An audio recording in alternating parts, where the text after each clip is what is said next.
The Apothecary Diaries Volume 1, Chapter 1, Maomao. What I couldn't give for some good street stall meat skewers. Maomao looked up at the overcast sky and sighed. She lived in a world that was at once a place of unparalleled, sparkling beauty and a noxious, foul, suffocating cage. 3 months already. Hope my old man's eating properly. It seemed just the other day she had gone into the woods to gather herbs, and there had met 3 kidnappers. Let us call them villagers 1, 2, and 3. They were after women for the royal palace, and in a word, they offered the world's most forceful and unpleasant marriage proposal. Now, it wasn't that she wouldn't be paid, and with a couple years' work, there was that glimmer of hope that she might even be able to come back to her hometown. There were worse ways to earn a living, if one went to the royal city of one's own accord, but Maomao, who had been making her way just fine as an apothecary, thank you very much, saw it solely as so much trouble. What did the kidnappers do with the nubile young women they captured? Sometimes they sold the girls to the eunuchs, putting the proceeds toward a night of drinking for themselves. Sometimes the young ladies were offered in lieu of someone's own daughter. To Maomao, it was a moot question, for now she found herself caught up in their schemes, regardless of the reason. Else, she would never in her life have wished to have anything to do with the Huogong, the rear palace, the residence of the imperial women. The place was so thick with the odors of makeup and perfume as to turn the stomach, and even more full of the thin, forced smiles of the court ladies in their beautiful dresses. In her time as an apothecary, Maomao had come to believe there was no toxin so terrifying as a woman's smile. That one rule held true whether in the halls of the most ornate palace or the squalid chambers of the cheapest pleasure house. Maomao hefted the laundry basket at her feet and headed into a nearby building. Unlike the dazzling front facade, the dreary central courtyard housed flagstone-paved washing areas, where the court's servants, people who were neither quite man nor quite woman, did laundry by the armload. Men, in principle, were not allowed in the rear palace. The only men who could enter were either members and blood relations of that most noble family in the country, or former men who had lost a very important part of themselves. Naturally, all the men Maomao was looking at right now were the latter. It was twisted, she thought, but admittedly a logical thing to do. She set down her basket and spotted another one sitting in the next building over. Not dirty clothes, but clean laundry that had dried in the sun. She glanced at the wooden tag dangling from the handle. It bore an illustration of a leaf along with a number. Not all of the palace women were literate. It wasn't that surprising. Some of them had been brought here by force, after all. And though the rudiments of etiquette were beaten into them before they arrived, letters were not. It would probably be lucky, Maomao reflected, if half the girls that got snatched from the countryside turned out to know how to read. It was, one might say, a hazard of the rear palace growing too populous. Quality was being sacrificed for quantity, although it in no way equaled the flower garden of the former emperor. The consorts and ladies in waiting together numbered 2,000 people, while with the eunuchs that number came to 3,000.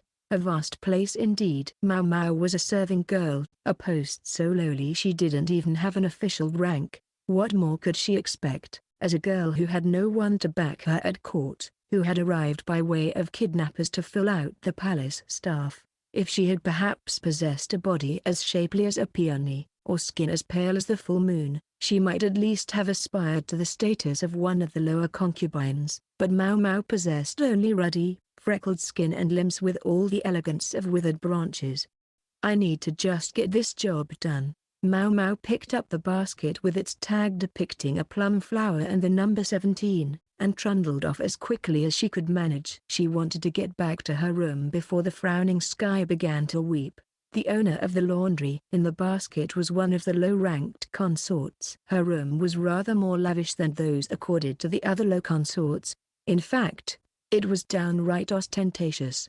The occupant, Maomao surmised, must be the daughter of some affluent noble family. When a woman was assigned a palace rank, she was also permitted her own ladies-in-waiting. A minor consort, however, could have 2 ladies at most, which was why Maomao, a serving girl with no mistress of her own on which to attend, was carting around the woman's laundry like this. A low consort was permitted personal rooms in the rear palace precincts, but they were inevitably on the fringes of the grounds, where the imperial eye was unlikely ever to fall upon her.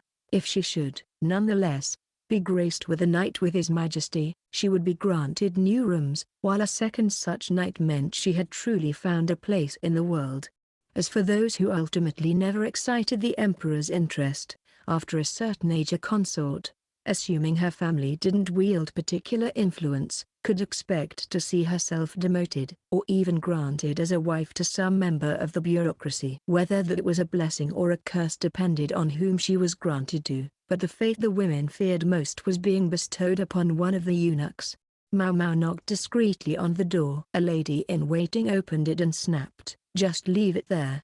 Within, a consort redolent of the sweetest perfume was sipping some alcohol from a cup. She must have been much admired for her beauty in those halcyon days before she had arrived at the palace, but when she got here, she discovered she had known as much about the outside world as a frog who had spent its life in a well. Crowded out by the array of dazzling flowers in this garden, she had lost her will to continue fighting for a place here, and of late had ceased to come out of her room at all. "You know no one is going to come visit you in your own room, right?" Maomao traded the basket in her arms for the one sitting outside the door and went back to the laundry area. There was so much work to do still. She may not have come to the palace of her own volition, but they were at least paying her, and she intended to earn her keep. Maomao the apothecary was diligent-minded, if nothing else. If she kept her head down and did her job, she could hope to leave this place someday, if never, she assumed, to gain royal notice. Sadly, Maomao's thinking was, let us say nah. She didn't know what was going to happen. No one does. That's the nature of life. Maomao was a relatively objective thinker for a girl of 17, but she had a few qualities that continually dogged her. For one, curiosity, and for another, a hunger for knowledge. And then there was her budding sense of justice. A few days hence, Maomao would uncover a mysterious and terrible truth concerning the deaths of several infants in the rear palace. Some said it was a curse laid upon any concubine who dared to produce an heir, but Maomao refused to regard the matter as anything supernatural. Chapter 2, The Two Consorts. So it's true? It is. She said she saw the doctor go into their rooms with her own eyes. Maomao sipped her soup and listened. Hundreds of serving girls were having their breakfast in the vast dining room. The meal consisted of soup and a porridge of mixed grains. She was listening to two women diagonally across from her as they traded gossip. The women took pains to look chagrined about the story, but it was an unseemly curiosity that lit their eyes. He visited both Lady Jiakuya and Lady Lihua. Gracious, both of them? But they're only 6 months and 3 months. Aren't they? That's right. Maybe it really is a curse. The names were those of the Emperor's two favorite consorts. 6 months and 3 months were the ages of the lady's children. Rumors were rife in the palace. Some of them sprang from contempt for His Majesty's companions and the heirs they bore him, but others had more the savor of simple ghost stories, the sorts of tales told during the summer doldrums to beat the heat by chilling the blood. It must be. Otherwise, why would 3 separate children have died? All of the offspring in question had been born to consorts, that is to say, they could in principle have been heirs to the throne. One of the poor victims had been born to His Majesty before his accession, while he still lived in the Eastern Palace, and 2 more since he had assumed the throne, but all 3 had passed away in infancy. Mortality was common among infants, of course, but that 3 of the Emperor's own progeny should die so young was strange. Only 2 children, those of the consorts Jiakuya and Lihua, still survived. Poisonings, perhaps? Maomao mused, sipping her porridge, but she concluded it couldn't be. After all, 2 of the 3 dead children had been girls, and in a land where only men could inherit the throne, what reason was there to murder princesses? The women across from Maomao were so busy talking about curses and hexes that they had stopped eating entirely. But there's no such thing as curses, Maomao thought. It was stupid, that was the only word for it. How could you destroy an entire clan with one curse? Such questions bordered on the heretical. But Maomao's expertise, she felt, constituted proof of this pronouncement. Could it have been some kind of sickness? Something blood-borne, Maybe? How exactly did they die? And that was when the detached, quiet maid began talking to her chatty dining companions. It would not be long before Maomao regretted succumbing to her curiosity. I don't know the whole story, but I heard they all wasted away. Apparently inspired by Maomao's show of interest, Xilan, the talkative maid, thereafter regularly brought her the latest rumors. The doctor's been to see Lady Li Hua more often than Lady Jiakuyo, so I guess Lady Li Hua must be worse. She wiped at a window frame with a rag as she spoke. Lady Li Hua herself? Yes. It's mother and child both. Maomao supposed the doctor paid closer attention to Lady Li Hua not necessarily because she was more sick, but because her child was a little prince. Consort Jiakuyo had borne a princess. The imperial affection fell more upon Jiakuyo, but when one child was a boy and the other a girl, which one should receive preferential treatment was clear. Like I said, I don't know everything, but I've heard she was headaches and stomach aches, and even some nausea. Satisfied that she had divulged all her newest gleanings, Xilan busied herself with another task. By way of thanks, Maomao gave her some tea flavored with licorice. She'd made it with some herbs that grew in a corner of the central garden. It smelled strongly medicinal, but was in fact quite sweet. Xilan was thrilled. Serving girls had all too few opportunities to enjoy sweet things. Headache, stomachache, and nausea. Maomao had some ideas as to what illnesses these might portend, but she couldn't be sure, and her father had never tired of admonishing her not to do her thinking based on assumptions. Maybe I'll just pay her a little visit. Maomao was determined to finish her work as quickly as possible. The rear palace was in fact a vast place, housing more than 2,000 women and 500 eunuchs on the premises. Lowly workers like Maomao slept 10 to a room, but the lower-ranked consorts had their own chambers. Mid-ranking ones had whole buildings to themselves, and the highest-ranking consorts virtually had their own palaces, sprawling complexes including dining halls and gardens, large enough to dwarf a small town. Thus, Maomao rarely left the eastern quarter where she lived. There was no need. She had neither the time nor the means to leave unless she was sent on some errand. Well, if I don't have an errand, I'll just have to make one. Maomao spoke to a woman holding a basket. This basket contained fine silk that would have to be washed over in the laundry area in the western quarter. No one seemed to know whether there was something different about the water there, or perhaps about the people who did the washing, but apparently the silk would soon be ruined if handled here in the eastern quarter. Maomao understood that silk degraded more or less depending on whether it was dried out in the sun or kept in the shade, but she felt no particular need to tell anybody that. I'm just dying to get a look at that gorgeous eunuch they say lives in the central area, Maomao said, invoking one of the other rumors Xilan had mentioned in passing, and the woman gladly gave her the basket. Chances for anything resembling romance were few and far between in this place, so that even the eunuchs, men who were not really men, soon became something to swoon over. Stories were even told, from time to time, of women who became the wives of eunuchs after they left palace service. Presumably this was all healthier than the women lusting after each other instead, but still it puzzled Maomao. Wonder if I'll end up like everyone else one day, she thought to herself. She crossed her arms and grunted. Romantic matters held scant interest for her. She delivered the basket of laundry as quickly as she could, and then a red lacquered building of the central area came into view. Carvings were everywhere, every pillar like a work of art unto itself. Each detail had been attended to, so that the whole was far more refined than anything on the fringes of the eastern quarter. At present, the largest quarters in the rear palace were occupied by Consort Li Hua, the mother of the prince. The emperor was without an empress proper, which made Li Hua the only one of his women with a son, the most powerful person here. The scene Maomao discovered looked almost as if it could have come from the city itself. One woman fulminated, one hung her head in gloom, while others fussed and fretted, and a man tried to make peace among them all. It's hardly different from a brothel, Maomao thought, a cold observation made possible by her status as a third party, if not a Gorka. The upset woman was the most powerful person in the rear palace, the one hanging her head the next most powerful, and the fussy women were attendants. The man, no doubt a man no longer at this point, Interceding was the doctor. So much, Maomao gathered from the whispering she heard and the general state of things around her.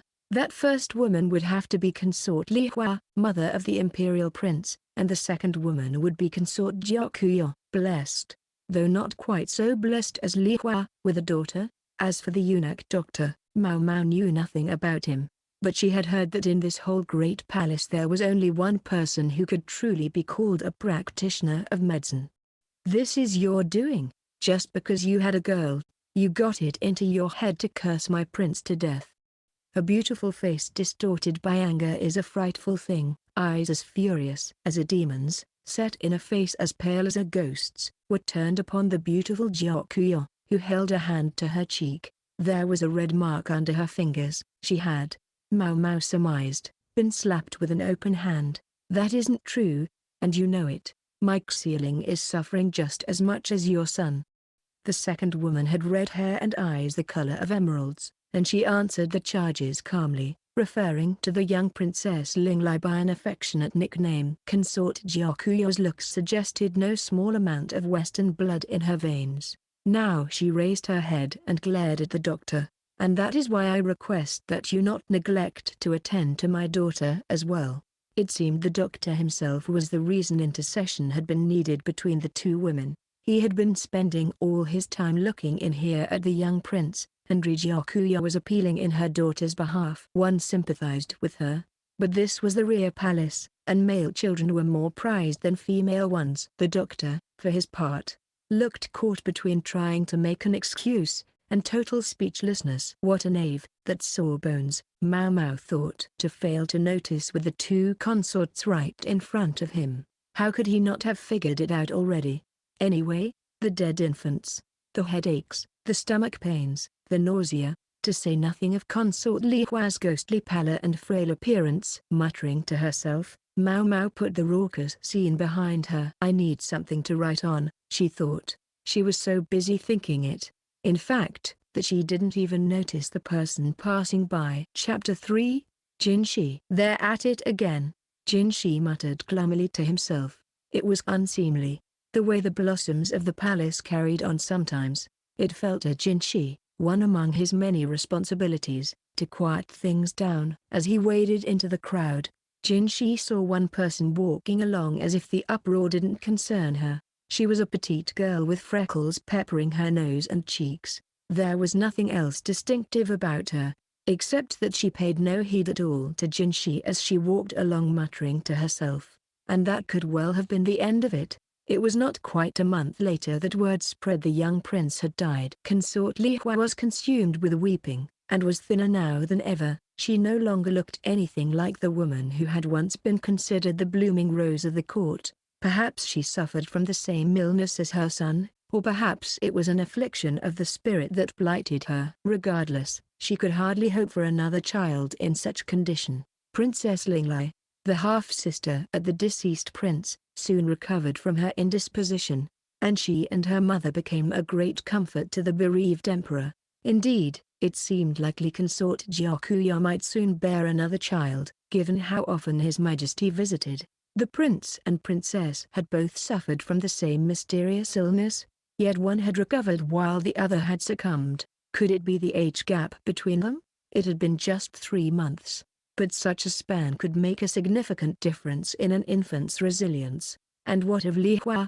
If the princess had made a recovery, then there was every reason the consort should be able to as well, unless she was suffering chiefly from the psychological shock of losing her son. Jinshi turned these thoughts over in his head as he reviewed some paperwork and pressed his chop to it. If there was any difference between the two children, perhaps it lay with consort Jiakuyo. I'm going out for a while, Jinshi said as he stamped the final page with his chop, and promptly left the room. The princess, cheeks as full and rosy as steamed buns, smiled at him with all the innocence a child could muster, her tiny hand clasped into a fist around Jinshi's finger. No, child, let him go, her mother, a red-haired beauty, scolded gently. She wrapped the infant in swaddling clothes and put her down to sleep in her crib. The princess, apparently too warm, kicked the coverings off and lay watching the visitor, gurgling happily. "I presume you wish to ask me something," said the consort, always a perceptive woman. Jinshi got right to the point. "Why did the princess recover her health?" Consort Gyakuyo allowed herself the smallest of smiles before pulling a piece of cloth from a pouch. The cloth had been torn off of something and was adorned with ungainly characters. Not only was the handwriting uneven, but the message appeared to have been written using grass stains, so in places it was faded and difficult to read. "Your face powder is poison. Don't let it touch the baby." Perhaps the faltering quality of the handwriting was deliberate. Jinshi cocked his head. "Your face powder?" "Yes," Gyakuyo said, entrusting the child in the crib to a wet nurse and opening a drawer. She took out something wrapped in cloth, a ceramic vessel. She opened the lid to a puff of white powder. "This?" "The very same." "Perhaps," Jinshi conjectured, "there was something in the powder." He remembered that Gyakuyo, already possessing the pale skin that was so prized at court, didn't need to use the powder to try to make herself more beautiful. Consort Li Hua, in contrast, looked so sallow that she used more of it every day to conceal her condition. "My little princess is quite a hungry girl," Gyakuyo said. "I don't make enough milk for her, so I hired a nurse to help." Sometimes mothers whose children had died shortly after birth found work as wet nurses. This face powder belonged to that woman. She favored it because she felt it was whiter than other powders. "And where is this nurse now?" "She took ill, so I dismissed her." "With ample funds for her livelihood?" "Of course." Spoken like a woman who was both intellectual and perhaps too kind for her own good. "So say there was some kind of poison in the face powder. If the mother were to use it, it would impact the child. If whatever was in the powder got into the mother's milk, it might even end up in the child's body."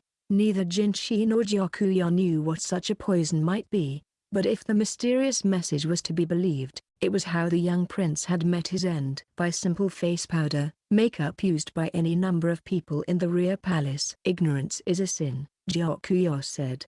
"I should have taken more care with what was going into my child's mouth. I'm guilty of the same crime," Jinshi said. "It was ultimately he who had allowed the emperor's son to be lost, and there may have been others who had died in the womb." "I told Consort Li Hua about the face powder, but anything I say only makes her dig in her heels," said Gyakuyo. Li Hua had dark bags under her eyes even now, and used ample helpings of the white makeup to conceal the poor color of her face, never believing it was poisonous.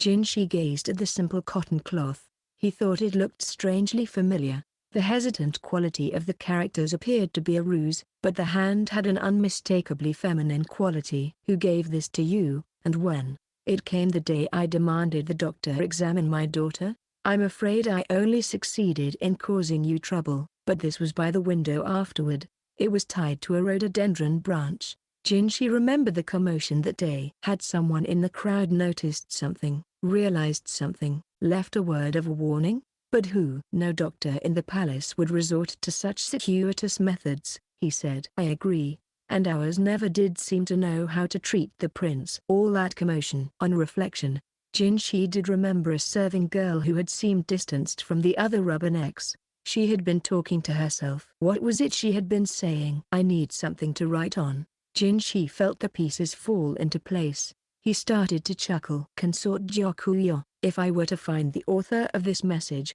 what would you do with her?" "I would thank her profusely." "I owe her my daughter's life," the consort said, her eyes sparkling. "Ah, so she was keen to discover her benefactor." "Very well. Perhaps you would allow me to keep these for a short while." "I eagerly await whatever you may discover." Gyakuyo looked happily at Jinshi. He returned her smile, then collected the jar of face powder and the cloth with the message on it. He searched his memory for any cloth that felt quite like this. "Far be it from me to disappoint His Majesty's favorite lady." Jinshi's smile had all the innocence of a child on a treasure hunt. Chapter 4, The Nymph's Smile. Maomao first learned of the prince's passing when black mourning sashes were distributed at the evening meal. The women would wear them for 7 days to demonstrate their sorrow, but what caused more frowns than anything was the announcement that their serving of meat, already miserly, would be eliminated entirely for the duration. The women servants ate 2 meals a day, chiefly millet and soup, with the occasional vegetable. It was enough for the petite Maomao, but many of the women found the meals something less than filling. There were many kinds of women among this lowest class of servants. Some came from farming families, others were city girls. And although uncommon, a few were the daughters of officials. Children of the bureaucracy could expect a modicum more respect. But even so, the work a woman was given to do depended on her own accomplishments. A girl who couldn't read or write could certainly not expect to become a consort with her own chambers. Being a consort was a job. You even got a salary. I guess maybe it didn't matter, in the end. Maomao was aware of what had killed the young prince. It was consort Li Hua's and her serving women's liberal use of white powder to cover her face. That powder was so expensive, the average citizen couldn't expect to use it a day in her life. Some of the more established ladies in the brothel had had it, though. Some of them made more money in a single night than a farmer would earn in his entire lifetime, and they could afford their own makeup. Others received it as an expensive present. The women would cover themselves in it from their faces down to their necks, and it would eat away at their bodies. Some of them died from it.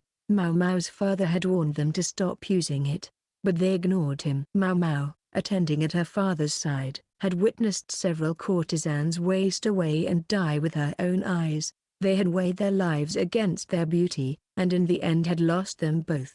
That was why Maomao had broken off a couple of convenient branches, scrawled a brief message to each of the consorts, and left it for them. Not that she had expected them to heed a warning from a servant girl who couldn't get her hands on so much as paper or a brush. After the mourning period was over and the black sashes disappeared, she began to hear rumors about consort Jiakuyo. People said that after the loss of the prince, the emperor, sick at heart, had begun to take comfort with Jiakuyo and his surviving daughter. But to consort Li Hua, who had lost her child just as he had, he did not go. How convenient for him.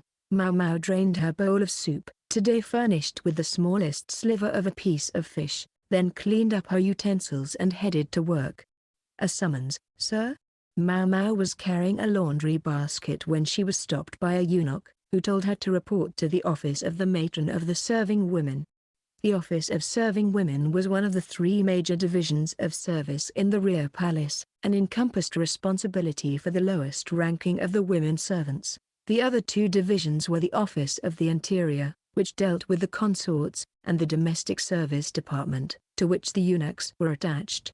What could she want with me? Maomao wondered. The eunuch was talking to other serving girls nearby, as well. Whatever was going on, it involved more than just Maomao. They must need more hands for some chore or other, she reasoned. She set the basket outside its proper room, then went following after the eunuch. The matron of the serving women's building was situated just to one side of the main gate, one of the 4 gates that separated the rear palace from the world outside. When the emperor visited his ladies, this was the entrance through which he passed. Despite being there on an official summons, Maomao didn't feel comfortable in the place. Although it was somewhat lackluster compared to the headquarters of the Office of the Interior, located next door, it was still noticeably more ornate than the residences of the mid-level consorts. The railing was worked with elaborate carvings, and brightly colored dragons climbed the vermilion pillars. Urged inside, Maomao was somewhat less impressed than she had expected to be. The only furnishing in the room was a single large desk. 10 or so other serving girls besides her were present, and they seemed animated by anxiety, anticipation, and a strange sort of excitement. "All right, thank you. The rest of you may go home," the eunuch said. "Huh?"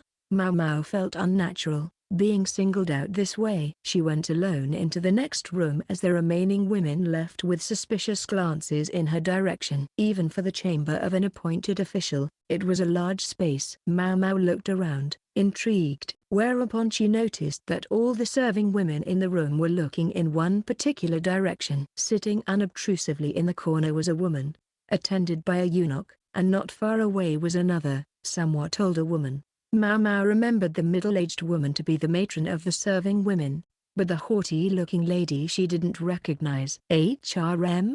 Now she registered that the person's shoulders were rather broad for a woman's, and their dress was so plain. Their hair was mostly held back by a sort of scarf, the rest of it cascading down behind them. He's a man. He was surveying the female servants with a smile as soft and gentle as that of a heavenly nymph. Even the matron was blushing like a girl. Suddenly Maomao understood the flush in everyone's cheeks. This had to be the immensely beautiful eunuch of whom she had heard so much. He had hair as fine as silk, an almost liquid presence, almond-shaped eyes, and eyebrows that evoked willow branches. A heavenly nymph on a picture scroll could not have competed with him for loveliness. What a waste, Maomao thought, not remotely blushing herself. The men in the rear palace were all eunuchs, deprived of their ability to reproduce. They now lacked the equipment they needed to bear children. Precisely how gorgeous the offspring of this man would have been would remain a matter for the imagination. Just as Maomao was thinking, with no small amount of impertinence, that such almost inhuman beauty might ensnare even the attentions of His Majesty, the eunuch stood up with a flowing motion. He went over to a desk, took up a brush, and began to write with elegant movements of his hand and arm. Then, with a smile as sweet as ambrosia, he displayed his work to the women. Maomao froze. "You there, with the freckles," it said. "You stay here." That, at least, was the gist of it. The beautiful man must have noticed Maomao's reaction, because he turned his fullest smile on her. He rolled up the paper again and clapped his hands twice. "We're done here for today. You may all go back to your rooms." The women, with plentiful disappointed glances back over their shoulders, exited the room. They would never know what had been written on the nymph's paper. Maomao watched them leave, and after a moment it occurred to her that they were all petite women with prominent freckles. But they hadn't heeded the sign, which must mean that they couldn't read. The message hadn't been for Maomao alone. She made to leave the room with the others, only to feel a hand placed firmly on her shoulder. With much fear and trembling, she turned around to find herself confronted with the almost blinding smile of the nymph man. Now, mustn't do that," he said. "I want you to stay behind." That smile, so bold, so bright, wouldn't take no for an answer. Chapter 5. Attendant. Most interesting. "I was given to understand that you couldn't read," the beautiful eunuch said slowly, deliberately. Maomao followed uncomfortably behind him as he walked along. "No, sir. I am of lowly birth." There must be some mistake. Who the hell would teach me? She thought, but she would hardly have said the words if she'd been under torture. Maomao was set on acting as ignorant as she could. Maybe her language was a little off, but what could she do about it? Someone of such mean origins could be expected to do no better. The lower-ranked serving girls were handled differently depending on whether or not they could read. Those who were literate and those who were not each had their uses, but if one could read yet pretend ignorance, now that was the way to walk the fine line in the middle. The beautiful eunuch introduced himself as Jinshi. His gorgeous smile suggested he wouldn't hurt a flea. But Maomao felt something shifty behind it. How else could he needle her so remorselessly? Jinshi had told Maomao to be silent and follow him. And that brought them to this moment. Maomao was aware that, as a servant of no import, shaking her head at Jinshi might be the last thing she ever did with it, so she had obediently done as he said. She was busy calculating what might happen next, and how she would deal with it. It wasn't as if she couldn't guess what might have inspired Jinshi to summon her. What remained mysterious was how he had figured it out. The message she had delivered to the consort. A piece of cloth dangled with affected nonchalance in Jinshi's hand. It was festooned with unkempt characters. Maomao had told no one she could write, and had likewise kept silent about her background as an apothecary and her knowledge of poisons. He could never have tracked her by her handwriting. She thought she had been careful to ensure there had been no one around when she delivered the message, but perhaps she had missed something, been seen by someone. The witness must have reported a petite servant girl with freckles. No doubt Jinshi had begun by canvassing all the girls who could write, collecting samples of their calligraphy. One could attempt to appear a less competent wielder of the brush than one was, but telltale signs and identifying characteristics would remain. When that search had proved in vain, he would have turned to the girls who could not write. Suspicious fart. Too much time on his hands. As Maomao was having these uncharitable thoughts, they arrived at their destination. It was, as she might have expected, Consort Gyakuyo's pavilion. Jinshi knocked on the door and a placid voice responded, "Come in." So they did. Inside they discovered a gorgeous woman with red hair, lovingly cradling an infant with curly locks. The child's cheeks were rosy, her skin the same pale tone as her mother's. She was the picture of health as she lay dozing sweetly in the consort's arms. "I have brought the one you wished to see, my lady." Jinshi no longer spoke in the jocular manner of earlier, but comported himself with perfect gravity. "Thank you for your trouble." Gyakuya smiled, a smile that was warmer than Jinshi's, and bowed her head to Maomao. Maomao looked at her in surprise. "I possess no station to warrant such acknowledgement, my lady." She chose her words carefully, trying not to offend. Although, not having been born to a life where such care was necessary, she wasn't sure she was doing it right. "Oh, but you do, and I will do much more than this to show my gratitude to you, my daughter's savior. I'm certain there's been some misunderstanding. Perhaps you have the wrong person," Maomao said. She felt herself break into a cold sweat.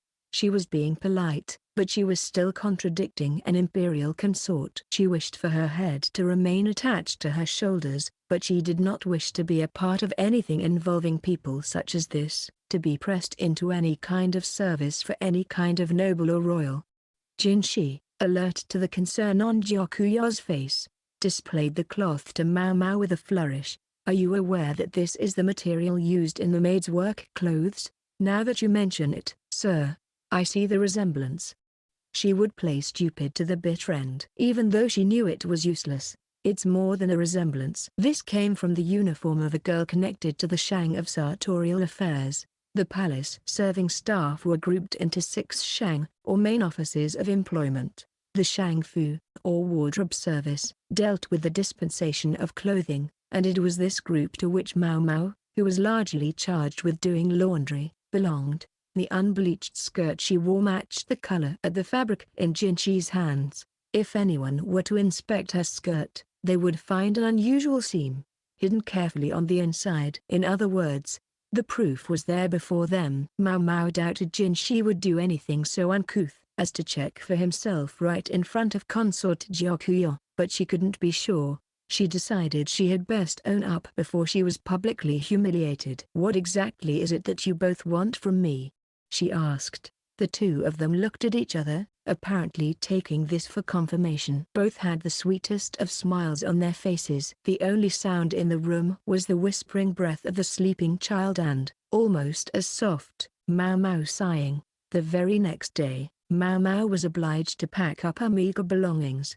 Xilan and all the other women who shared a room with her were properly jealous, and pestered her endlessly about how this turn of events had come about. Maomao could only give her most strained smile and try to pretend it was no great matter. Maomao was to be a lady-in-waiting to the emperor's favored consort. She had, in a word, made it. Chapter 6, Poison Tester. Jinshi found this a most congenial turn of events. The unusual girl he had discovered by sheer chance would now help him solve one of his many problems. Lady Gyakuya, the emperor's favored consort, was presently served by 4 ladies-in-waiting. That might be enough for some concubine of mean account, but for a high-ranking consort like Gyakuya, it seemed rather too few. The ladies-in-waiting, however, insisted that the 4 of them were perfectly sufficient to take care of everything that needed doing, and Gyakuya herself didn't seem inclined to press for more servants. Jinshi understood well why this was the case. Consort Gyakuya was a cheerful and generally tranquil person, but she was also intelligent and careful. In the garden of women that was the rear palace, a woman who received the imperial favor and was not suspicious of others was in mortal danger. There had, in fact, been several prior attempts on Gyakuya's life, notably, when she had become pregnant with the child who would go on to be Princess Linglai. And so, although she had had 10 ladies-in-waiting at first, she now had less than half that number. Typically, a lady only brought her own servants with her when she first arrived at the rear palace, but Gyakuya had called on special privilege to bring in that nursemaid. She would never accept an anonymous servant girl from some far-flung corner of the rear palace as one of her ladies-in-waiting. But she had her station as a high consort to think of. Surely she could take on at least one more woman. And this was where the freckled girl came in. She had saved Gyakuyo's daughter, surely the consort wouldn't be averse to her. What was more, the girl knew something about poisons that could only be useful. There was always the possibility that this freckled girl would put her knowledge to evil ends. But if she tried anything, they would simply have to corner her somewhere she couldn't do anything harmful. It was all so simple. If all else failed, Jinshi thought with a grin, he could always use his charms. Yes, he found it just as repugnant as everyone else that he was so ready to take advantage of his ethereal beauty. But he had no intention of changing his ways.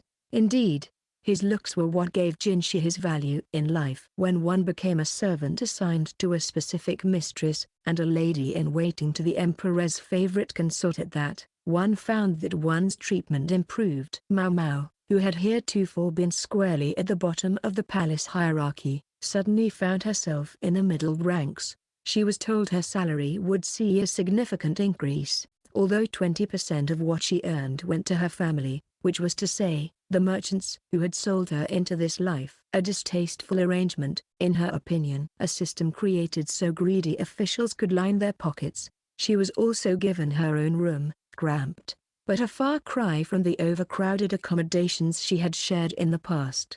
From a meager reed mat and a single sheet for bedding, she now found herself with an actual bed. Granted, it took up half her room, but Maomao was frankly happy to be able to get up in the morning without dreading all over her co-workers. She had one more cause for celebration as well, although she wouldn't know it until later. The Jade Pavilion, in which Gyakuyo lived, was home to 4 other ladies-in-waiting besides Maomao. A nursemaid had lately been dismissed, allegedly because the princess was beginning to be weaned, but Maomao thought she had an inkling of the real reason. It was an awfully small number of women, in view of the fact that Consort Li Hua had more than 10 ladies-in-waiting attending upon her. Gyakuyo's ladies were more than a little taken aback to discover that one of the least important people in the palace had suddenly been elevated to their colleague, but they never harassed Maomao in the way she had half expected. If anything, they seemed sympathetic toward her. But why? She thought she would find out soon enough. A palace meal, packed with ingredients traditionally believed to be of medicinal benefit, sat before her. One by one, Hong Niang, the head of Gyakuyo's ladies-in-waiting, took samples and put them on little saucers, placing them in front of Maomao. Gyakuyo observed the scene apologetically but gave no indication that she was going to stop what was happening. The other 3 ladies-in-waiting likewise watched with pitying gazes. The location was Gyakuyo's room. It was appointed in the highest style, and it was where the consort ate all her meals. Before the food reached her, it would pass through the hands of many others, and being the emperor's favorite, it behooved her to consider the possibility that one or more of those hands might try to poison the product. Thus a food taster was necessary. Everyone was on edge because of what had happened to the young prince. Rumors were rampant that the princess might have been sickened by the same poison the infant boy died from. The ladies-in-waiting hadn't been informed of what the toxic substance had ultimately been discovered to be, and so they were understandably paranoid that it might be in anything or everything. It would not have been strange if they'd viewed the lowly servant girl sent to them at that moment, specifically to be a food taster, as nothing but a disposable pawn. Maomao was charged not only with tasting Consort Gyakuyo's meals, but also the baby food served to the princess. On those occasions when His Majesty was present, she was also responsible for sampling the luxurious edibles offered to him. After it was discovered that Gyakuyo was pregnant, Maomao was given to understand there had been 2 separate instances of attempted poisoning. In one, the taster had gotten off without real injury, but another had found themselves subject to a nerve toxin that had left their arms and legs paralyzed.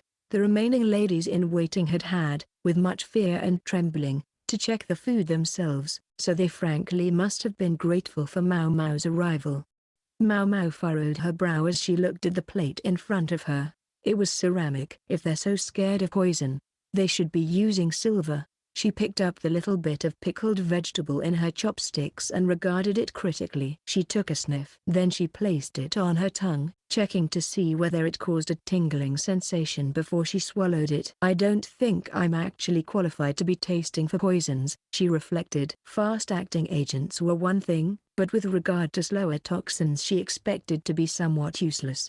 In the name of science, Maomao had accustomed her body to a variety of poisons by gradual exposure, and suspected there were few left that would have a serious effect on her. This was not, let it be said, a part of her work as an apothecary, but purely a way of satisfying her intellectual curiosity. In the West, she heard, they had a name for researchers who did things that made no sense to people, mad scientists. Even her father, who had taught her the apothecary's trade, grew exasperated with her little experiments. When she was satisfied that there were no untoward physical effects and that she detected no poisons she knew of, the meal could finally make its way to consort Gyakuyo.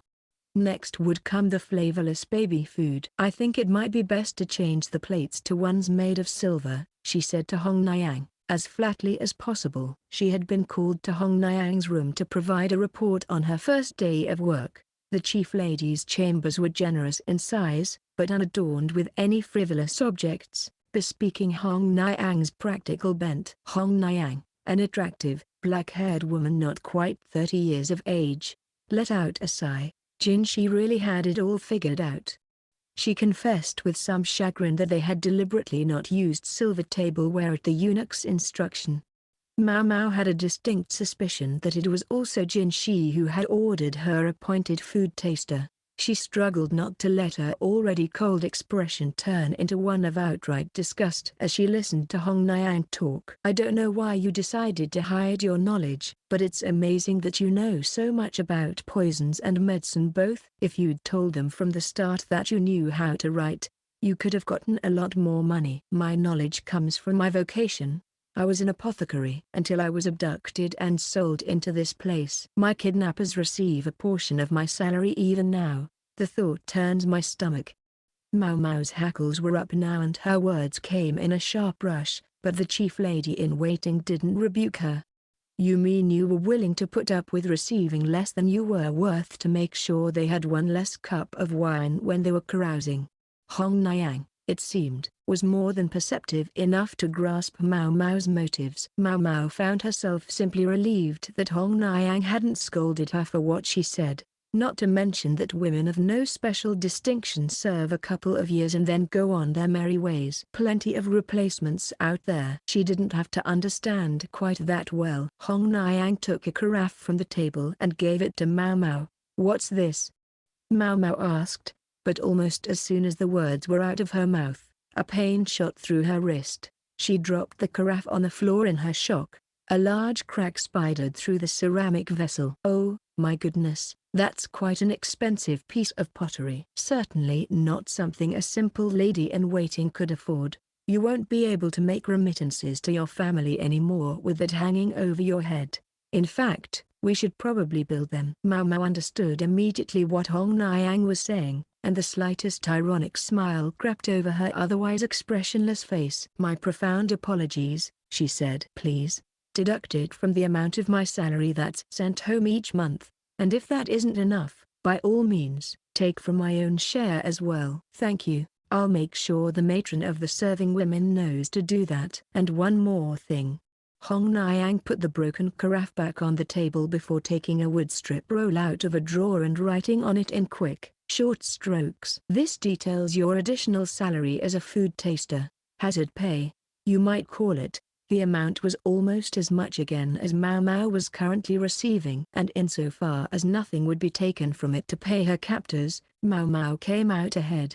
This woman does know how to use the carrot, she thought as she bowed deeply and left the room. Chapter 7, Branch. The four ladies-in-waiting who had always attended Consort Gyakuyo were exceptionally hard workers. Granted, the Jade Pavilion was not the largest place, but they kept it humming along neatly, just the four of them. Serving girls from the Shankin, the housekeeping service, those charged with keeping rooms clean, did come sometimes, but by and large the four ladies-in-waiting handled all the cleaning and tidying themselves. That was not, for the record, something ladies-in-waiting typically did. All of this meant that the new girl, Maomao, had little to possess her other than tasting the food. Besides Hong Niang, none of the other ladies-in-waiting ever asked Maomao to do anything. Maybe they felt bad that she was stuck with the most unpleasant job, Or maybe they simply didn't want her intruding on their turf. Whatever the reason, even when Maomao offered to help, they would gently rebuff her with an, "Oh, don't worry about it," and urge her to go back to her room. How am I supposed to settle in here? Cooped up in the room, she was summoned twice daily to meals, once to afternoon tea, and every few days to try one of the sumptuous banquets offered when the emperor came calling. That was all. Hong Niang was kind enough to try to find little tasks for Maomao to do, but they were never anything difficult, and didn't occupy her for long. In addition to her tasting duties, she found her own meals became more elaborate. Sweet treats were offered at tea, and when there were extras, they would be sent to Maomao. And because she was no longer working like an ant as she once had been, all those extra nutrients went to flesh. I feel like some kind of livestock. Her new appointment as food taster had brought with it another thing Maomao didn't like. She had always been rather slim, but this meant that if a poison caused her to waste away, it would be hard to detect. What was more, the dosage of any given toxin that might be deadly was in proportion to one's body size. A little extra weight could improve her chances of survival. In Maomao's mind, there was no way she could miss a poison so powerful as to make her waste away, and meanwhile she was confident she could survive an ordinarily fatal dose of many toxins, but no one around her seemed to share her optimism. They only saw a small, delicate girl being treated like a disposable pawn,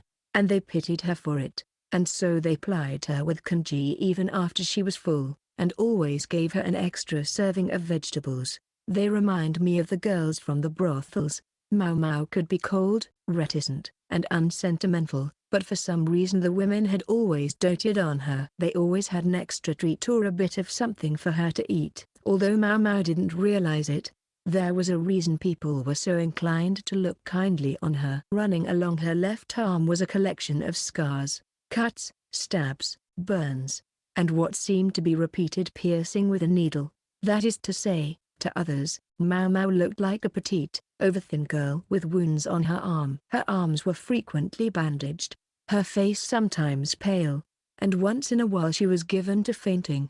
People simply assumed, with a tear in their eye, that her coldness and reticence were the natural result of the treatment she had suffered to this point in her life. She had been abused, they were sure, but they were wrong. Maomao had done all of it to herself. She was most interested in discovering the effects of various medicines, analgesics, and other concoctions firsthand. She would take small doses of poison to inure herself to them, and had been known to let herself be bitten by venomous snakes. And as for the fainting, well, she didn't always get the dosage quite right. This was also why the wounds were concentrated on her left arm. It was preferable to her dominant limb, her right.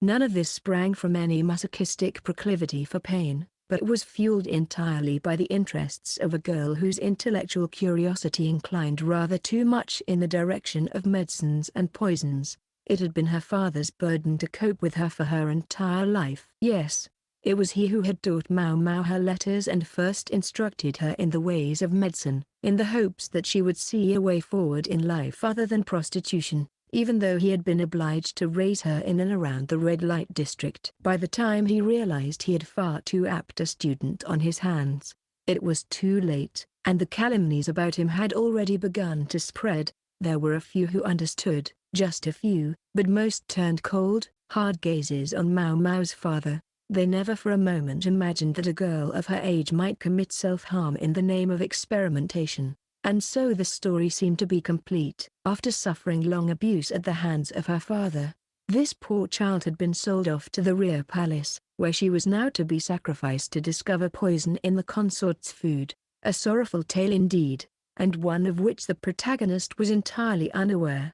I'm going to be a pig at this rate. About the time Maomao began to fret about this particular possibility, her woes were compounded by a most unwelcome visitor. "It's rather late for you," Consort Jiakuya said as a newcomer entered the room. The caller in question was the nymph-like eunuch, this time with one of his compatriots in tow. The gorgeous youth evidently made routine rounds of the chambers of the upper consorts. Maomao tasted the sweets the compatriot had brought for poison, then withdrew discreetly behind Consort Jiakuya where she reclined on a chaise longue. Maomao was standing in for Hong Niang, who had gone to change the princess's diaper. Eunuchs these men may have been, but they were still not allowed an audience with the consort without the presence of a lady-in-waiting. Yes, there's been word that the barbarian tribe has been successfully subdued. Has it? And what's to come of it? Gyakuya's eyes glowed with curiosity. This subject was more than enough to excite the interest of a bird trapped in the cage that was the rear palace. Though she was the emperor's favorite, Gyakuya was also still young, not more than a couple or 3 years older than Maomao herself, as Maomao understood it. I'm not certain it's appropriate to discuss in front of a lady such as yourself. I wouldn't be here if I couldn't endure both the beautiful and the terrible in this world, Gyakuya said boldly. Jinshi glanced at Maomao, an appraising look that swiftly vanished. He insisted there was nothing interesting about the subject, but proceeded to speak of the world outside the birdcage. Some days before, a band of warriors had been sent out, on information that a tribe was once again plotting ill. This country was largely a peaceful one, but issues such as this did sometimes mar its tranquility. The warriors successfully drove back the barbarian scouts who had ventured into the territory, with hardly a casualty to speak of. The trouble started on the way home. The food in the encampment was compromised, and almost a dozen men came down with food poisoning. Many more were deeply demoralized. They had obtained the provisions at a nearby village just prior to coming into contact with the barbarians. The villages in this area were technically part of Maomao's nation, but historically they were not without their ties to the barbarian tribes. One of the soldiers, armed, arrested the village chieftain. Several villagers who attempted to resist were killed on the spot for conspiring with the barbarians. The rest of the villagers would learn their fate after it was determined what would happen to their chief. When Jinshi had delivered this scissor of events, he took a sip of tea. That's outrageous. Maomao wanted to grab her head in her hands. She wished she had never heard the story. There were so many things in the world one would be happier not knowing. The eunuch saw the furrow in her brow and turned his fine countenance on her. Don't look at me. Ah, if only wishes made things so. Jinshi's lips formed a gentle arch as he took in Maomao's expression. He almost seemed to be testing her with his smile. Something on your mind? It was as good as an order to say something, so she had to find something to say. Will it even matter?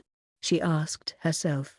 But one thing was for certain, if she said nothing, then at least one village would disappear off the map of the frontier. I offer you only my personal opinion, Maomao said, and picked a branch out of a nearby vase in which some flowers had been arranged. This branch, which had no blossoms itself, was from a rhododendron, the same kind of branch upon which Maomao had left her message. She plucked off a leaf and put it in her mouth. Is it flavorful? Consort Gyaku asked, but Maomao shook her head. No, ma'am, touching it can induce nausea and difficulty breathing, and yet you've just had it in your mouth, Jinshi said with a probing look. You needn't fret, Maomao said to the eunuch, setting the branch on the table. But you see, even here on the grounds of the rear palace, there are poisonous plants. The rhododendron's poison is in the leaves, but others contain their toxins in the branches or roots. Some release poison if you so much as burn them up. These hints, Maomao suspected, would be enough to lead the eunuchs and the clever Gyakuya where she wanted them to go. Despite doubting it was necessary to continue, she did so. When encamped, soldiers make their chopsticks and campfires from local materials. Do they not? Jinshi said. But that, Gyakuya added, it would mean the villagers had been punished unjustly. Maomao watched as Jinshi rubbed his chin thoughtfully. I don't know how important this Jinshi is, but she hoped that he might be able to help in some way, however minor. Hong Niang came back with Princess Linglai, and Maomao left the room. Chapter 8, Love Potion. There was the young man with his inhuman beauty and his perpetual, divine smile. Even the way he sat on the cloth-draped sofa in the sitting room was elegant. What's he want today? Maomao thought. Her cold detachment was not shared by the 3 ladies-in-waiting who blushed and bustled off to make tea for the guest. Maomao could hear them arguing in the next room over who would have the honor of preparing it. Finally, an exasperated Hong Niang made the drink herself, sending the other 3 ladies back to their rooms. They went with their shoulders slumped, the very picture of dejection. Maomao, the food taster, picked up the silver teacup and gave it a delicate sniff before taking a mouthful of tea. Jinshi had been watching her this entire time, and it made her fidgety. She squinted so she wouldn't have to meet his eyes. Most young women would have been quite satisfied to have the attention of such a fine man, even if he was a eunuch, but not Maomao. She didn't much share the interests of the common run of people, so even if she acknowledged intellectually that Jinshi was intensely beautiful, she still watched him at a remove. Someone gave me some treats. Would you be so kind as to taste them, too? Jinshi indicated a basket filled with bozy. Maomao took one of the buns and pulled it open, discovering a filling of minced meat and vegetables. She took a sniff. It had a faintly medicinal odor she recognized. It was the same as the stamina booster from the other day. An aphrodisiac, she said. You can tell without tasting it. It's not harmful to speak of. Go ahead and take them home with you. Enjoy them. I don't think I could, knowing who they came from. Indeed, I think you might have a visitor this evening. Maomao made sure to sound downright nonchalant. Jinshi, who had clearly not expected this reaction, looked at a loss. He was just lucky she didn't give him her staring at a worm look. Giving her a bun to taste when he knew there was an aphrodisiac in it. There remained the question of who had given him the bozy. Consort Gyakuya laughed to overhear their conversation, her voice like the tinkling of a bell. Princess Linglai slept peacefully at her feet. Maomao bowed and made to leave the room. Just a moment, if you please. Do you need something further, sir? Jinshi and Gyakuya shared a look, then nodded at each other. It seemed they had already discussed whatever was going on, and it involved Maomao. Perhaps you could make a love potion. For just an instant, Maomao's eyes lit up with a mixture of surprise and curiosity. What's that supposed to mean? She couldn't imagine what they wanted with such a thing, but the subject was one she would be more than happy to entertain. Forcing herself not to smile, she replied, I need 3 things: tools, materials, and time. Could she make a love potion? Oh, yes. Yes, she could. Jinshi wondered what was the matter. His eyebrows furrowed like drooping willow branches, and he crossed his arms.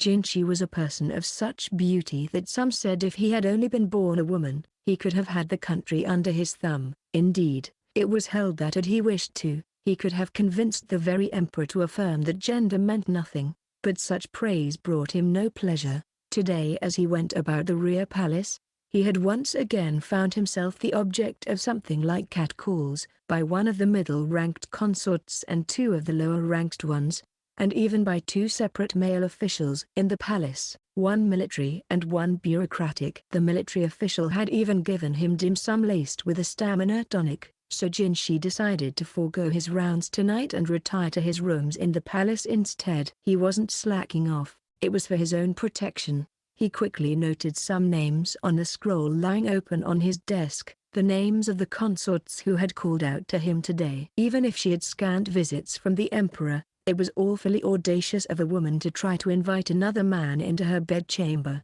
Jinshi's list was not an official report, but he suspected they would be even less likely to receive an imperial visit after this. He wondered how many of the little birds trapped in this cage understood that his own beauty was a testing stone for the women of the rear palace. Women were chosen to be consorts based first and foremost on family background, but beauty and intelligence played their part, too. Compared to the first 2 qualities, intelligence was trickier to measure. They also needed an upbringing befitting a mother to the nation.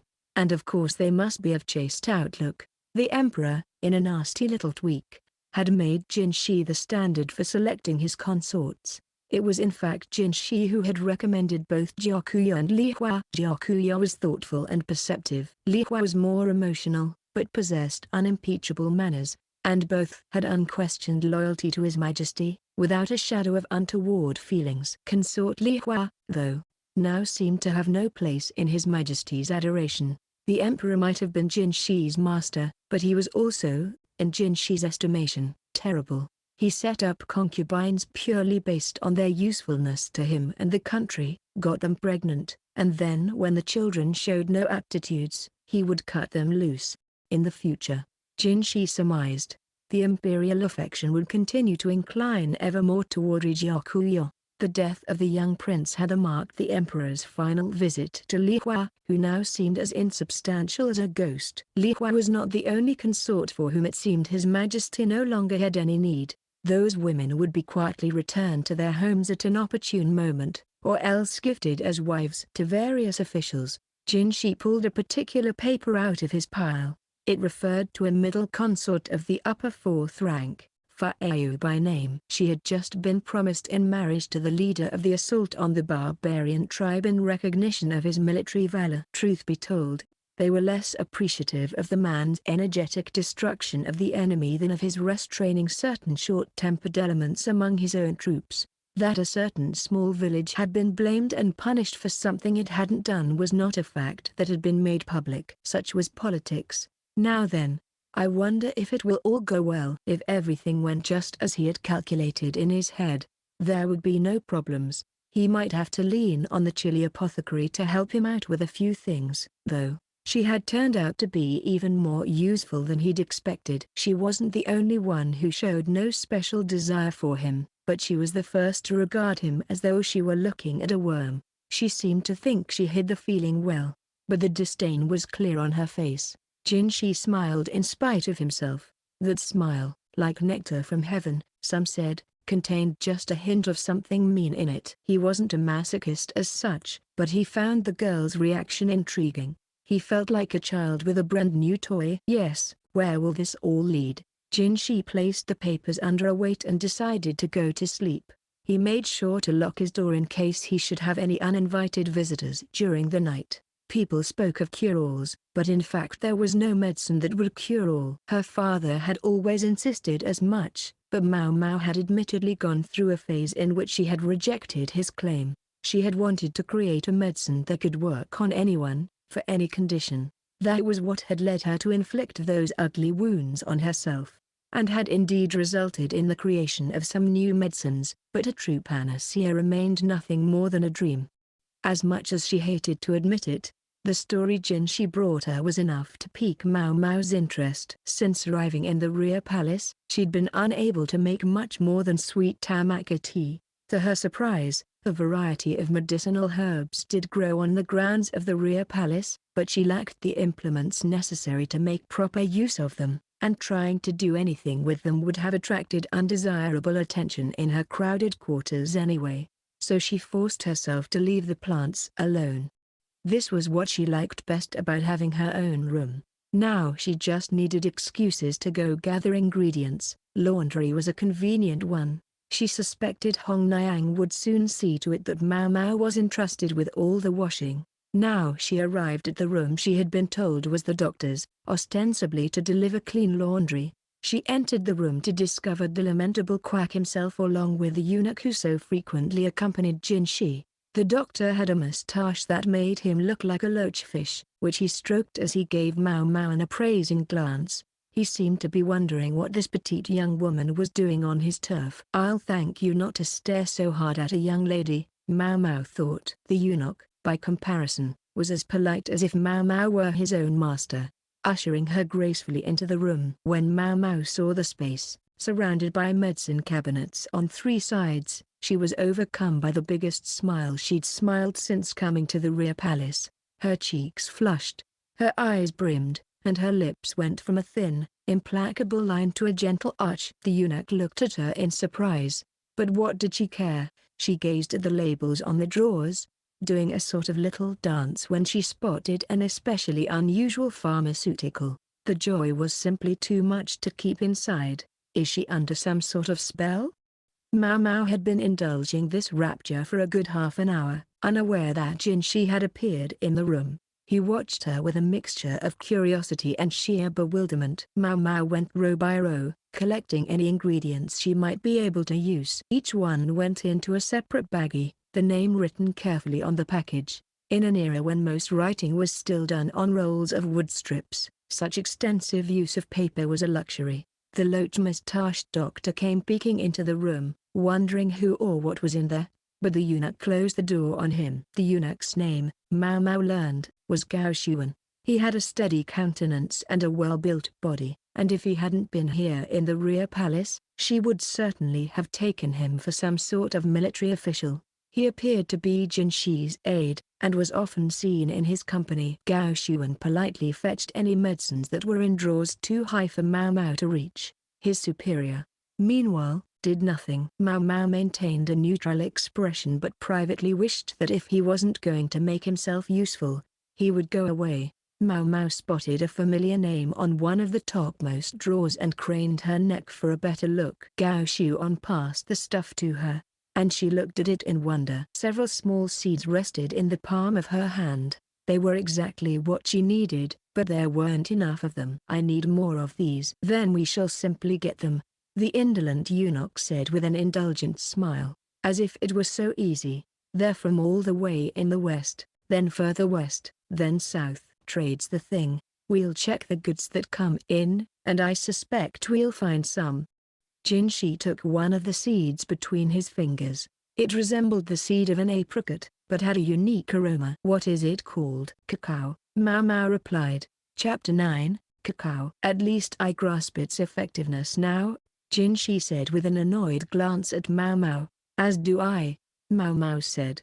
Jinshi looked almost overcome by the catastrophic scene in front of him. "Ugh," he said, and there was no hint of his usual detached smile. There was only fatigue on his face. "How did this happen?" "To answer that question, we'll have to go back in time a few hours." The cacao they were sent was no longer in seed form, but had been powdered. All the other ingredients Maomao had requested had already arrived at the kitchen of the Jade Pavilion. 3 of the ladies in waiting were busy trying to look on, but a word from Hong Niang sent them scurrying back to their work. Milk, butter, sugar, honey, distilled spirits and dried fruits, and some oils derived from aromatic herbs to give everything a pleasant odor. All nutritious and expensive ingredients, and all useful in a stamina concoction. Maomao had tasted cacao only once. It had been in a hardened, sweetened form called chocolate, and she had received it from one of the prostitutes. It had been a piece hardly the size of the tip of her finger, but on eating it, she felt she had drunk an entire cup of some especially sharp liquor. It made her oddly giddy. The chocolate was, the woman had explained, a gift from an especially nasty customer who had hoped to buy the affections of a girl who had been sold into prostitution, by offering her a rare treat. When the girl noticed Maomao's altered state, however, she was deeply angry, and the madam of the brothel forbade the customer from coming back. It came to light later that a trading concern had started to sell the stuff as an aphrodisiac. Maomao had managed to obtain a handful of seeds since then, but she had never used them as medicine. No one in the red light district came to the apothecary seeking something so extravagant for a simple medicament. Even now, Maomao remembered the chocolate for the way it had been hardened with oil and fat. Her wide experience with an eclectic collection of medicines and poisons in all their various flavors and aromas naturally also gave her an excellent memory for ingredients. It was still the hot season, and she suspected butter wouldn't set well, so she decided to cover some fruit instead. A bit of ice would be perfect, but that was of course impossible and didn't make the ingredients list. Instead she asked for a large, unglazed water jug to be prepared. It was filled half full with water. As the water evaporated, the inside of the jug would become cooler than the outside air, cool enough to help harden the fats. Maomao dipped a spoon into the mixture and tasted a bit of it. It was bitter and sweet at the same time, and her knowledgeable tongue likewise detected elements that would improve the mood. She was far more resistant to things like alcohol and toxins now than she had been when she'd had that first taste of chocolate, and it didn't affect her nearly as much. But she could still tell it was powerful stuff. "Maybe I should make the portions a bit smaller." She chopped the fruit in half with a simple cleaver, then dipped them in the brownish liquid. She put them on a plate, then placed them in the jug. She put a lid on the jug, then covered it with a straw mat to hide it. The only thing left was to wait for the chocolate to harden. Jinshi would come by to collect it that evening. That should be plenty of time. "Guess I've got a little extra." She hadn't used all of the brownish liquid. The ingredients were extremely expensive, and it was quite nutritious. Aphrodisiac or not, it had a minimal effect on Maomao, so she decided to eat it herself later. She chopped some bread into cubes and soaked them in the stuff. This way she wouldn't have to worry about any cooling process, either. She put a lid on the jar of cacao liquid and set it on the shelf. The rest of the ingredients she put in her own room, then headed for the washing area to clean the utensils. She should have put the dipped bread in her room, too, but she was already thinking about other things. Maybe her taste testing had left her a little inebriated. Well, it was too late now. It happened after that, while Maomao was out running errands for Hong Niang, stopping off along the way to pick some medicinal herbs for herself. The bread, and the fact that it should have gone on the shelf, were chased clear out of Maomao's mind. She returned with a laundry basket full of herbs, thoroughly pleased with herself, only to be greeted by Hong Niang and consort Jiakuyo, looking deathly pale and rather disturbed, respectively. Gao Xuan was there too, which implied Jinshi was somewhere about. Hong Niang could only put a hand to her forehead and point to the kitchen, so Maomao pressed her laundry basket into Gao Xuan's arms and headed over. She discovered Jinshi, looking annoyed.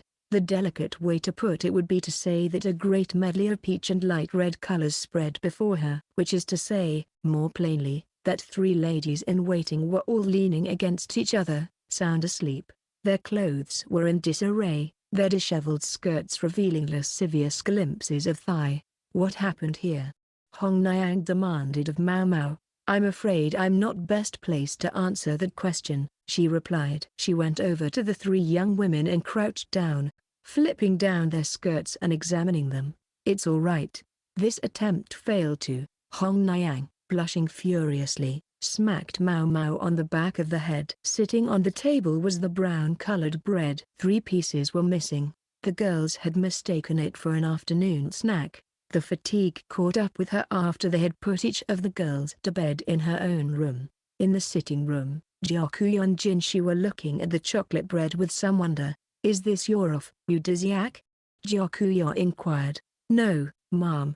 This is.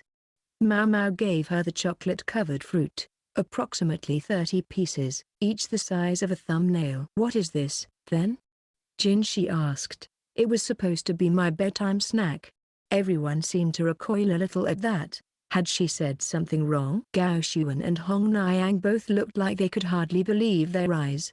I'm very accustomed to spirits and stimulants, so I don't feel them much. Maomao had once, in the name of science, pickled a venomous snake in alcohol and drunk it, so she could safely be called an experienced drinker. She considered alcohol to be a kind of medicine. The more susceptible one was to new forms of stimulation, the better medicine worked on one. Take this bread, for instance.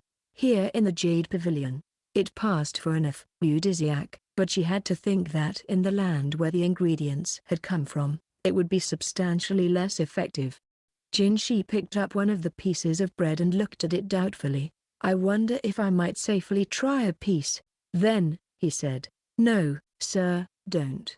Hong Niang and Gao Xuan cried almost in unison. Maomao thought this was the first time she had heard Gao Xuan speak. Jinshi put the bread back, remarking that he had only been joking. It would, of course, have been improper for him to consume a known aphrodisiac in the presence of the emperor's own favorite consort, but perhaps even more to the point, hardly anyone could have resisted him had he come to her with that nymph-like smile and a flush in his cheeks.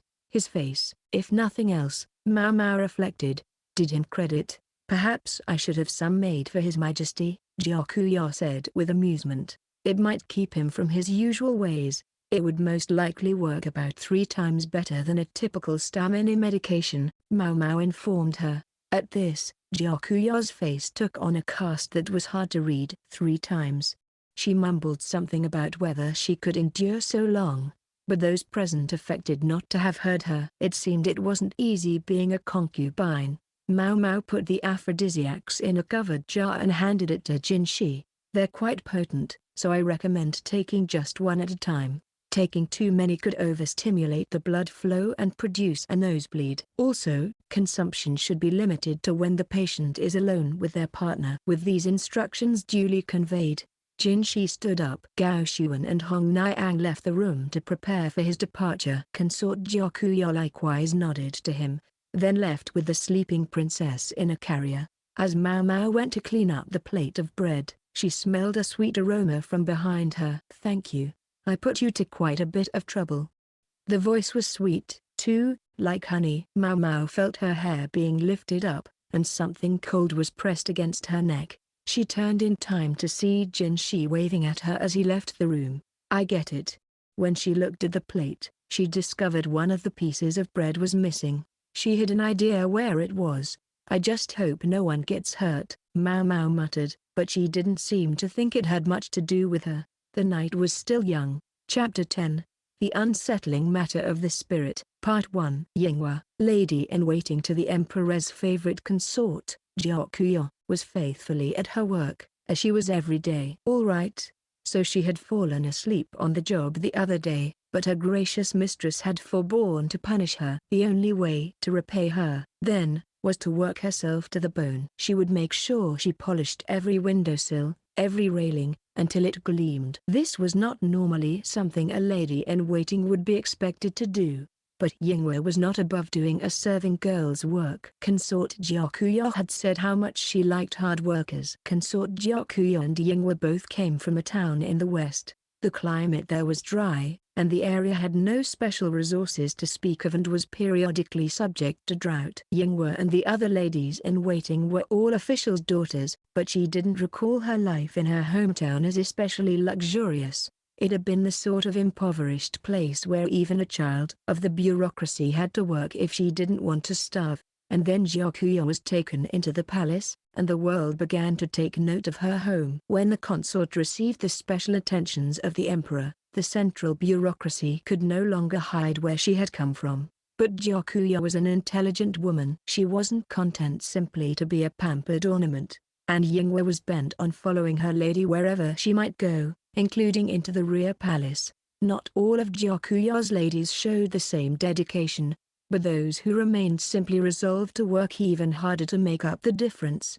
When Yinghua went into the kitchen to organize the utensils, she discovered the new girl there, making something. Maomao was her name, Yinghua recalled, but she had proven so taciturn that nobody was sure what kind of person she really was. Consort Jiakuyo was an uncommonly strong judge of character, however, so it was unlikely Maomao was a bad egg.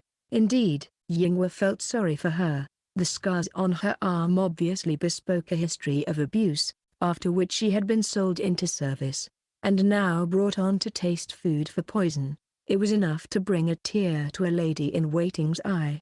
They kept increasing her portions at dinner, hoping to plumpen the spindly girl, and they refused to let her do the cleaning so that she wouldn't have to reveal her injuries to the wider world. Yinghua and her two fellow ladies-in-waiting were of one mind in all this, and as a result Maomao frequently found herself with little to do.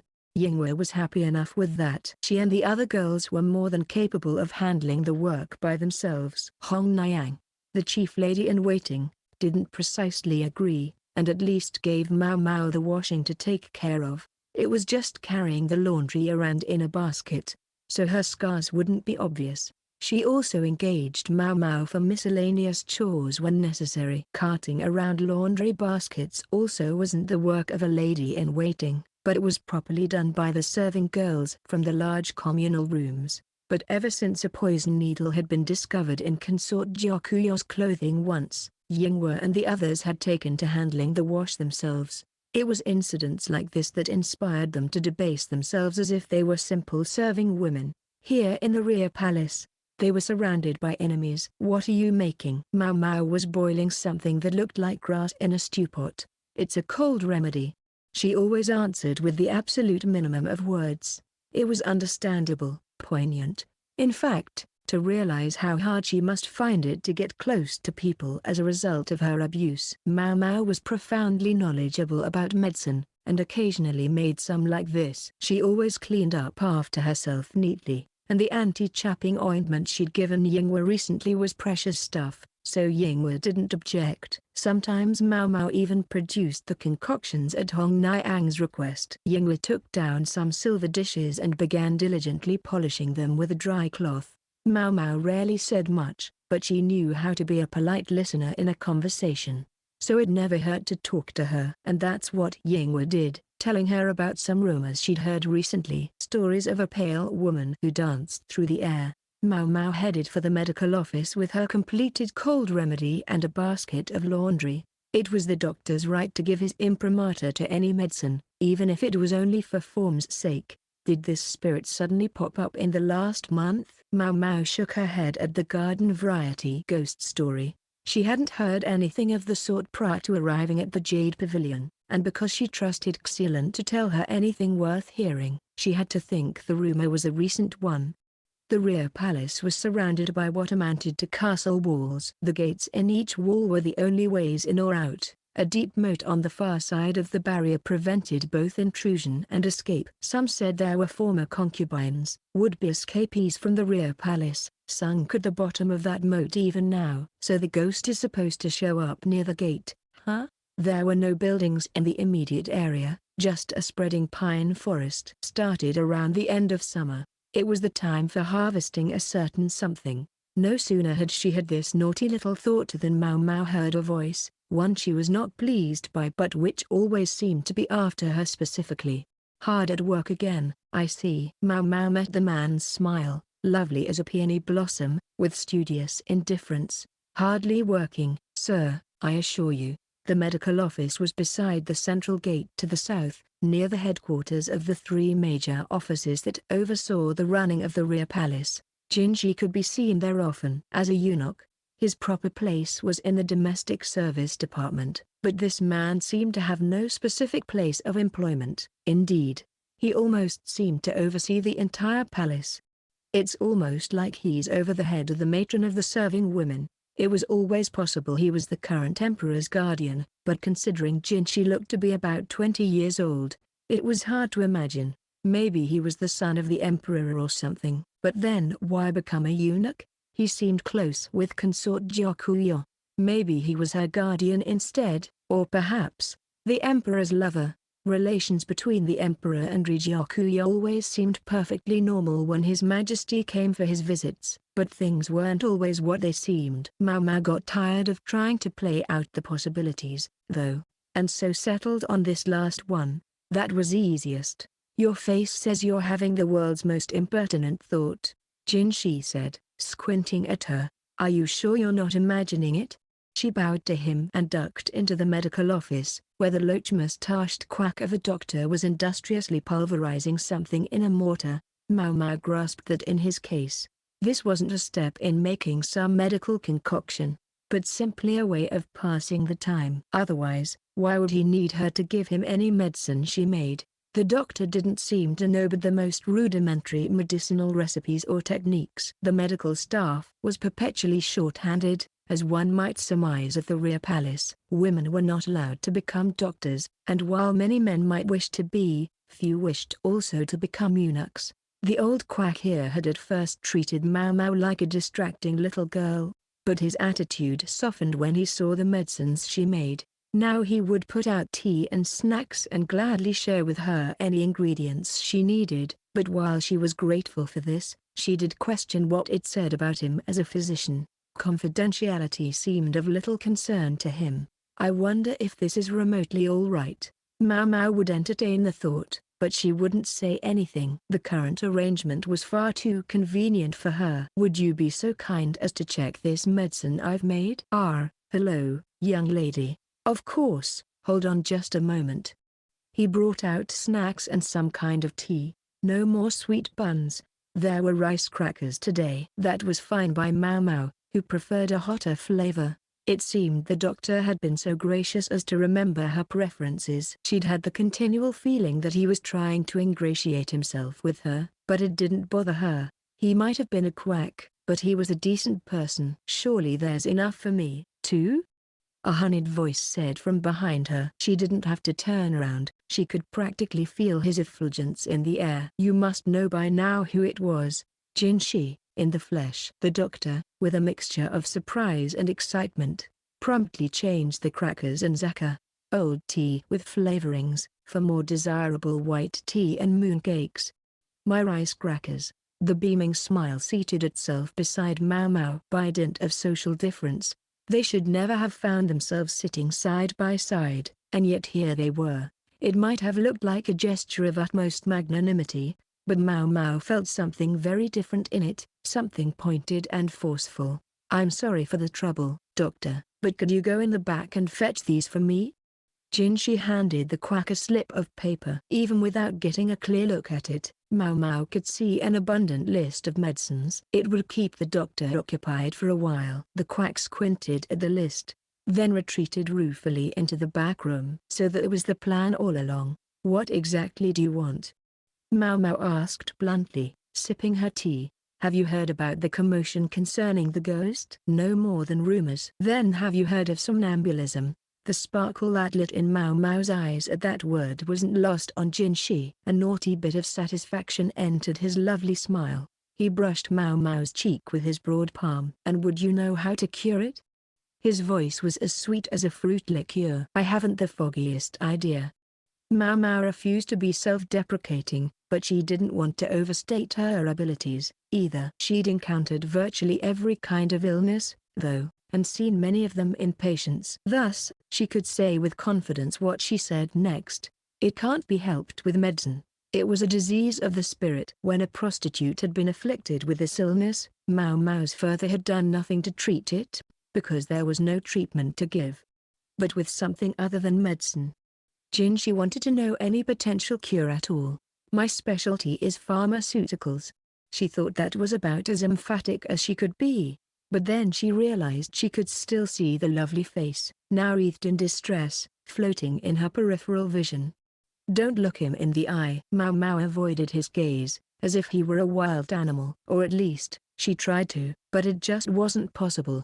He slid around so he was facing her. "Talk about persistent. Talk about annoying." Maomao had no choice but to admit defeat. "Fine. I'll help you," she said, but she was careful to look very unhappy about it. Gao Xuan arrived to fetch her around midnight. They were going out to witness the illness in question. Gao Xuan's taciturn nature and often expressionless face could have made him seem unapproachable, but Maomao actually rather liked it. Sweet treats went best with pickled foods. Gao Xuan made the perfect compliment to Jinshi's saccharine attitude. "He doesn't come across like a eunuch." Many eunuchs became effeminate, because their biological yang had been forcibly removed. They grew minimal body hair, had gentle personalities, and a disposition to obesity as their sexual appetites were replaced by culinary ones. The quack doctor was the most obvious example. He looked like any other middle-aged man, but his speech made him sound like the mistress of some well-to-do merchant household. Gao Xuan, for his part, didn't have much body hair, but what was there was thick and black, and if he hadn't lived in the rear palace it would have been easy to take him for a military official. "I wonder what brought him to choose this path." Wonder she might, but even Maomao understood that actually asking would be beyond the pale. She simply nodded in silence and went with him. Gao Xuan led the way, holding a lantern in one hand. The moon was only half full, but it was a cloudless night, and all its light reached them. Maomao had never been out in the rear palace so late at night. It was like a different world. Once in a while she thought she heard rustling, and maybe some moaning, from the bushes here or there, but she determined to ignore it. The emperor was the only proper man allowed in the rear palace, so it wasn't the lady's fault if romantic encounters here started to take on less typical forms. "Mistress Maomao," Gao Xuan began, but Maomao felt some compunction at the polite mode of address. "Please, you needn't call me that," she said. "Your station is so far above mine, Master Gao Xuan." Gao Xuan ran his hand along his chin as he considered this. Finally he said, "Xiao Mao." Then, a diminutive form of her name that was very much the polar opposite of Ms. Maomao. "That's maybe a little too familiar," Maomao thought, realizing that perhaps Gao Xuan had a lighter heart than first appeared, but nonetheless she nodded. "Perhaps," Gao Xuan ventured now, "I might ask you to stop regarding Master Jinshi in the same manner in which you might look at a worm." Damn, they noticed. Her reactions had been growing too automatic recently. Her poker face could no longer hide them. She didn't expect to be beheaded for it on the spot or anything, but she would have to control herself. From the perspective of these notables, it was Maomao who was the worm. "Why, today he reported to me that you gazed at him as though he were a slug." "Well, he certainly seemed especially slimy. The fact that he informed Gao Xuan of Maomao's every disparaging glance, she thought, spoke to both his tenacity and his sliminess. It didn't say much for him as a man. Or former man, perhaps. He smiled so broadly as he told me, his eyes brimming and his whole body trembling. Truly, I have never seen joy so singularly expressed. Maomao greeted Gao Xuan's description. Surely he knew it could only possibly cause misunderstanding? With total seriousness, as a matter of fact, she was privately demoting Jinshi from worm to filth as she replied, I'll be more mindful in the future. Thank you. Those with no immunity do tend to swoon at a glance. It's quite an effort to keep on top of it. The sigh with which Gao Xuan accompanied this remark carried an unmistakable note of frustration. Maomao surmised that this was not the first time he'd had to clean up after Jinshi. Having a superior who was too pure was its own kind of difficulty. The course of this tiring conversation brought them to the gate on the east side. The walls were about 4 times as tall as Maomao. The great deep moat on the other side necessitated a bridge be lowered when provisions or supplies were brought in, or at the occasional changes of serving girls. In short, to flee the rear palace was to face the ultimate punishment. The entry was a double gate with a guardhouse on both sides, and the gate was always guarded. 2 eunuchs on the inside, 2 soldiers on the outside. The drawbridge was too heavy to raise or lower by manpower alone, so 2 head of oxen were on hand to do the job. Maomao was seized by the desire to go into the nearby pine forest to look for ingredients, but with Gao Xuan there she had to restrain herself. Instead she sat down in the open-air pavilion in the garden. And then, there in the light of the half-moon, she appeared. There she is, Gao Xuan said, pointing. Maomao looked and saw something unbelievable. The figure of a pale woman almost floating through the air. Her long dress trailed behind her, her feet moving gracefully atop the wall as if in a dance. She shivered, and her clothing rippled as if it were alive.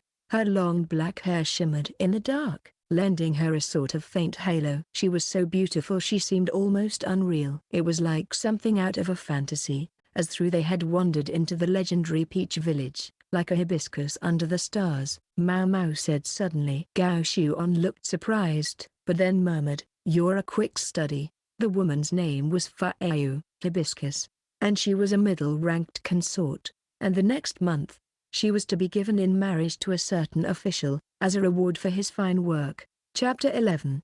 The Unsettling Matter of the Spirit. Part 2. Somnambulism was a most mysterious condition. It caused one to move around as though awake, even when one was asleep. The cause could be some sort of disturbance in the heart, something no amount or type of medicine could cure, for there was no medicine to soothe a troubled spirit. Maomao knew of a courtesan who had suffered from the condition. She had been of sunny disposition, a good singer, and one man had even been talking about buying her out of prostitution. But the negotiations fell through, for every night she would wander the brothel like a woman possessed. Ugly rumors began to dog her. When the madam tried to restrain her to stop her from walking around one night, the woman scratched her so badly she bled. The next day, the other women confronted her about her behavior, but the courtesan said cheerfully, My goodness, ladies, what are you talking about? The woman remembered nothing, but her bare feet were covered with mud and scratches. And what happened to her? Jinshi asked. He, Maomao, and Gao Xuan were in the sitting room together, along with consort Jiakuyo. Hong Niang was looking after the little princess. Nothing, Maomao said curtly. When the discussions of her emancipation ended, so did her wandering around. Was it that the discussions upset her, then? Jiakuyo asked with a puzzled look. Maomao nodded. It seems likely. The suitor was the head of a large business, but he was a man with not only a wife and children already, but even grandchildren. The woman's contract was going to be up with another year's work, anyway. Perhaps she found the idea of working another year better than being married off to a man she had no interest in. In the end, the woman had worked out the remainder of her contract with no further offers to buy her out. Exceptional emotional agitation commonly results in wandering like this. So we tried to give her perfumes and medicines that might help calm her down. They relaxed her a little, but didn't do much more. Maomao had always been the one to mix the concoctions, not her father. Jinshi said with more than a touch of boredom. And that's really all there is to that story? That's all. Maomao struggled not to sneer at Jinshi's languid look. Gao Xuan sat beside him, silently encouraging her in this effort. If that's all you need, I must get back to work, Maomao said. Then she bowed and left the room. Let's turn back the clock a bit. The day after she had witnessed the spirit, Maomao had gone to see her favorite chatterbox, Xilan. Xilan was forever trying to pry information about Jiakuya out of Maomao, so this time Maomao fed her some innocuous tidbits in exchange for what she knew about the ghost. The trouble had begun about 2 weeks before. The spirit had first been spotted in the northern quarter. Shortly after that, it had begun to be seen in the eastern quarter, and started to appear every night. The guards, frightened by the entire situation, did nothing about it. But as the situation didn't seem to be causing any harm, no one punished them for their inaction. It seemed that the deep moat, the high walls, and the overall impenetrability of the rear palace had left the guards susceptible to such fears, worthless for security. Next, Maomao had headed to see the quack. His loose lips told her something new about Princess Fa'ayu, how she had been unwell lately. She was the third princess of a vassal state so small it could have been flicked away with a finger. Though she was given the title princess, she was really little more than a highly ranked concubine. She had a building in the northern quarter. She liked to dance, but she was nervous and high-strung, and had once made a mistake while dancing for His Majesty. The other consorts in attendance had laughed at her, and since then she had refused to come out of her room. A sensitive soul, one might say. Princess Fa'ayu had no conspicuous qualities other than her dancing, and it was said that in the 2 years since she had come to the rear palace, His Majesty had not spent the night with her once. Now she was to be given in marriage to a military official, an old friend of hers, and one hoped, might be happy. Father always said not to say anything based on assumptions, Maomao thought, and so she resolved not to. The princess, pale and demure, was blushing as she passed through the central gate. She was not uncommonly beautiful, but her palpable happiness excited cries of admiration from the onlookers. A collective expectant gaze turned on the gate. If one was going to be given in marriage, this was the ideal. This was how it should look. Surely you can at least tell me? Consort Jiakuya said with a lustrous smile. Though she was already the mother of a little girl, she was in fact not quite 20 years old, and the smile had a hoydenish quality about it. What should I do? Maomao thought. Consort Jiakuya had fixed her with her best stare and wasn't letting up. And at length Maomao gave in. If you understand that what I'm going to say is ultimately just speculation, she said with a sigh, and if you promise not to get angry. Of course I won't get angry. I was the one who asked. HRRM.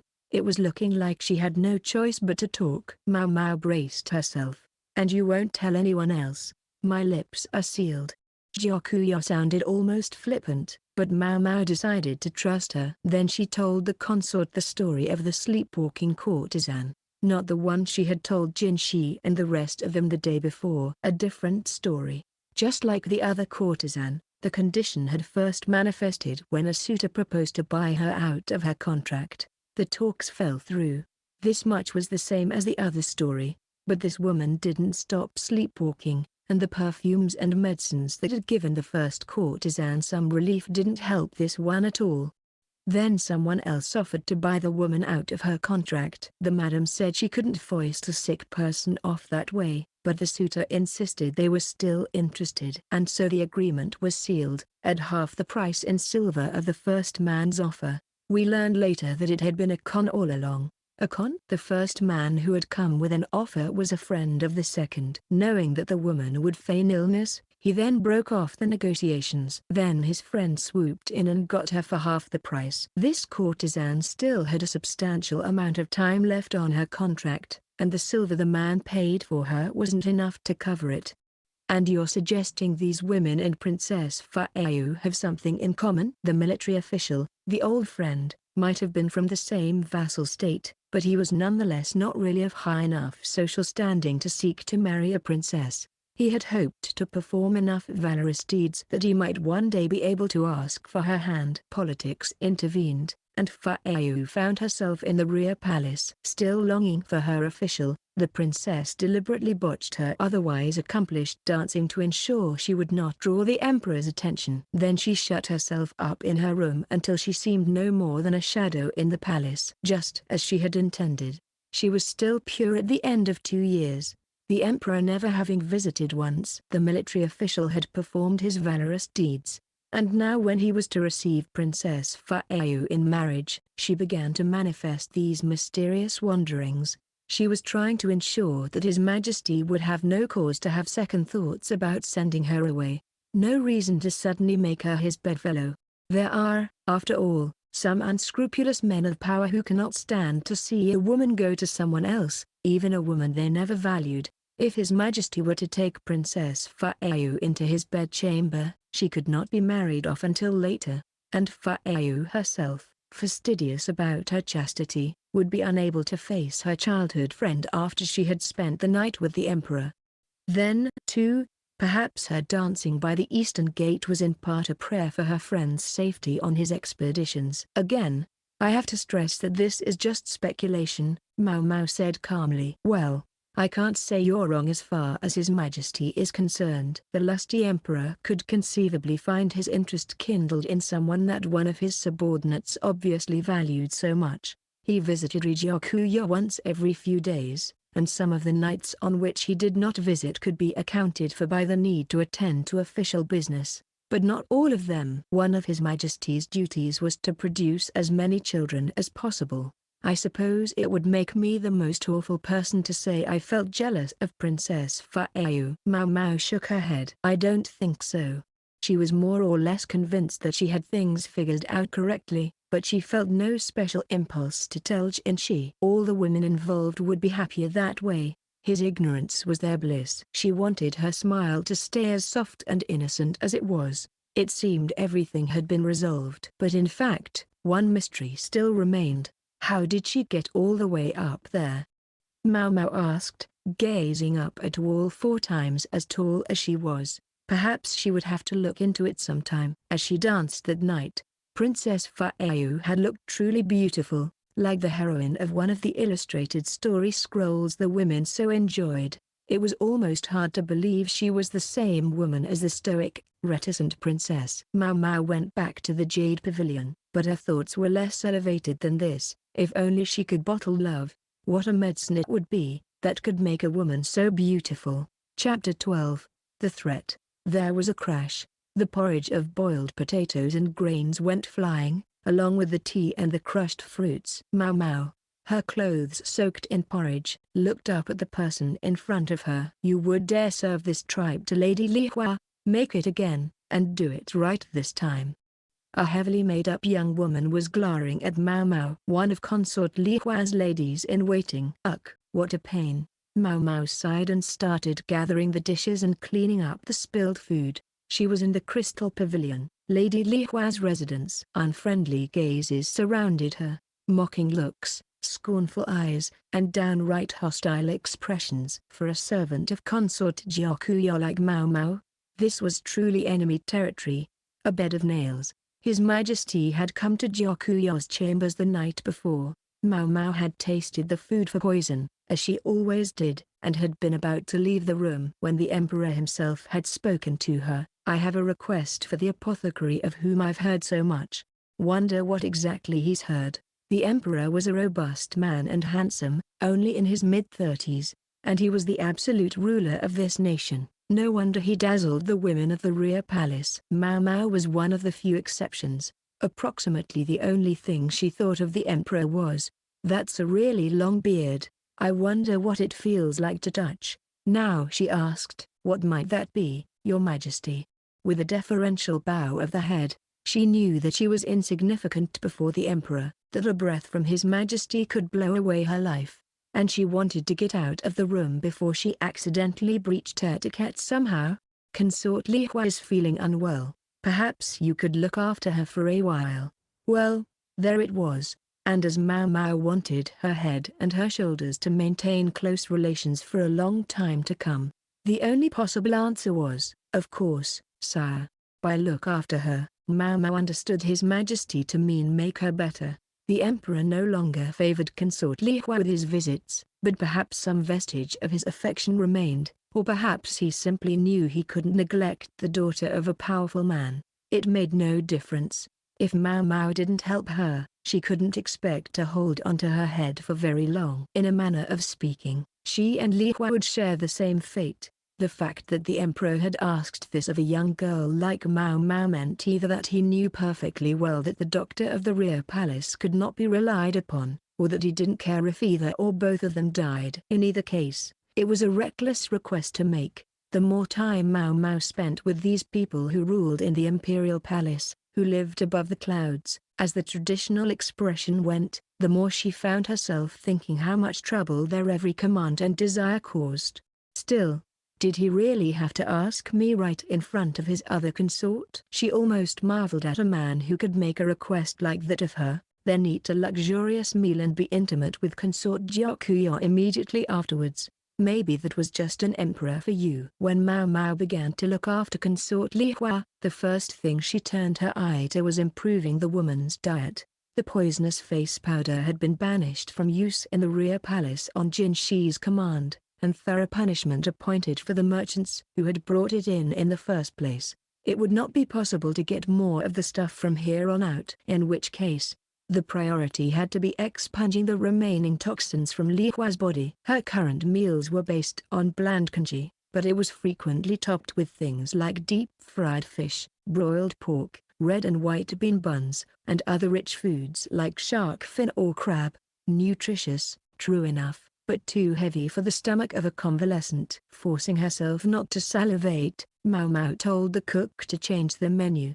The weight of an imperial assignment gave even an unimportant lady-in-waiting like Maomao a certain amount of authority, and Li Hua's meals were made to consist of porridge, rich in fiber, tea, an excellent diuretic, and fruit, easily digested. Unfortunately, all of these were now scattered on the ground. Maomao, raised in the red light district as she was appalled by the waste of food. The women of the Crystal Pavilion were less impressed by whatever imperial commission Maomao might have had than they were displeased by the fact that she served their rival, consort Jiakuya. Maomao would have gladly given them all a piece of her mind, but instead she bit her tongue and cleaned up the mess. Li Hua's ladies-in-waiting brought the consort sumptuous meals, but over time they came back more and more untouched. Presumably, the ladies got to enjoy the leftovers. Maomao would have liked to perform a proper physical examination of the patient, but Li Hua's canopied bed was surrounded by a phalanx of ladies-in-waiting, collectively performing a rather ungracious and ineffective nursing duty. When they provoked a cough by slapping whitening powder on Li Hua's face while she was asleep, they would exclaim, "The air is bad in here, it's this noxious worm," and chase Maomao out of the room. She couldn't get at Li Hua to do an exam, no question in my mind. At this rate, she'll keep wasting away until she dies. Maybe she had taken in too much of the poison and it was too late to get it out of her system. Or perhaps she simply wasn't strong enough. If a person didn't eat, they would die. Li Hua appeared to be losing the will to live. Maomao was leaning against a wall, counting the number of days her head was likely to remain attached to her body, when she heard a shrill of coquettish voices. She had a very bad feeling about this. She raised her head very slowly and found herself confronted with a gorgeous face, smiling like the sun. It was the beautiful eunuch. "You look troubled," he said. "Do I?" Maomao replied tonelessly, her eyes half closed. "I wouldn't have said it if you didn't." He stared straight at her, so she tried looking away instead. He leaned in, his eyelashes noticeably long, to count to her, and when their eyes met again, Maomao very much broke her promise to Gao Xuan by adopting the expression of someone looking at a piece of garbage. "What is with that girl?" The words were soft but venomous. Maomao was referring to the woman who had spilled the food. She was insufferable, and she veritably exuded menace. A woman's wrath was a terrible thing, but Jinshi nonetheless said softly into her ear with his honeyed voice, "Shall we go inside?" Maomao found herself pushed into the room before she could object.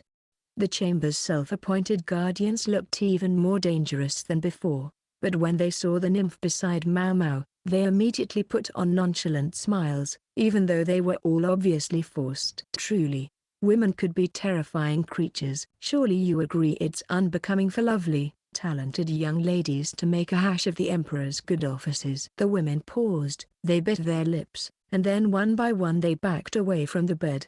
There now, go, Jinshi said, giving Maomao a little shove on the back that almost toppled her over. She bowed and approached the bed, then took Li Hua's hand. It was pale, the veins stood out prominently. Maomao had some experience of medicine, the practice of healing, if not as much as she had of medicine, the concoctions that did the healing. Li Hua's eyes were closed, and she didn't fight Maomao. It was hard to tell if she was even awake or asleep. She already seemed to have one foot in the grave. Maomao placed a finger on Li Hua's face, hoping to get a better look at her eye. She was greeted by a slick, slippery texture. Li Hua's skin was as pale as it had ever been. It hasn't changed? Maomao frowned, then went over to the ladies in waiting. She stood in front of one of them, the one who had been making the consort up earlier. In a deliberately soft, restrained voice, Maomao asked, Are you the one who does the ladies' makeup? I certainly am. It's a lady-in-waiting's duty, you know. The woman seemed mildly intimidated by Maomao's searing look. It obviously took everything she had to remain defiant. We want consort Li Hua to be as beautiful as she can, always. The girl sniffed, she sounded so sure of herself. Is that right? A crack echoed through the room. The girl stumbled aside, in the direction of the force, hardly knowing what had happened. She felt an unfamiliar heat in her cheek and ear. Maomao's right hand smarted, it burned almost as much as the girl's left cheek. Maomao had smacked her about as hard as she was able. What's wrong with you? One of the other ladies in waiting demanded. Several of them were openly astounded.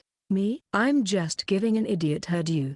Maomao grabbed the girl by the hair, pulling her to her feet. Ow, that hurts, stop. The lady in waiting wailed, but Maomao paid her no heed. She dragged the girl over to the makeup stand and picked up a carved jar with her free hand. She opened the lid and smeared the contents on the face of the lady in waiting. White powder went everywhere, causing coughing fits. Tears brimmed in the young woman's eyes. There, now you can be as beautiful as your lady. Lucky you.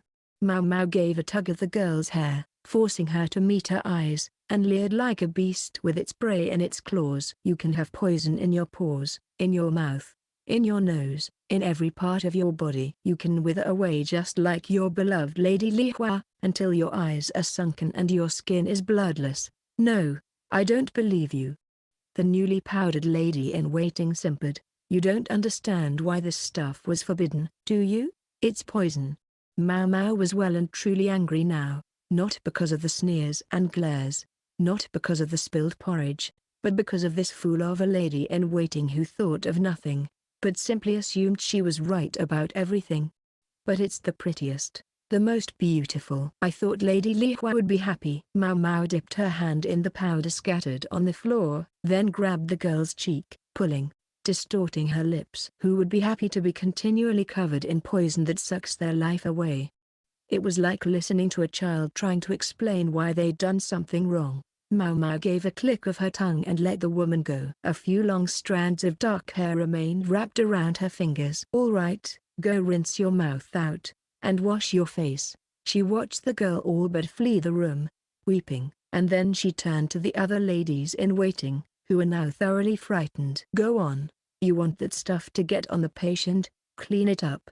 She pointed to the powdery floor, deciding to ignore the fact that she was the one who had spilled it. The other ladies in waiting winced, but then went to get the cleaning supplies. Maomao crossed her arms and snorted. Some of the powder was on her clothes, but she didn't care. One person had remained calm and collected throughout all this. Women are indeed terrifying, Jinshi said now, tucking his hands into his wide sleeves. Maomao had completely forgotten he was there. Ugh, she said as the rush of blood to her head subsided. She squatted down right where she was. Now she'd done it. Chapter 13, Nursing. Consort Li Hua's condition was worse than Maomao had thought.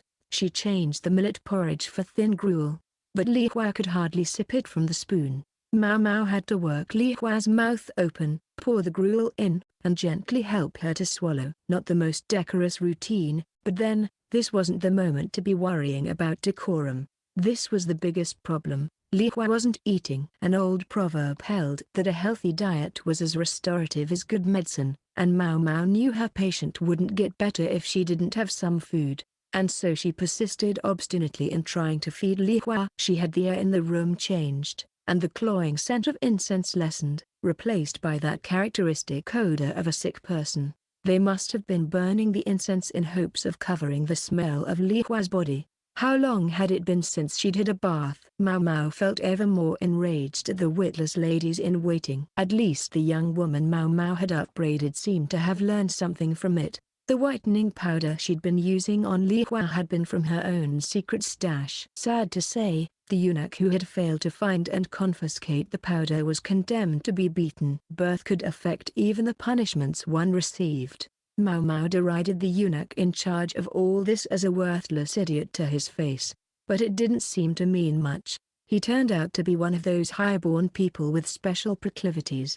Maomao had a cloth and a bucket of hot water prepared, then summoned the other ladies in waiting to help her wash consort Li Hua. The ladies looked uncomfortable, but at a glare from Maomao they meekly went along. Li Hua's skin was so dry the water hardly beaded on it, and her lips were painfully cracked. They applied honey rather than red makeup to her lips, and her hair was tied back in a simple knot. Now they just had to get her to take some tea whenever they could. Once in a while, she was given watered-down soup instead. It would help her get some salt. This would cause her to use the toilet more, expelling the toxins from her body. Maomao had thought the consort might reject this unusual new caretaker, even think of her as an enemy. But Li Hua was as pliant as a doll. Looking at her vacant eyes made one doubt whether she even knew one person from another. But then they were able to increase her portion of gruel from half a bowl to an entire bowl, and then to add some rice and grains. When Li Hua was able to chew and swallow without help, meat stock was added, making a savory soup, along with mashed fruits. One day when she had managed to use the toilet on her own, Li Hua suddenly spoke. "Why?" Maomao stood closer to catch the whispered words. "Why didn't you just let me die?" The voice was vanishingly small. Maomao frowned. "If that's what you want, then just stop eating. The fact that you keep taking your gruel tells me you don't want to die." And then she offered Li Hua some warm tea. The woman gave a gentle cough. "I see." She smiled, however faintly. Li Hua's ladies in waiting tended to have one of two reactions to Maomao. Either they were terrified of her, or they were terrified of her but still fought back. "Guess I went a little too far." Once Maomao's emotions hit a boiling point, she was wont to boil over herself. She knew it was a bad habit. She'd even abandoned the delicate language of the court for more uncouth expressions.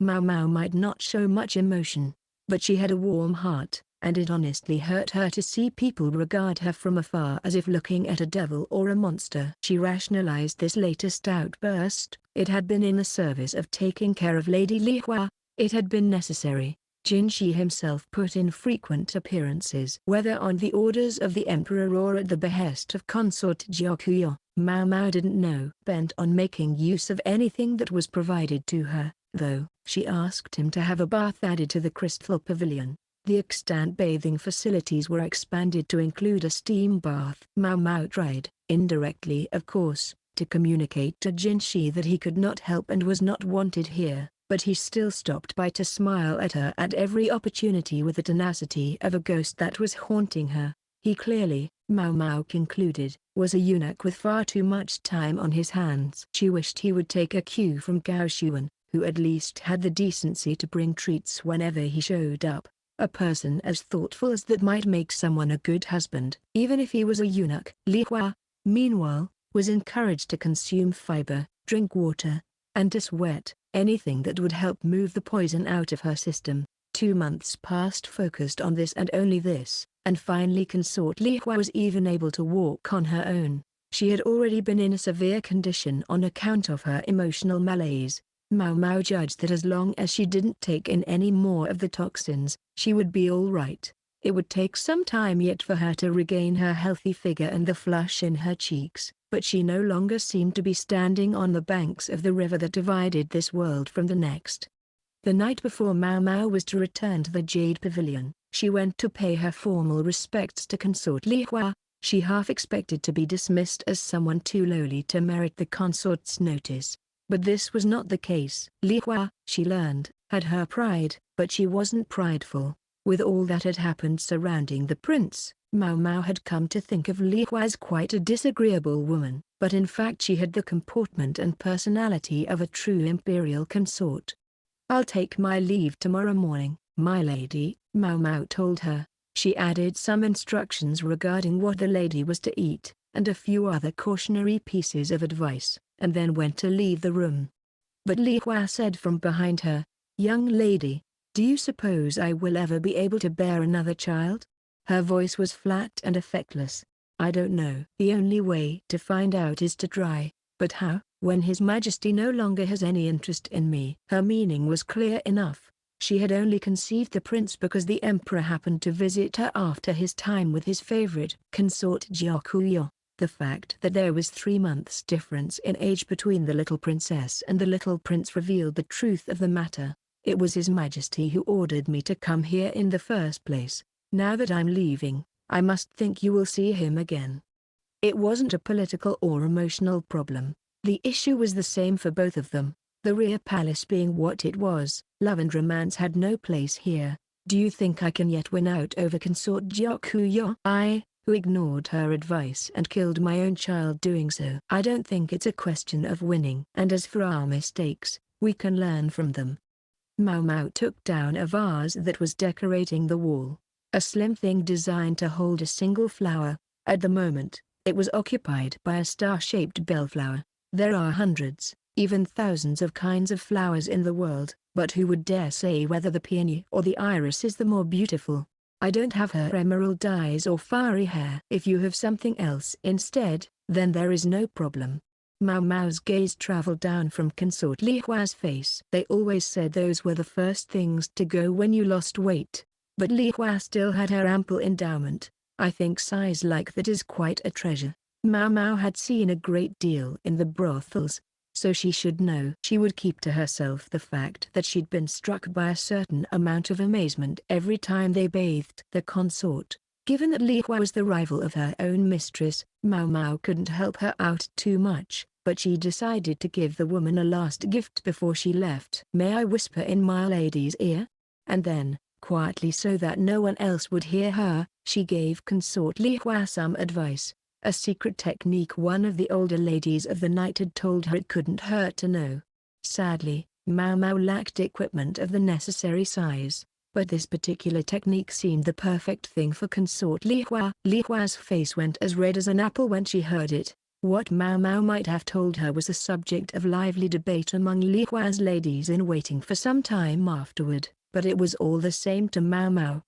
There was a period after this when His Majesty's visits to the Jade Pavilion became noticeably less frequent. With a mixture of irony and real relief, consort Jiakuyo only said, "Phew." Finally, "I can get a little sleep." Maomao gawked in surprise, but that's a story for another time. Chapter 14, The Fire. "There, I knew it." Balancing a laundry basket in one arm, Maomao smiled. Those were red pines growing in a grove near the eastern gate. The gardens of the rear palace were deftly manicured. Once each year the dead leaves and withered branches were cleared out of the pine forest, as well. And Maomao knew that a well-tended pine forest encouraged a certain kind of mushroom to grow. Right now, she held a small capped matsutake mushroom in her hand. Some people didn't like the way they smelled, but Maomao loved them. Quartered matsutake mushrooms, grilled on a grate with a dash of salt and a squeeze of citrus over them, was her idea of heaven. It was a modest copse, but as she'd found a convenient cluster of the mushrooms, she put 5 of them in her basket. Should I eat them at the old fogey's place? Or in the kitchen? She couldn't do it at the Jade Pavilion. There would be too many questions about where she'd gotten the ingredients. They might not smile upon a serving woman admitting she had gathered the mushrooms herself from the grove. So Maomao went instead to see the doctor, the man who was so good with people and so bad at his job. If he liked matsutake mushrooms, too, then all was well, and if not, she figured he would still be kind enough to look the other way. Maomao had by now completely ingratiated herself with the loach-moustached man. She couldn't forget to go by Xilan's place on the way. Xilan was an important source of information for Maomao, who otherwise had few friends. When Maomao had come back from Li Hua's residence, looking thinner than ever from the effort of helping the consort, the other ladies-in-waiting had undertaken to plumpen her up. On the one hand, Maomao was happy about this. It showed she hadn't fallen out of the lady's good graces despite having been with a rival consort almost 2 months. But on the other, it was nearly as frustrating as it was gratifying. She had a little basket that began to bulge with the extra treats she received every time tea was served. Xilan, however, would never turn down something sweet. Her eyes would light up at the sight of whatever Maomao had brought her, and she would be more than happy to take a short break, munching on sweets and chatting Maomao's ear off in equal measure. Now they sat behind the laundry area on a couple of barrels, talking about this and that. Stories of strange happenings made up the bulk of it, as usual, but among other things, Xilan told Maomao, "I heard one of the palace women used a potion to get some hard-hearted soldier type to fall in love with her, and it worked." Maomao broke into a cold sweat at that. Probably nothing to do with me, right? Probably. Looking back on it, she realized she never had thought to ask who that love potion was for, but did it really matter? The palace meant the actual palace, not the rear palace, which meant it had happened safely outside. The palace proper had actual, functioning men, so appointment there was a popular prospect for which competition was fierce. Unlike the women who served in the rear palace, these were elites who had passed serious tests to gain their positions. Let it be said that, insofar as actual, functioning men were absent, the rear palace could seem a rather more lonely assignment. Not that it mattered to Maomao. When Maomao arrived at the medical office, she found the loach-moustached old man in the company of a pale-faced eunuch whom she didn't recognize. He was continually rubbing his hand. "Ah, just the young woman I wanted to see," the doctor said with his most welcoming smile. "Yes, what is it?" "This man has developed a rash on his hand. Do you think you could whip up a salve for him?" Not very becoming words for the man who was ostensibly the palace's doctor, Maomao thought. One would expect him to do it himself, but this was nothing new, and Maomao was content to go into the room full of medicine cabinets and get her ingredients. First, though, she set the basket down and produced the matsutake. "Do you have any charcoal?" she asked. "Oh ho, what fine specimens you've found," the quack said jovially. "We'll be wanting some soy paste and salt as well." She seemed to have found a winner. That would make things easy. The doctor all but danced out of the room on his way to the dining hall to find suitable seasonings. Perhaps if he put this much passion into his work. Sadly for the patient, he was left quite by himself. "Maybe I'll give him a consolation mushroom, if he likes them," Maomao thought, watching the disconsolate eunuch as she mixed the ingredients. By the time the quack returned with spices, a small charcoal grill, and a grate, she had a good, thick ointment going. She took the eunuch's right hand, gently spreading the stuff on the angry red rash. The salve wasn't the most pleasant-smelling thing in the world, but he would just have to bear with it. When she had finished, his previously pale face seemed to have regained some of its luster. "My, but she's a very kind young woman." There were some among the serving women who looked down on the eunuchs. They saw them as uncanny things, neither women nor really men, and they didn't hide it in their faces. "Isn't she, though?" "She's forever helping me with little things like this," the doctor said with a hint of pride. There had been times in history when the eunuchs had been treated as villains who lusted after power, but in fact only a few of them had ever been like that. The majority were calm and pleasant, like these two. Maybe not all of them, though. An unwelcome face flashed through Maomao's mind, and she deliberately chased it away. They lit the charcoal, set the grate in place, then tore the mushrooms into pieces by hand and left them to cook. Maomao had helped herself to a small Sudaki citrus from the orchard, and now they cut it into slices. When they started to smell that unique fragrance of cooking matsutake mushrooms, the fungus delicately blackened. They put it on dishes and seasoned it with salt and citrus juice. Maomao waited to take her first bite until she was sure the other two had started eating. The moment the older men took bites of the stuff, they became Maomao's accomplices. She munched away while the quack doctor chatted contentedly. This young lady has been all kinds of help to me. She can do just about anything, you know. She mixes up every type of medicine under the sun, not just ointments. Huh. Most impressive. The old man sounded like he was bragging about his own daughter. Maomao wasn't sure she thought that was ideal. She suddenly found herself thinking about her father, whom she hadn't seen in more than 6 months now. She wondered if he was eating properly. She hoped the expense of keeping his medicines stocked wasn't snowing him under. It was just when Maomao was feeling this emotional pitch that the quack had to go and say something especially tone-deaf. Why? I do believe she can make any kind of medicine at all. But before Maomao could tell the old man to keep his hyperbole to himself, the eunuch sitting across from them said, "Any kind?" "Yes, anything you need." The doctor gave a triumphant little snort, which in Maomao's mind only confirmed his quackery. The other eunuch looked at Maomao with a new interest. He had something on his mind, she was sure. "In that case, might you be able to make something to cure a curse?" He was rubbing his inflamed hand pathetically. His face was once again pale. It had happened the night before last. The last thing he did was always to pick up garbage. He would gather all the litter and trash around the rear palace in a cart, then wheel it over to the western quarter, where there was a great pit where it would be burned. Typically, fires were not allowed after sunset, but as the air was damp and there was no wind, it was deemed safe and he was granted permission. His subordinates pitched the trash into the pit. He lent a hand himself, eager as he was to be done with the chore. Bit by bit they flung the stuff from the cart into the hole. Then something in the pile on the cart caught his eye. It was a woman's outfit. Not silk, but certainly of high quality. A waist to get rid of. When he held it up to inspect it, a collection of wood writing slips tumbled out. There was a noticeable burn mark on the sleeve of the outfit that had been cradling them. What could this mean? But he knew his job wouldn't be done any sooner for puzzling over it. He grabbed the wooden slips one by one and tossed them into the pit. "And then you say the fire blazed up in unnatural colors?" "That's right."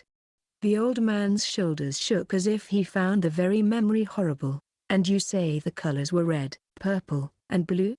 Maomao asked. "Yes, that's what they were." Maomao nodded. So this was the source of the rumors Xilan had reported to her that morning. Who knew something from the western quarter would make it all the way here? Apparently it was true what they said, that rumors among women traveled faster than a swift-footed scander. It's got to be the curse of the concubine who died in a fire here many, many years ago. It was wrong of me to set a fire at night. I know that now. That's why my hand got this way.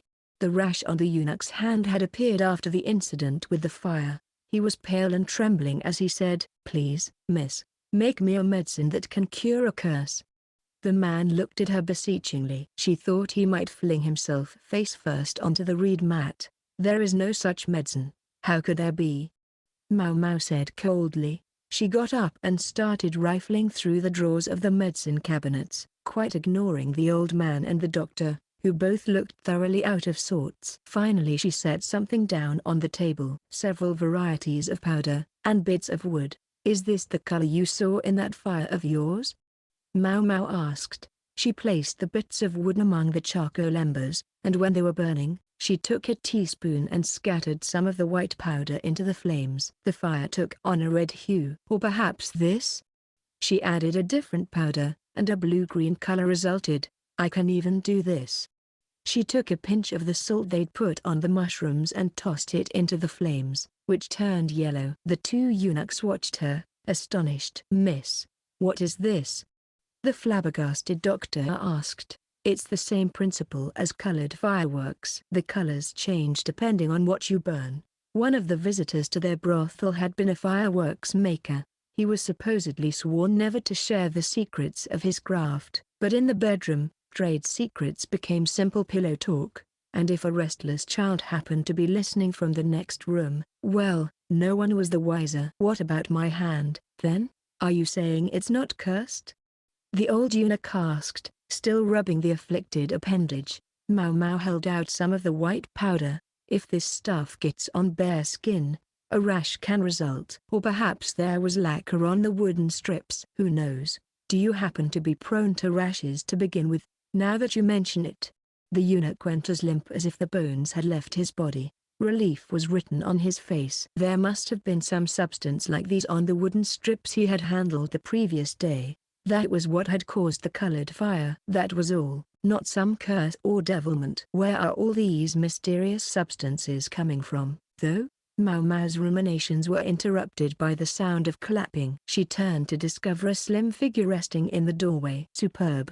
When had this most unwelcome guest arrived? It was Jinshi, standing there with the same nymph-like smile as always. Chapter 15, Covert Operations. When Maomao and Jinshi arrived at their destination, she found that he had brought them to the office of the matron of the serving women. The middle-aged woman was inside, but at a word from Jinshi, she quickly left the room. Let us be honest about how Maomao was feeling.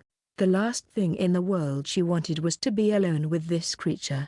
It wasn't that Maomao hated beautiful things, but when something was too beautiful, one started to feel that the remotest blemish was like a crime, unforgivable. It was like how a single scratch on an otherwise perfect, polished pearl could cut the thing's price in half, and though the exterior might be lovely, there was the question of what was within, and so Maomao ended up looking at Jinshi like some kind of bug crawling along the ground. She sincerely couldn't help it. I'd rather just admire him from afar. This was how Maomao, simple commoner that she was, truly felt. It was, then, with some relief that she greeted Gao Xuan, who replaced the woman in the room. For all his taciturn disposition, this servant eunuch had become something of a refuge for her of late. How many colors like this exist? Jinshi inquired, lining up the powders he had brought from the doctor's chambers. They were just medicines as far as Maomao was concerned, so there might be more that she didn't know about, but she said, red, yellow, blue, purple, and green, and if you subdivide them, there are arguably more. I couldn't give you an exact number, and how would a wooden writing strip be made to acquire one of these colors? The powder couldn't simply be rubbed on it, it would just rub off again. It was all very strange. Salt can be dissolved in water to color an object. I suspect a similar method would work here. Maomao pulled the white powder toward her. As for the rest, some might dissolve in something other than water. Again, this is outside my field of expertise, so I can't be sure. There were any number of white powders out there, some that would dissolve in water and some that wouldn't. Others that might dissolve in oil, say. If some of the stuff was to be impregnated into a writing strip, a substance that would dissolve in water seemed a reasonable assumption. All right, enough. The young man crossed his arms and lost himself in thought. He was so lovely, he could have been a painting. It almost seemed wrong for heaven to have given a man such unearthly beauty, and to then cause that man to live and work as a eunuch in the rear palace was deeply ironic. Maomao knew that Jinshi had his hand in a great number of proverbial cookie jars in the rear palace. Perhaps something she'd said had caused the pieces of some puzzle to fall into place for him. He seemed to be trying to figure them out. Could it be a code? They had probably each come to the same conclusion, but Maomao knew better. Much better than to say so out loud. The quiet pheasant is not shot, went the proverb. Which country had those words supposedly come from? Again, feeling that she was no longer needed, Maomao made to leave. Hold on, Jinshi said. Yes, sir. What is it? Personally, I like them best steam-boiled in an earthen pot. She didn't have to ask what they were. Found me out, eh? Perhaps it had been a little bit much, eating the matsutake mushrooms right there in the doctor's quarters. Maomao's shoulders slumped. I'll try to find some more tomorrow. It seemed her agenda for the next day was set. She would be going back to the grove. When he heard the clack that assured him the door was shut fast, Jinshi gave a honeyed smile. His eyes, however, were hard enough to cut diamond. Find anyone who recently suffered burns on their arms.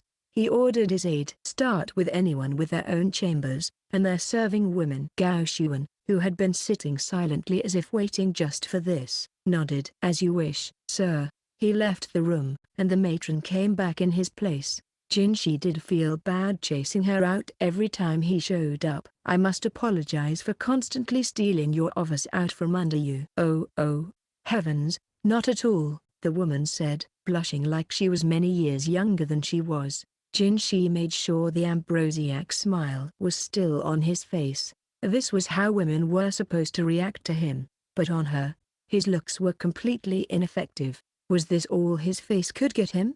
Jinshi allowed himself the briefest purse of his lips before his smile returned and he left the room. A pile of woven baskets, delivered by a eunuch, awaited Maomao when she got back to the Jade Pavilion. They sat in the living area, the ladies-in-waiting busily investigating the contents. She thought at first they might be a gift from His Majesty, or perhaps a care package from home, but they didn't quite look like either of those things. The clothing they contained was too plain to be something consort Gyakuya might wear, and there were several duplicate outfits. From the way the other girls were holding the dresses up to themselves to check the length, Maomao surmised that they must be new uniforms.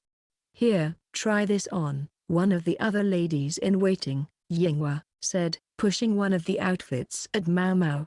It consisted of a plain overgarment above a light red skirt, while the sleeves were pale yellow and somewhat wider than usual. It wasn't silk, but it was an exceptionally fine brocade. "What's going on with these?" Maomao asked. The colors were subdued, as befitted a serving woman, but the design seemed eminently impractical. Maomao also frowned instinctively at the excessively open chest, something that had never featured on any of her other clothes. "What do you mean?" "What? These are our outfits for the garden party." "I'm sorry. The garden party," thoroughly insulated by the indulgences of the more experienced ladies-in-waiting, Maomao's only excursions outside of her regular regimen of food tasting and making medicine were going out to collect ingredients, chatting with Xilan, taking tea with the doctor, and so forth. As a result, she didn't hear much about what was going on among those over her head. Frankly, she had started to wonder if it was really acceptable for a person to make her living at a job that seemed this easy. Yinghua, somewhat amazed that she had to spell this out, explained to Maomao what was going on. Twice a year, a party was held in the imperial gardens. His Majesty, being without a proper queen as he was, would be accompanied by his concubines of the upper first rank, and they would be accompanied by their ladies-in-waiting. In the rear palace hierarchy, Gyakuya held the rank of Gaifai, or precious consort, while Li Hua bore the title Xianfai, wise consort. In addition to these women there were two others, the Defai, or virtuous consort, and the Shufai, or pure consort. These four comprised the upper first rank.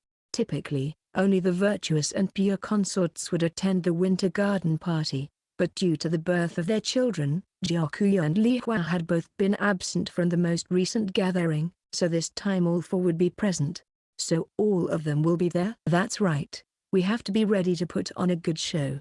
Yinghua was practically vibrating. Besides being the all-too rare chance to get out of the rear palace, this gathering of all the most important consorts would double as the debut of Princess Linglai. Maomao was well aware that she couldn't beg off the party on the pretext of inexperience. Consort Gyakuya had far too few ladies-in-waiting already for her to do that. Besides, the services of a food taster would be seen as particularly important at such a public gathering. Maomao's intuition nagged at her. It could be a bloodbath if we aren't careful. And her intuition had an annoying habit of being right. "I think you'd better stuff the chest. I'll help you add a bit around the butt, too." "Sound okay? I leave the matter in your capable hands." A certain voluptuousness was the standard of beauty here, which unfortunately meant Maomao's natural shape was somewhat wanting, a point Yinghua made inescapably clear. She was busy cinching belts and checking fits. "You'll have to make yourself up, too. You could at least bother to hide your freckles every once in a while." Yinghua gave Maomao a naughty little grin, and we need hardly say that Maomao replied with a scowl. Maomao was somewhat disheartened when Hong Niang filled her in on how things would go at the party. The head lady-in-waiting, who had been at the previous year's spring event, heaved a sigh and said, "I was so looking forward to not having to deal with it this year."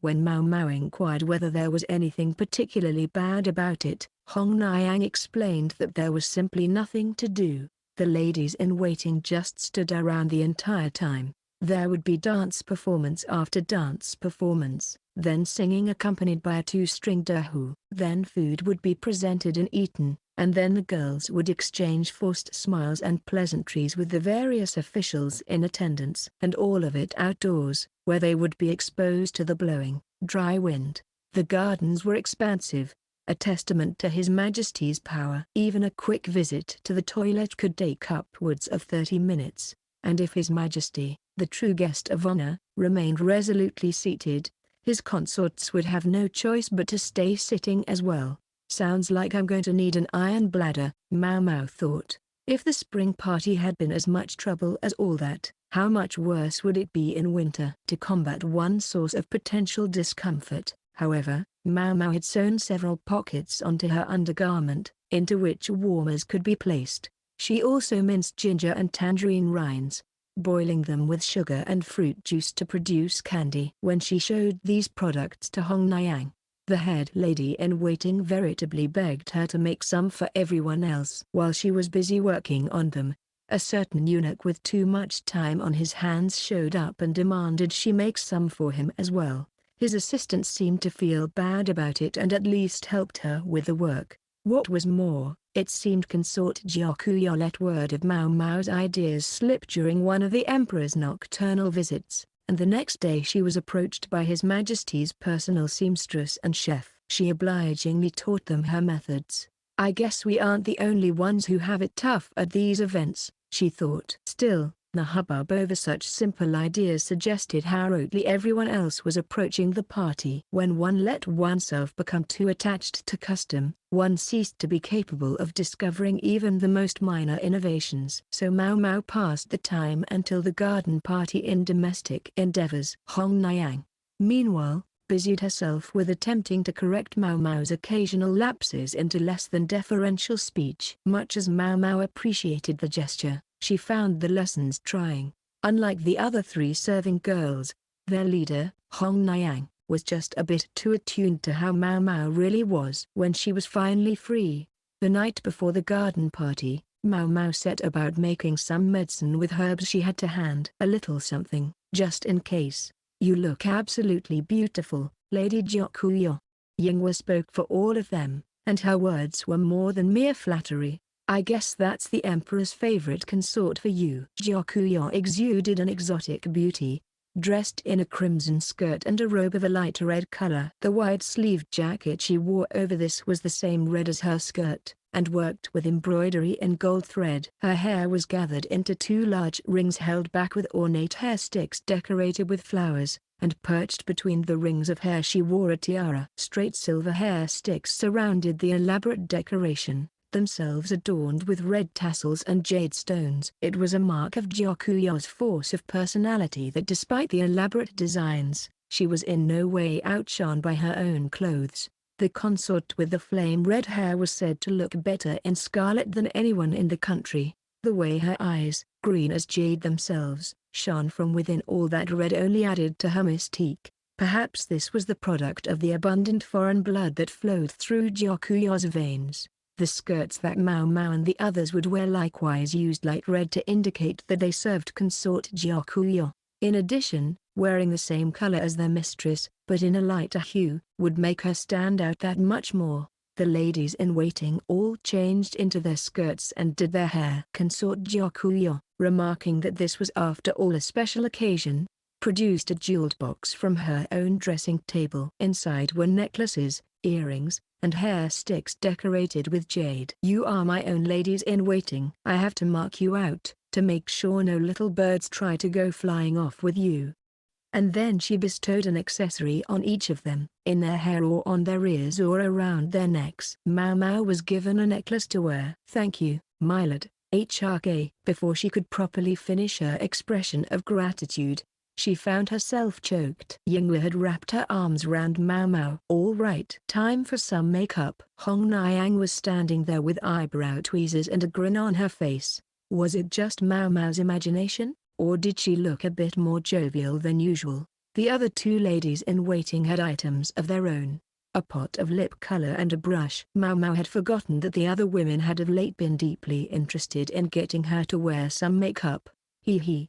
I'm sure you'll look lovely. It seemed they had a co-conspirator. Consort Jiakuyo's laugh was like the ringing of a bell. Maomao couldn't hide her distress, but the four waiting women were merciless. "First, we need to wipe your face and get some scented oil on there." A damp cloth was assiduously applied to Maomao's face, but then Yingwe and the others exclaimed in unison, "Huh?" "Ugh." Maomao stared at the ceiling, beaten. The girls were looking from the cloth to her face and back, their mouths hanging open. "Guess the jig is up."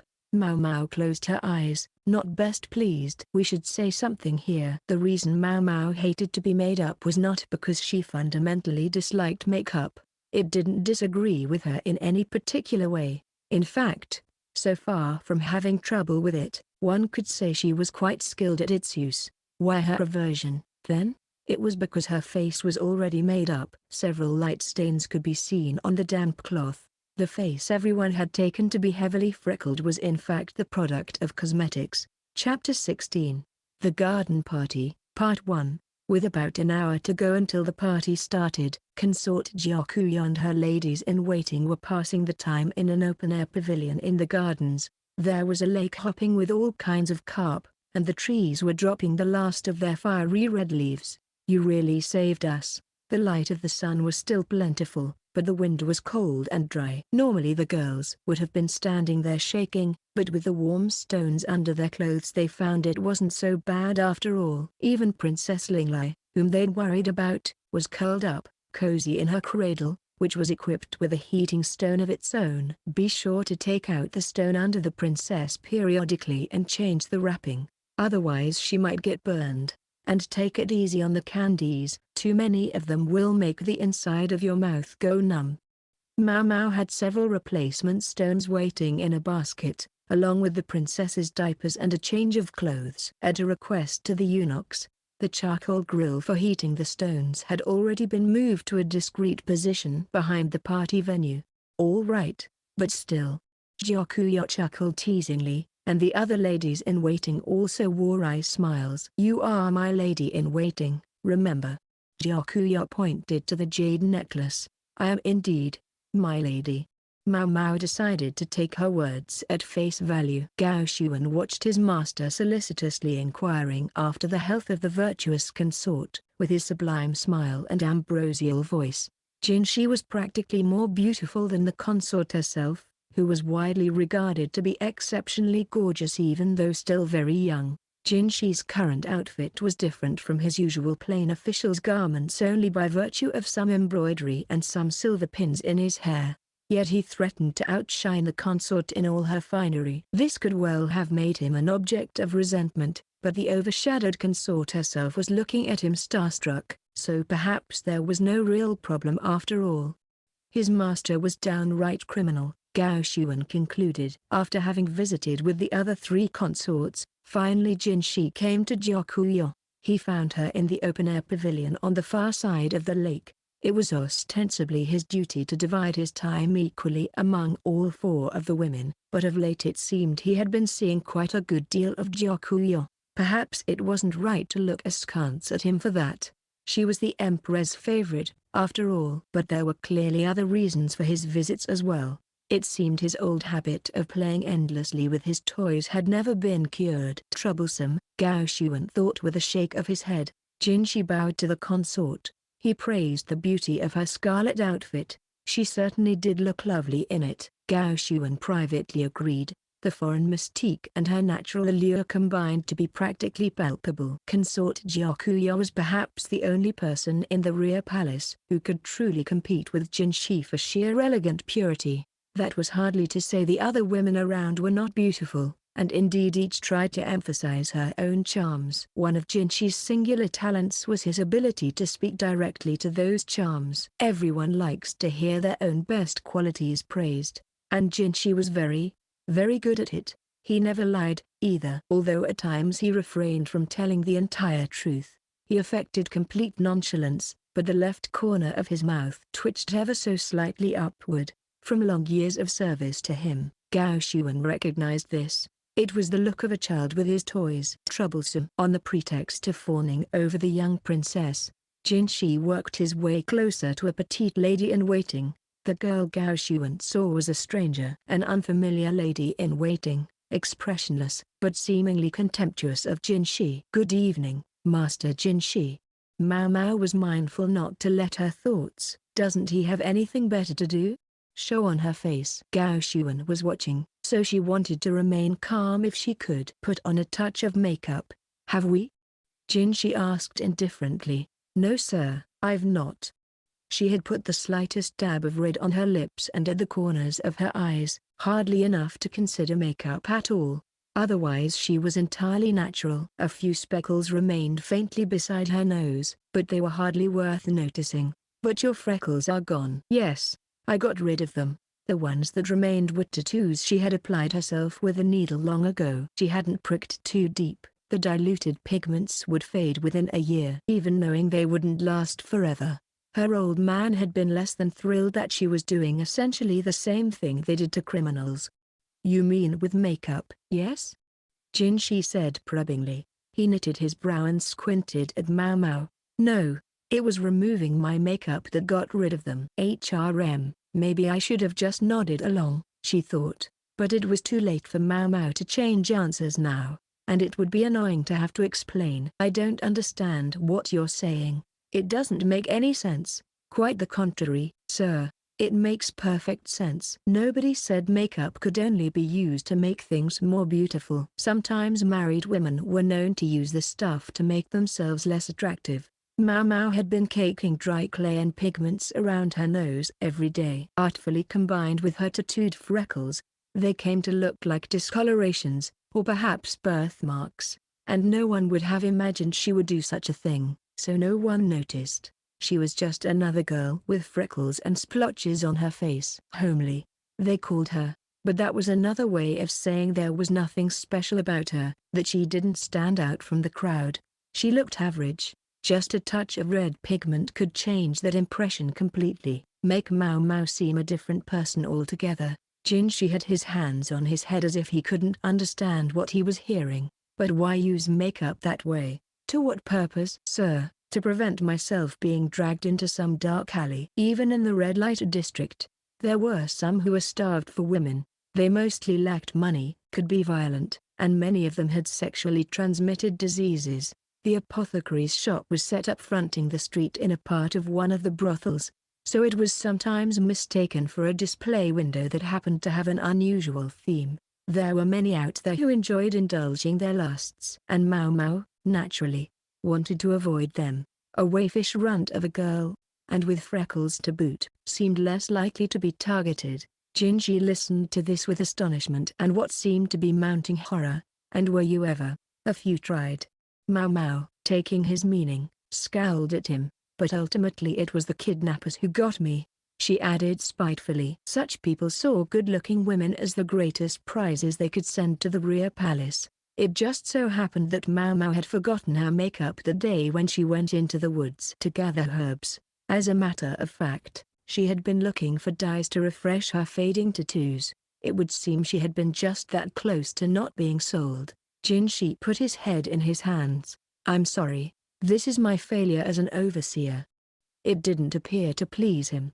As the one responsible for so much in the rear palace, to obtain women in this manner, Jinshi suddenly lacked his normal sparkle, a cloud seeming to hang over him. "There's scant difference between being sold by kidnappers and being sold off to give a family one less mouth to feed, so I don't care." The former was a crime and the latter was legal, though if the person who bought her from the kidnappers claimed not to have known how she had been obtained, they would likely go unpunished. Many women came to the rear palace through precisely this loophole. Their captors knew that if they sent enough women, enough different kinds, one might catch His Majesty's imperial eye, and a portion of the resultant salary increase would go directly to the kidnapper's purse.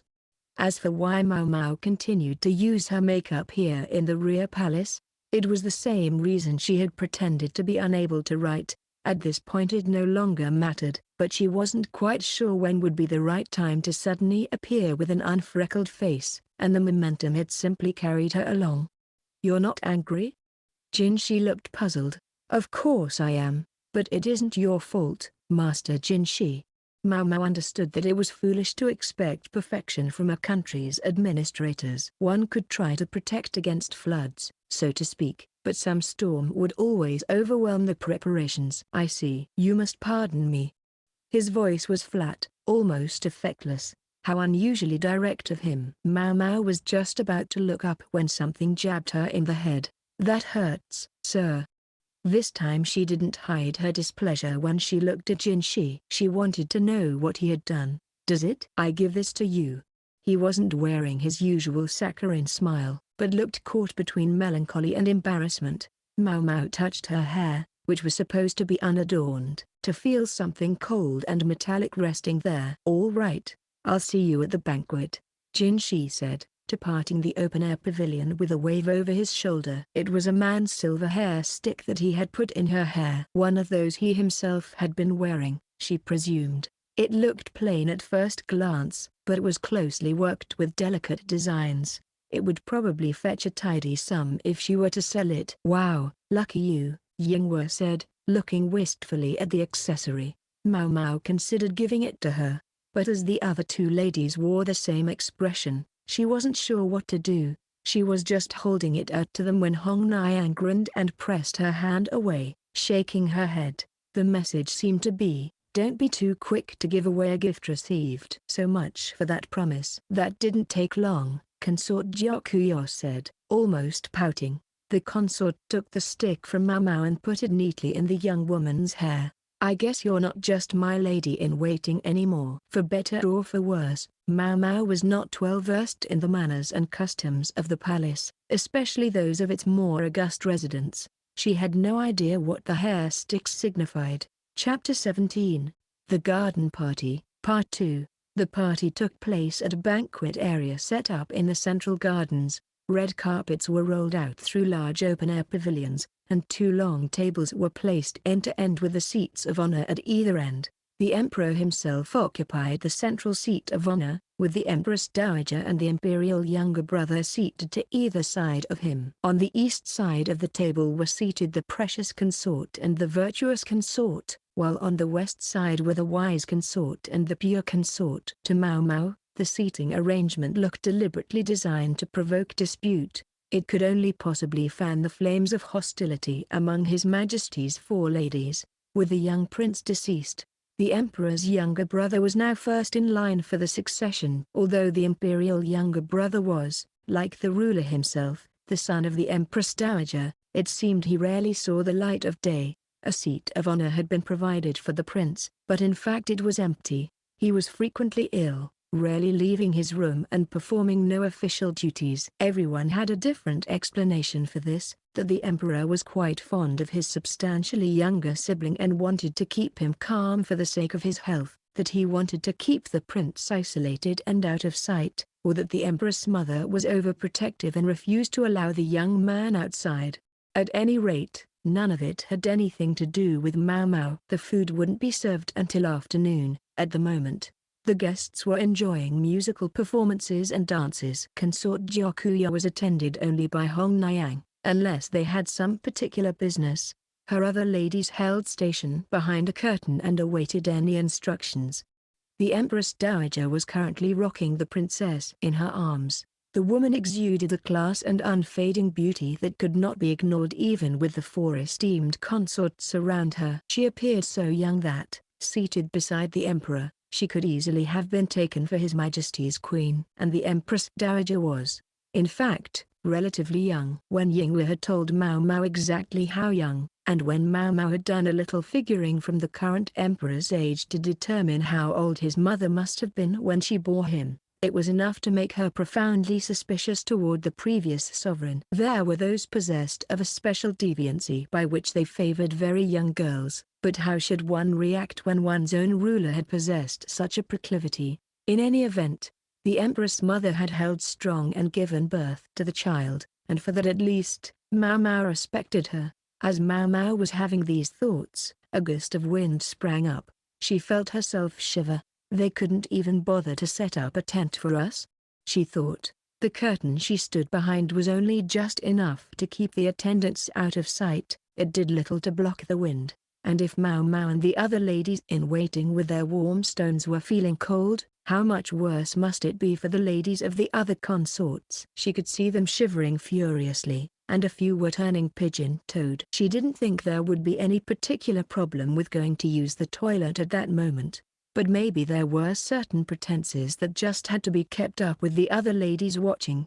It was a problem, the way these ladies-in-waiting felt compelled to play out proxy battles on behalf of their mistresses, and the head ladies-in-waiting, who might have been able to whip them into line, were busy attending the consorts. There was no one to stop the subordinate women. At the moment, they were almost like two paintings, one of which could be entitled Consort Gyakuyo's Forces Confront Those of Consort Lihua, and the other of which could be called The Forces of the Pure Consort Confront Those of the Virtuous Consort. And let it be noted that Gyakuyo's forces consisted of just 4 women, less than half of those they were ranged against. The numbers were against them, but Yingwe was striving to make up the difference. What's that? Plain? What are you? Dumb? Ladies-in-waiting exist for one reason: to serve their mistress. What good would it do them? Preening and posturing. Apparently there was an argument over their outfits. The ladies across from Maomao and Yingwe served Consort Lihua, and as such their ensembles were based on the color blue. The outfits were frilly and heavily accessorized, making them rather more conspicuous than Gyakuyo's retinue. You're the one who's dumb. If a lady doesn't look good, it reflects badly on her mistress. But what else would you expect from someone who would hire such a clumsy oaf? The girls from the Crystal Pavilion all set up a giggle. Oh, I think I'm being made fun of. Maomao had the thought, almost as if it were about someone else. No doubt she was the oaf in question. She was just as aware as anyone that she was hardly above average in any way by the standards of the rear palace. The proud lady making these pronouncements was one of those who had defied Maomao before.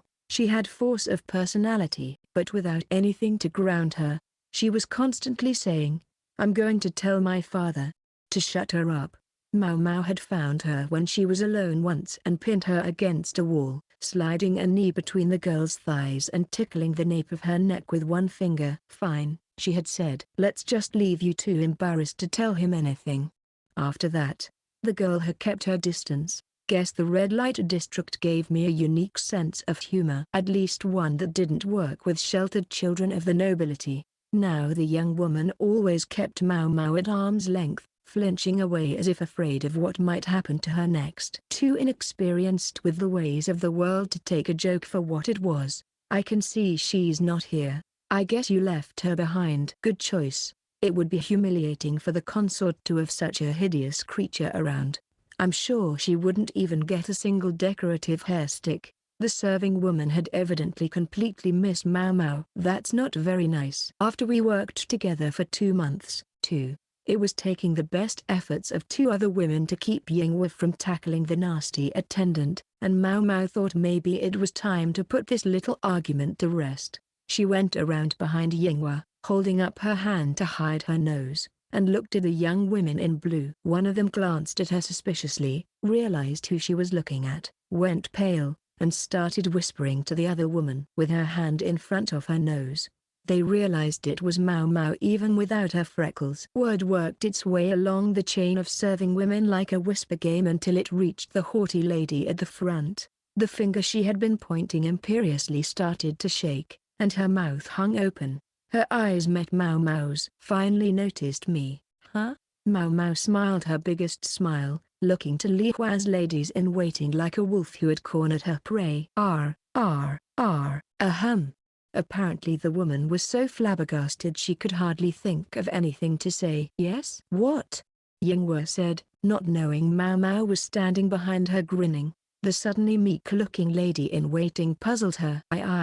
I think you've had enough for today. Just be glad I'm letting you off." With that barely coherent parting shot, the lady bolted for the far end of the curtained area. There were plenty of open spaces, but she pointedly chose the one farthest away from Maomao and Ryokuyo's other women. Maomao looked at Yingwe and the others, who were staring open-mouthed. "Funny. It still hurts." Yingwe composed herself and then saw Maomao. "Bah, I always knew she was a witch. I'm sorry you had to hear that." What a thing to say about someone so sweet. Yingwe sounded downright apologetic. "It doesn't bother me," Maomao said. "Anyway, don't you want to change your hand warmers?" It really didn't bother Maomao, so it was no problem. but Yingwa wouldn't stop frowning and offering her looks of sympathy. "No, it's all right. They're still warm." "Still, I can't help wondering why that girl broke out shivering so suddenly." The other two ladies in waiting seemed to be asking the same question. The three of them from the Jade Pavilion were all devoted workers, but they shared a certain tendency to daydream, and it left them oblivious to some things. But Maomao somehow liked that about them, even if it could make them a little tricky to work with. Who knows? Maybe she had to go pick some flowers, if you know what I mean, Maomao said rather brazenly. For those keeping track, Maomao's legend was growing. She was now a girl who had been abused by her father, then sold into the rear palace, made food taste like a disposable pawn.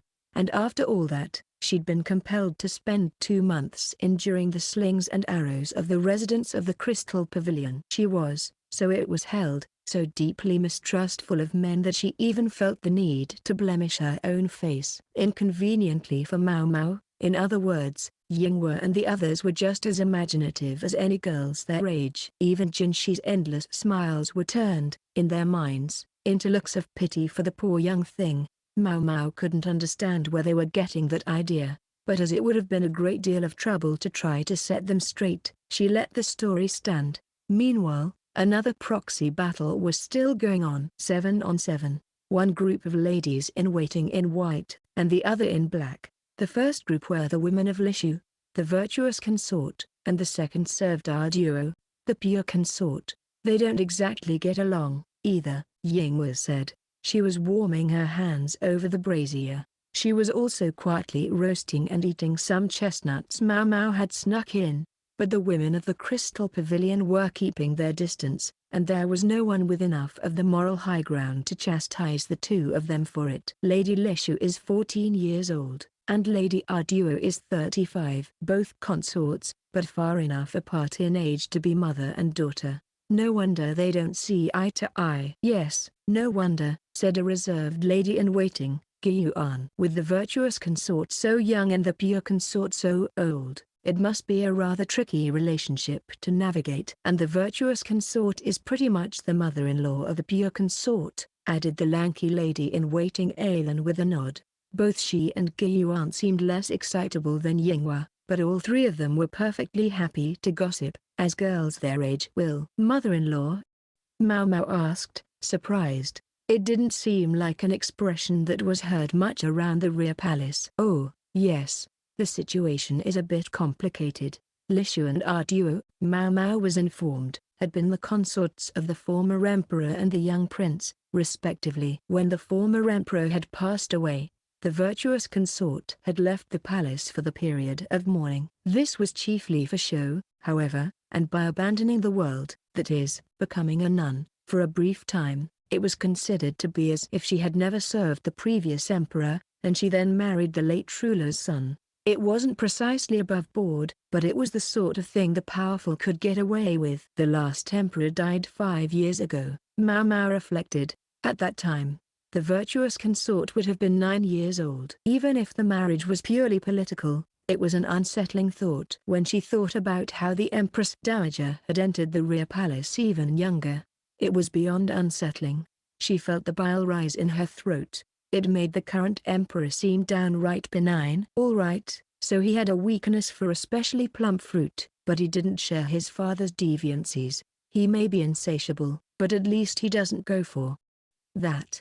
She pictured the thoroughly bearded ruler. One heard the most shocking things in passing conversation. "That can't be true, can it?" "A bride at 9? Alan said disbelievingly. "Thank goodness." Chapter 18. The Garden Party, Part 3. The first impression one had of Lishu, the virtuous consort, was that she was not very sensitive to the mood around her. The first part of the banquet had ended, and there was a break before the next part began. Maomao and Gyuan went to see Princess Linglai. While Gyuan was exchanging her hand warmer, which had gone cold, for a fresh one, Maomao took a quick look at the child. "Looks like she's in decent health." Linglai, her face as red as an apple, had a healthy chubbiness that was a far cry from when Maomao had first seen her, and both her father, the emperor, and her grandmother, the Empress Dowager, doted on her. Not sure she should be outside like this, though. It was especially unconscionable considering all the heads that would roll if the princess were to catch a cold on account of the elements. Just to be safe, they had engaged a craftsperson to create a crib with a sort of cover, not unlike a bird's nest. She's cute. I guess that's a good enough reason. Ah, a fearful thing, babies. This one could tug on even Maomao's heartstrings, and she had no special fondness for children. When Ling Lai began squirming to get out, Maomao packed her assiduously into her carrier and was just handing her to Hong Niang when she heard a pronounced snort from behind her. A young woman in elaborate peach-pink sleeves was looking at her. Several ladies in waiting were lined up behind her. She had a charmingly childish face herself, but at the moment her lips were pursed in obvious displeasure. Perhaps she was upset that Maomao had gone straight to the child without paying her respects to her. Would this be the young bride, then? Maomao wondered. Hong Niang and Guiyuan were bowing respectfully to her, so Maomao followed suit. Consort Lishu, still looking thoroughly put out, marched off with her ladies-in-waiting in her wake. Was that the virtuous consort? That was her. All right. She stands out in a crowd, but it seems she can't read one. Each of the emperor's 4 ladies was assigned a distinctive color palette of her own. Consort Jiakuyo's was ruby and jade, Li Hua's ultramarine and crystal. To judge by the color of her attendants' robes, our duo, the pure consort, must have been given the color black. She lived in the garnet pavilion, suggesting the garnet was the gemstone with which she was associated. If they're going by the 5 elements, you'd expect the last color to be white. The light pink color worn by Consort Lishu seemed dangerously close to duplicating the red of Consort Jiakuyo. The 2 ladies were seated beside each other at the banquet, creating the impression that their colors clashed. Actually, she realized the argument among the serving women that she had inadvertently eavesdropped on had been about roughly the same subject. One group had been scolding the other for wearing colors that weren't sufficiently distinguished from those of the mistress they accompanied. It makes you wish she'd grow up, doesn't it? The way Hong Niang side said it all. Maomao took the cooled hand warmer and put it on the brazier they had waiting for just this purpose. She could see several ladies in waiting watching from a distance, so with Jiakuyo's blessing, she distributed a number of the warm stones. She was admittedly a little perplexed. These women were accustomed to a life of silk and gemstones, but some gently heated rocks could bring them genuine joy. Sadly, the women of the Crystal Pavilion kept their distance from Maomao as if magnetically repelled. She could see them shivering. They should have just taken the hand warmers. Aren't you just a bit of a soft touch? Yingwu asked, exasperated. Now that you mention it, perhaps. She had only expressed her feelings openly. Come to think of it, it had become rather crowded behind the curtain since the break had started. It wasn't just ladies in waiting. Military and civil officials were there, too. All of them carried accessories in at least one hand. Some spoke to the serving ladies one-on-one, while others were surrounded by a small crowd of women. Guiyuan and Alan were talking to a military man Maomao didn't recognize. This is how they find the best girls hidden in our little garden of flowers, Yingwu explained to her. She gave a snort as if she were somehow above it all. What had her so worked up? They give them those accessories as a symbol. Oh, of course. It can sometimes mean something else. Yingwu crossed her arms and pouted at Maomao's uncharacteristically uninterested responses. I said, it can sometimes mean something else. Yes, I heard you. She didn't seem even about to ask what that was supposed to mean. Fine, give me the hair stick, Yingwu said, pointing to the ornament Maomao had received from Jinshi. All right. But you have to do rock paper scissors for it with the other 2 girls, Maomao said as she flipped over the stones in the brazier. She didn't want this to turn into a fight. Besides, if Hong Niang found out she had just given away the stick to the first person who asked, she'd probably be in for another smack on the back of the head. The chief lady in waiting had a quick hand for Maomao, who had every intention of getting back to her home after her 2 years of service were up. Making it in the world held no attraction. Besides, if he's going to think it gives him the right to push me around, I would rather go back to serving in the Crystal Pavilion, Maomao thought with a look like she was observing a dead cicada.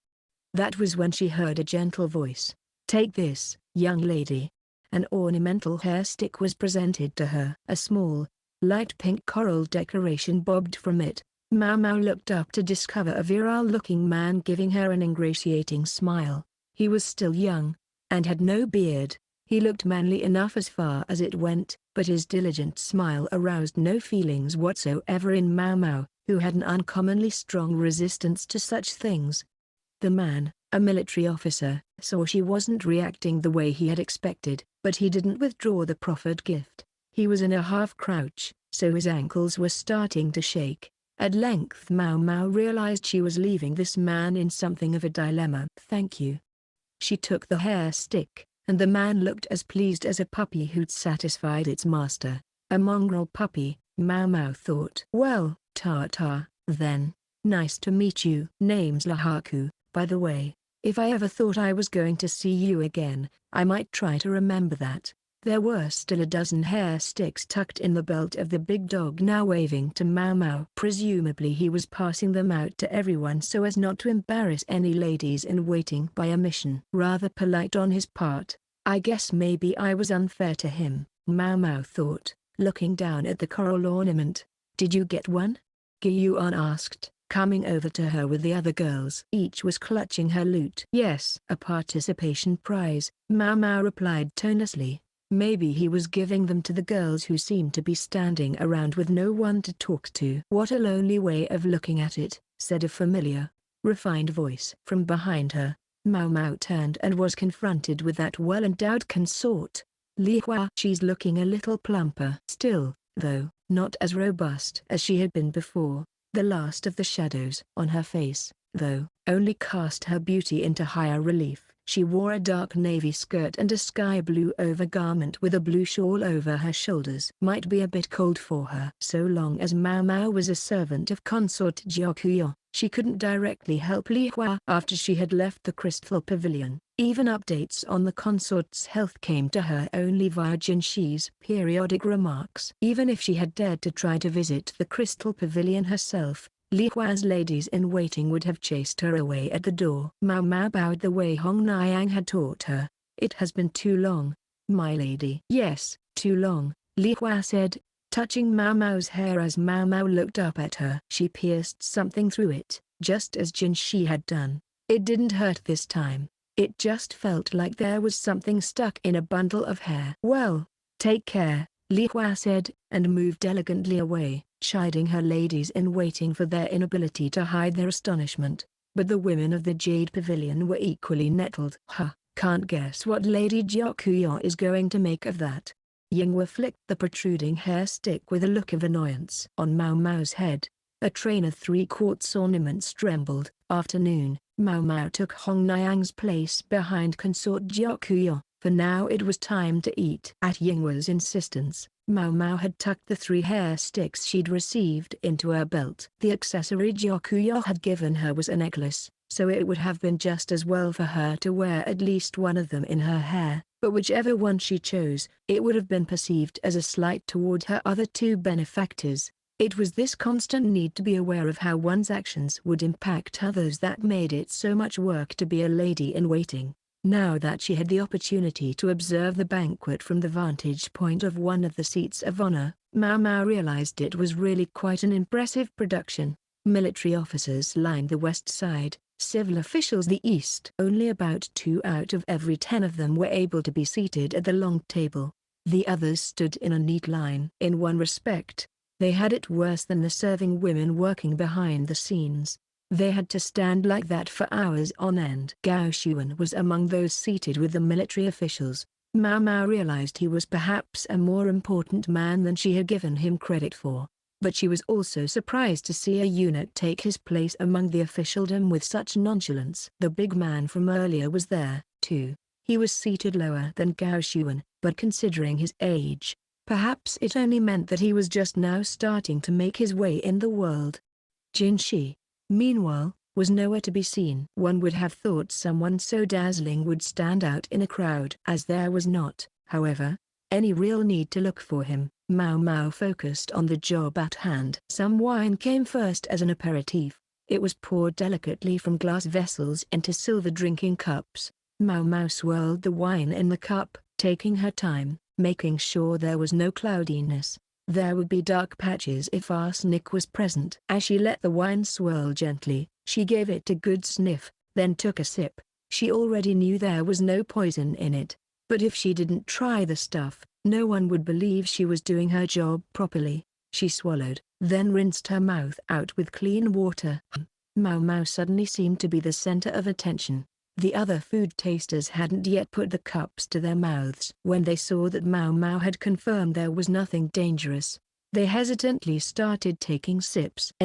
Understandable. Nobody wanted to die, and if one taster was willing to go first, it would be safest to wait for her and see what happened. And if you were going to use poison at a banquet, a fast-acting one would be the only way to go. Maomao was probably the only one here who sometimes tried poisons for fun. She was, let us say, an exceptional personality. If I had to go, I think I'd like it to be by blowfish toxin. The organs mixed into a nice soup. The tingling of the tongue it caused, she couldn't get enough of it. How many times had she vomited and purged her stomach just so she could experience it? Maomao had exposed herself to a wide variety of different poisons in order to immunize herself to them. But blowfish was something more like a personal preference. She knew, incidentally, that blowfish toxin was not one to which the body could be inured, no matter how many times it was exposed. As these thoughts ran through her head, Maomao's eyes met those of the lady-in-waiting who brought her the appetizer. The corners of Maomao's lips had turned up. It probably looked like she was grinning unpleasantly at the woman. Like she was a bit demented.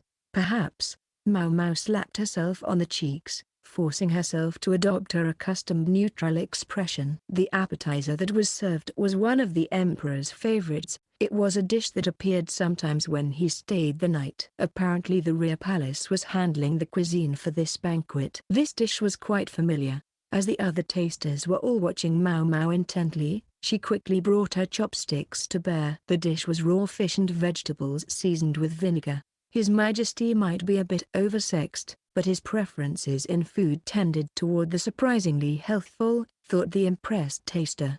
They got it a little mixed up, Maomao thought as she noticed that the ingredients were different from usual. The dish was typically served with black carp, but today it featured jellyfish. It was inconceivable that the chefs would make a mistake in the emperor's favorite recipe. If there had been a mix-up, it had to be that the meal prepared for one of the other consorts had come to consort Gyakuya instead. The culinary service Shang at the rear palace was highly capable, and would even prepare the same dish in distinct ways to please His Majesty and his various women. When Gyakuya had been nursing, for example, they had served her an endless array of dishes that promoted good breast milk. When the food tasting was over and everyone was digging into their appetizers, Maomao saw something that, in her mind, strengthened her speculation that there had been a mistake in who was given what. Lishu, the oblivious consort, was gazing at her appetizer and looking a little pale. I guess she doesn't like whatever's in it,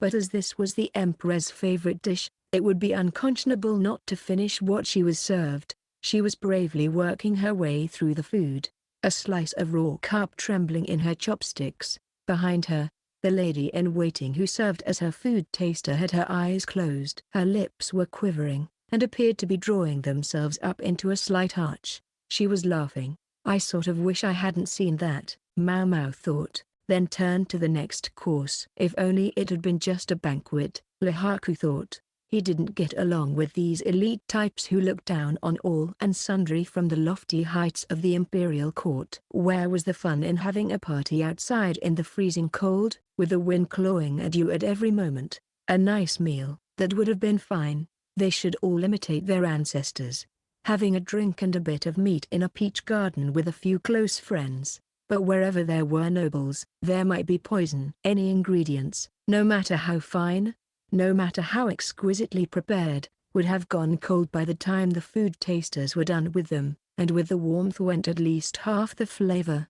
He didn't blame the people who checked the food for poison, but just watching the way they had to force themselves to bring a mouthful to their lips, their faces pale the entire time, almost cost him his appetite. Today, as ever, He couldn't help feeling it was taking an inordinately long time, but in reality, it seemed that wasn't what was happening. Normally, the food tasters would all glance uneasily at one another as they brought their utensils to their mouths, but today, there was a taster present who seemed downright eager. The petite lady-in-waiting who attended the precious consort took a mouthful of the aperitif from her silver cup without so much as glancing at the other women. She swallowed slowly, then washed her mouth out as if the entire thing was no big deal.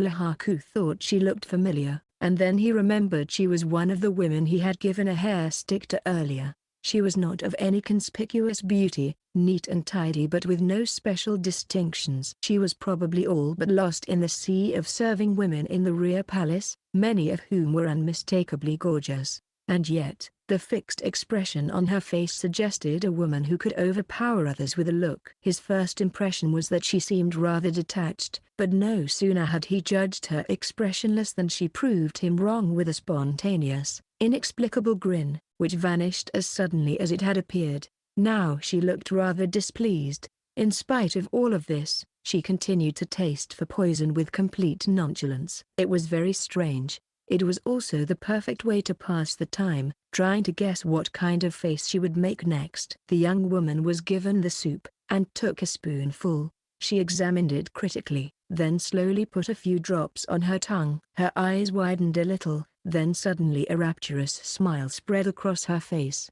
There was a flush in her cheeks and her eyes began to water. Her lips curved upward, revealing white teeth and a plump, almost alluring red tongue.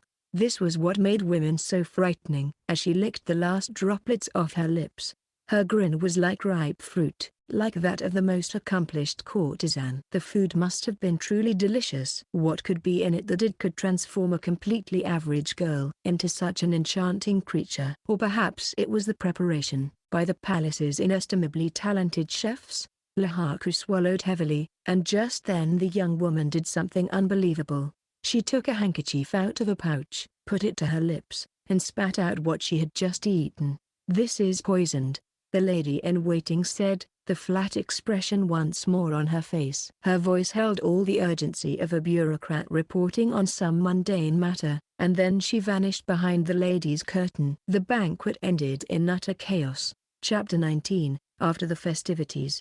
A very energetic food taster you are. Maomao had just washed her mouth out and was staring vacantly into the middle distance when a most unexpected, and altogether underemployed, eunuch appeared. She couldn't believe he had found her so far away from the banquet. Not long before, Maomao had detected poison in the dish that was served just after the raw fish. She'd spat it out and retreated from the celebration. I guess most ladies-in-waiting would be chastised for doing something like that. She wished she could have been more discreet, but it simply wasn't possible. This poison was the first she'd had in so long, and it was inviting and delicious. She could practically have just swallowed it, but if a food taster eagerly swallowed whatever poison she came across, she wouldn't be able to do her job. Maomao had needed to remove herself from the situation before things got out of hand. "Good day to you, Master Jinshi." She greeted him with her usual expressionless appearance, but she felt her cheeks weren't quite as stiff as usual. Maybe a bit of the poison was still in her system. She resented that this might make it look like she was smiling at him. "I dare say it's you who's having a good day." He grasped her by the arm. He looked, in fact, rather upset. "May I ask what you're doing?" "Taking you to see the doctor, obviously. It would be absurd for you to consume poison and simply walk away." In actual fact, Maomao was the picture of health. As for the toxin in that dish, as long as she didn't actually swallow it, it could hardly hurt her. But what would it have done had she swallowed it instead of spitting it out? Curiosity coursed through her. There was a good chance she would be starting to feel a tingle by now. "I shouldn't have spit it out." Maybe it wasn't too late to claim some of the leftover soup. She asked Jinshi if this might be feasible. "What are you, stupid?" he said, scandalized. "I would prefer to say I'm always eager to improve myself." Although she recognized that not everyone would endorse that sort of self-improvement. In any event, Jinshi now had little of his characteristic glitter, even though he had replaced the stick in his hair and he was wearing the same elegant clothes as earlier. Wait, was his collar ever so slightly askew? It was. So that was it. The scoundrel. He'd no doubt claimed he was cold as a pretext to do something smarmy. At the moment, there was no honey in his voice, and no lilting smile on his face. Is that sparkle something he can turn on and off? Or was he simply tired after all that had happened? Maybe the reason for his absence from the banquet was because he had spent the entire time accosting, or being accosted by, ladies-in-waiting and civil officials and military men and eunuchs. Yes, that's what Maomao would go with. Talk about a man who kept busy. I wouldn't want to be in his position. Beautiful he may have been, but from where she was standing he looked much more like the young age she suspected he was. Younger. Perhaps, she would have to ask Gao Xuan to make certain that from now on, when Jinshi visited her, it was only after he had been up to something indecent. Let me tell you something. You walked out of there looking so spry that one person actually ate the damn soup wondering if there was really poison in there. Who would be that stupid? There were many different kinds of poison. Some didn't manifest their effects for quite a while after they were consumed. A minister is feeling numbness. The place is in an uproar. Ah, so the future of the nation was potentially at stake. I wish I'd known. We could have used this. She produced a cloth pouch from around her neck, something she'd hidden just under her chest padding. It contained an emetic she'd quietly concocted the previous night. I made it so strong it'd make you cough up your stomach. That sounds like a poison itself, Jinshi said skeptically. We have our own medical officer here. You can leave everything in his hands. Suddenly Maomao thought of something and stopped in her tracks. What is it? Jinshi asked. I have a request. There's someone I'd like to bring with us, if possible. There was a matter Maomao was desperate to clarify, and there was only one person who could help her do it. Who? Give me a name. Jinshi frowned. The virtuous consort, Lady Lishu. Would you call her?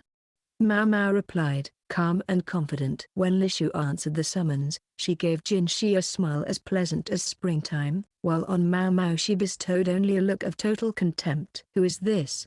She seemed to want to know. She restlessly rubbed her left hand with her right. She was quite young, but she was still that creature called a woman. They tried going to the medical office, but because all the puff-brained important types felt they had to be there was an impossible crowd, and Jinshi, Maomao, and Lishu were forced to go to an unused administrative office instead. It gave Maomao a chance to appreciate how the architecture differed between the rear palace and the outside. The room was unadorned but vast. Consort Lishu wore something of a pout. Maomao requested Gao Xuan to usher away most of Lishu's attendants, who had followed them in a gaggle, so that only one was left with the consort.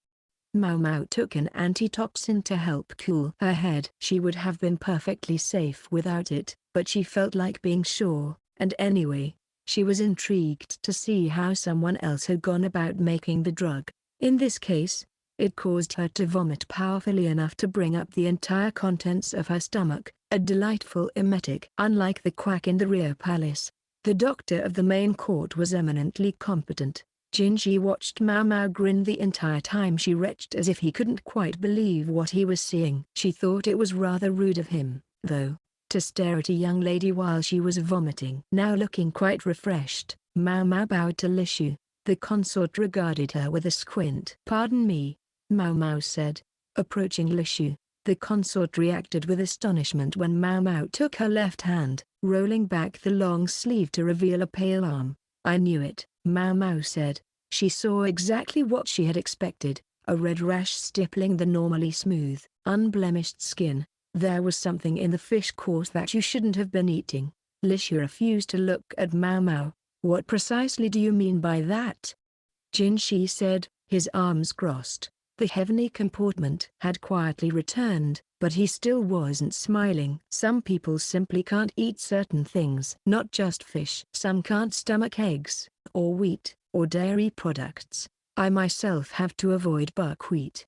Jinshi and Gao Xuan both looked amazed. This from the girl who casually ingested poison. Leave me alone, Maomao implored them silently. She had tried to accustom herself to buckwheat, but it caused her bronchial tubes to contract and threatened her breathing. It also made her break out in a rash, but only once it was absorbed by her stomach, so it was hard to judge an appropriate portion. and the effects took a long time to subside. Eventually, she had given up trying to inure herself to the stuff. She still harbored hopes of making another attempt at it someday, but she wasn't going to do it here in the rear palace, where her only hope if something went wrong would lie with the quack doctor.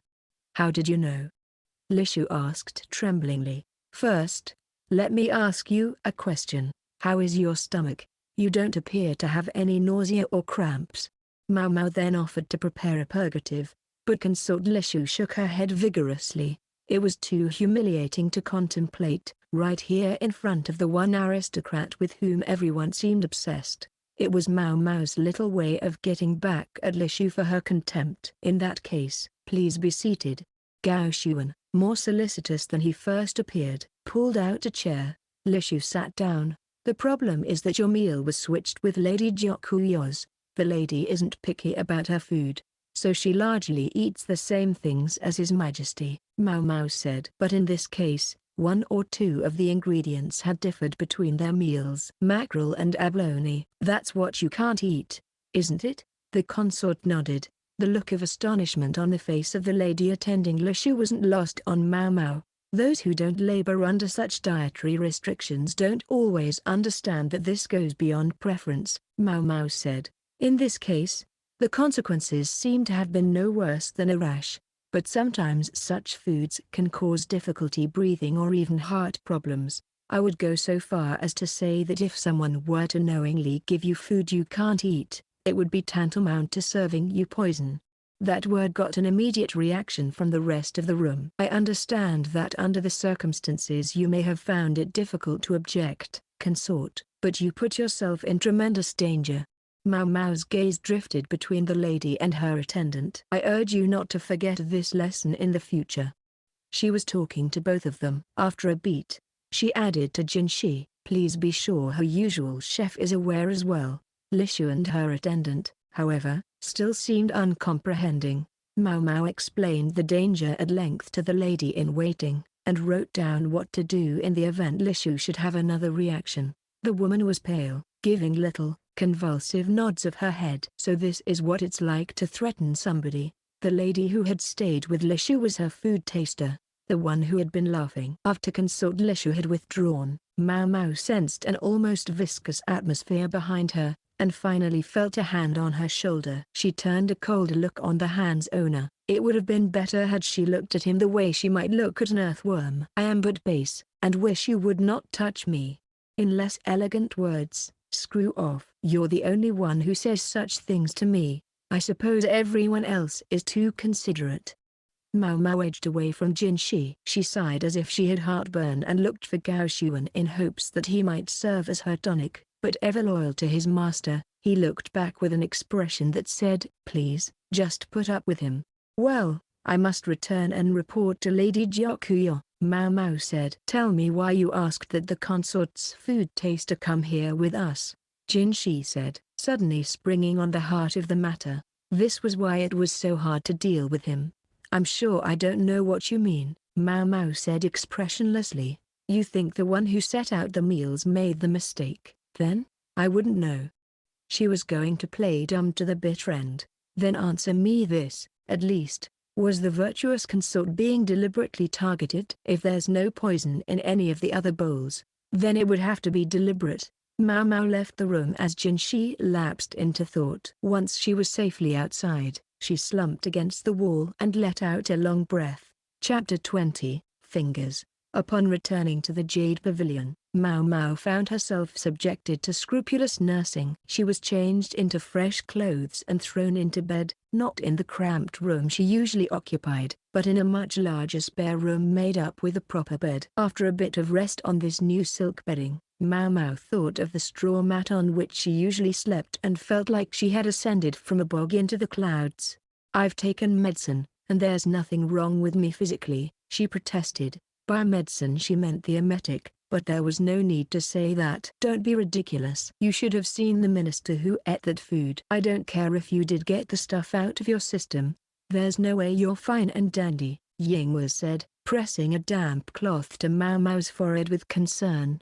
Stupid minister, Maomao thought. She wondered if he had really managed to get it all out with the first medication he was given, but her curiosity wasn't going to win her freedom here. She resigned herself to this fact and closed her eyes. It was an agonizingly long day. Maomao must have been more tired than she thought, because it was almost noon when she woke up. That wasn't good for a lady in waiting. She hopped out of bed and changed, then went looking for Hong Niang. No, wait. First, Maomao went back to her own room to find the face powder she always used. Not the whitening powder everyone else was so concerned with, but the stuff that created the freckles on her face. Using a polished sheet of bronze as a mirror, she tapped the spots around her tattoos with their fingertip, paying special attention to the ones above her nose. I'm absolutely not going out without my makeup again. It was just too much trouble to explain. It crossed Maomao's mind that she could just pretend she had used makeup to hide her freckles, but the idea only embarrassed her. She would probably be expected to react like a blushing virgin every time somebody mentioned it. Maomao's stomach was rumbling, so she had one of the leftover mooncakes for a snack. She would have liked to wipe down her body, but she didn't have the time. She made a beeline for where the others were working. Hong Niang was with consort Jiakuyo, watching over Princess Linglai. She hardly looked away from the rather mobile young lady, moving her so that she stayed on the carpet, or supporting chairs so they wouldn't fall as the princess used them to try to stand up. She seemed quite precocious. My sincere apologies for oversleeping, Maomao said with a bow. Oversleeping? You should have taken the day off. Jiakuyo put a hand to Maomao's cheek, looking worried. Hardly, my lady. If you have need of me, please call, Maomao said, but she knew full well that she was rarely given any serious work to do and would probably be left alone. Your freckles, Jiakuyo said, fixing immediately on the one thing Maomao least wanted her to notice. I feel much better with them. If my lady doesn't mind. Yes, of course, Jiakuyo said, letting the matter go much more readily than Maomao had expected. Maomao gave her a probing look, but Jiakuyo said, absolutely everyone wanted to know who that lady-in-waiting of mine was. I thought the questions would never end. My apologies. Maomao suspected people didn't look favorably on a serving girl who declared the presence of poison and then simply left to banquet of her own volition. Privately, she had even fretted over whether she would be punished for it, and she was relieved to discover no reprimand was forthcoming. At least with those freckles, people won't recognize you right away. That might be for the best. Maomao had thought she'd been more subtle than that, but maybe she was wrong. Where had her mistake been? Oh, and something else. Gao Xuan came by this morning looking for you. Will you see him? He looked like he had time on his hands, so I set him to weeding outside. Weeding? True, it was the Emperor's favorite consort dispensing the task, but then, Gao Xuan was no serving girl. Or perhaps he had taken on the job voluntarily. Maomao had the impression Gao Xuan ranked reasonably high in the hierarchy, but he also seemed something of a soft touch. She could see any number of ladies in waiting falling hard for him. She especially had the sense that Hong Niang's eyes lit up when Gao Xuan was around. The chief lady in waiting was 30 or so, and despite her good looks, her considerable competence had the side effect of scaring off potential suitors. Might we borrow the sitting room? Maomao asked. You may. I'll have him summoned immediately, Jiakuyo said, taking the princess from Hong Niang, who left to go call Gao Xuan. Maomao had been just about to follow her, but Jiakuyo stopped her with a hand, and directed her to the sitting room instead. Master Jinshi sends this, with his regards, Gao Xuan said promptly when he entered the room. He placed a cloth-wrapped package on the table. Maomao opened it to discover a silver bowl full of soup. Not the stuff Maomao had sampled, but the dish from which consort Jiakuyo had been about to eat. He had refused her yesterday, but in the end, had been kind enough to provide it. He was being polite, but this was also, Maomao surmised, an order to investigate. Please don't eat it, Gao Xuan said with a distinct look of concern. Perish the thought, Maomao replied, but only because silver promotes rotting. Oxidized food was never tasty. Gao Xuan didn't seem to realize she had her own reason for not drinking the soup. He watched her doubtfully. Maomao stared at the bowl, careful not to touch it directly, and she was staring at the bowl, not at the contents. Learning anything? Gao Xuan asked her. Did you touch this with your bare hands? No, I only took out some of the contents with a spoon to ascertain whether they were in fact poisonous. Then he had wrapped it in a cloth to bring to Maomao, apparently leery of touching a bowl full of poison. That caused Maomao to lick her lips in anticipation. All right, wait here a moment. She left the sitting room and went to the kitchen, rifling through the shelves looking for something. Then she went back to the room in which she'd been sleeping earlier. She ducked her head toward the fancy bed, splitting the cloth at the seams and pulling out some of what was inside before going back to where Gao Xuan was waiting. To his eyes, she was simply carrying some white powder in one hand and soft-looking padding in the other. Maomao balled up the padding and dusted the powder, flour, on it. Then she tapped it gently against the silver bowl. Gao Xuan peered at her curiously. "What's this?" he asked, observing the marks that appeared on the bowl. Traces of human touch. Human fingers easily left prints on metal, particularly silver. When she was young, Maomao's father had daubed dyes on vessels she wasn't supposed to touch, to stop her from getting into mischief. Her little trick with the flower just now was a stroke of inspiration born of that old memory, and even she was surprised how well it had worked. If the flower had been a little finer, the prints might even have been easier to make out. Silver vessels are always wiped down before use. They would be worthless if they were cloudy. After all, several different sets of prints were evident on the bowl. From their position and size, it was possible to guess how the bowl had been held. Even if the exact patterns of the prints aren't quite visible. "This bowl has been touched," Maomao said, but then she stopped. Gao Xuan was too perceptive to miss the way she came up short. "Yes? What's wrong?" "Nothing." There was no point clumsily trying to keep secrets from Gao Xuan. Even if it would render her little charade of the day before meaningless, Maomao let out a small sigh. "This bowl has been touched by 4 people in all, I would guess." She pointed to the differing patterns in the white dust, careful not to touch the surface herself. "One doesn't touch the bowl while polishing it, so we can presume the prints belong to the person who doled out the soup, the one who served it, the virtuous consort's food taster, and one more unidentified person." Gao Xuan turned an intense look upon her. "Why the food taster?" Maomao wanted this to end quietly, but it would all depend on how this taciturn man reacted. "It's simple. Because I suspect the food taster deliberately switched the bowls.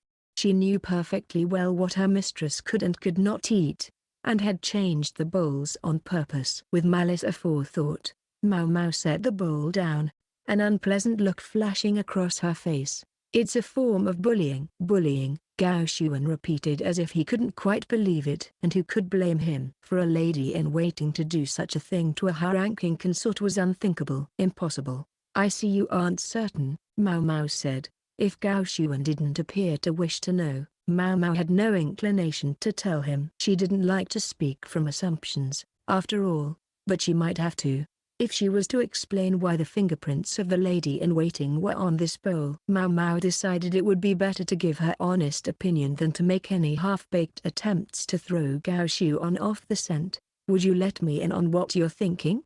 Gao Xuan asked, his arms crossed as he studied her. "Very well, sir. Please understand that this is ultimately just speculation on my part." "That's fine. To begin with, consider the unusual situation of Consort Lishu.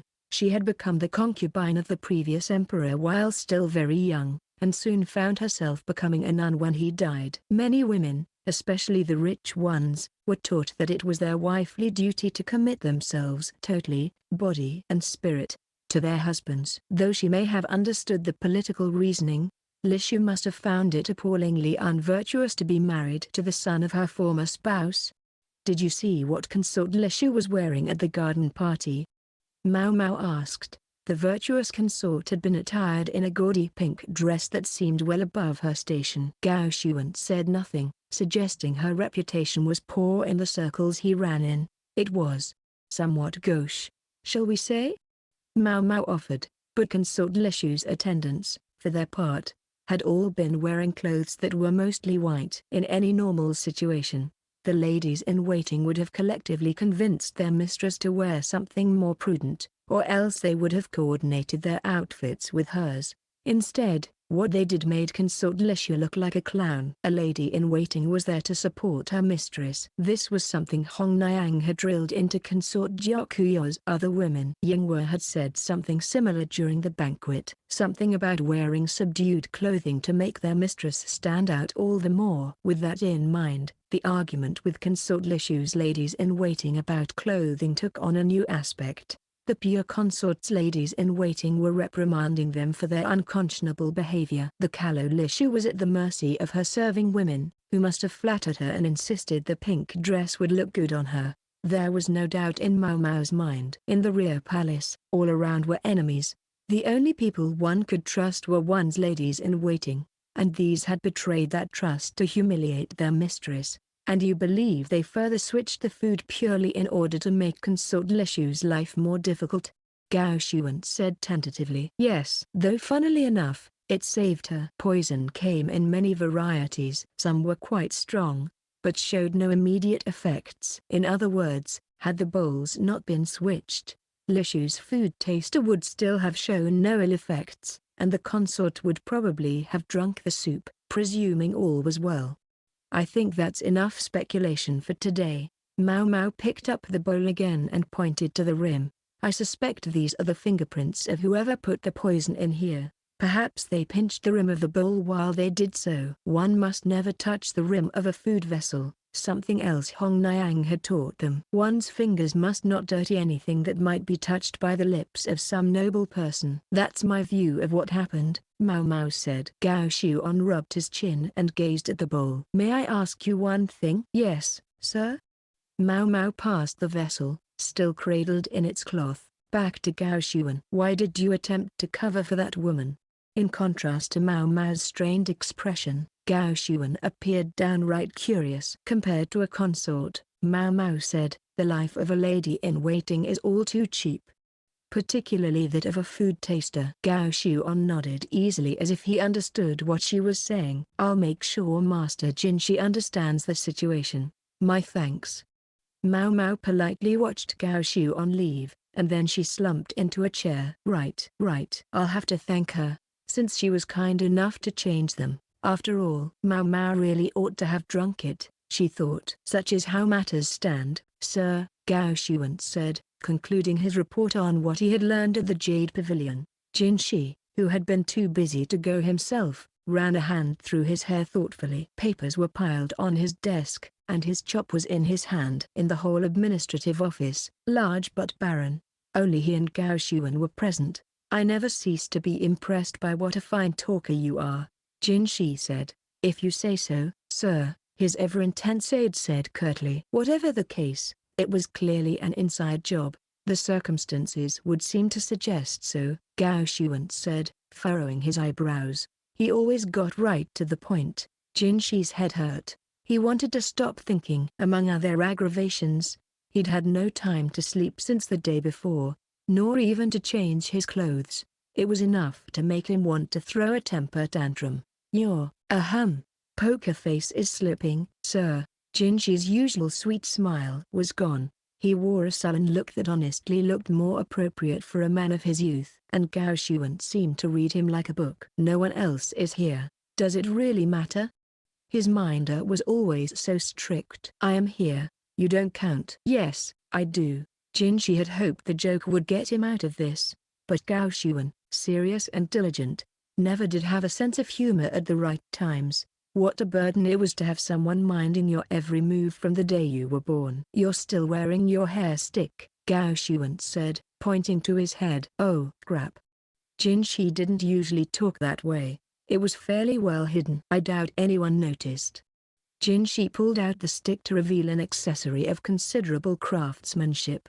It was carved in the shape of the mythical Kylin, a sort of cross between a deer and a horse. It was said to be the chief of the sacred beasts, and the right to wear its likeness was conferred only upon those of considerable rank. Here, keep it somewhere safe.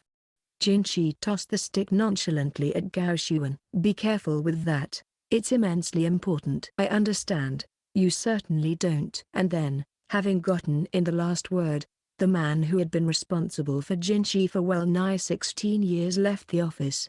Jinshi, still comporting himself like a child, laid down across the desk. He still had so much work to do. He needed to hurry up and make some free time for himself. "All right, let's get to it." He gave a great stretch and picked up his brush. In order to have too much time on his hands, first he had to finish his work. Chapter 21, Lihaku. The attempted poisoning, it seemed, was a much bigger deal than Maomao had given it credit for. Xilin hounded her about it relentlessly. A spot behind the laundry shed had become the serving girl's favorite spot to gossip. Now Maomao and Xilin sat there on wooden boxes, eating skewers of candied hawthorn berries, a treat Xilin seemed to especially love.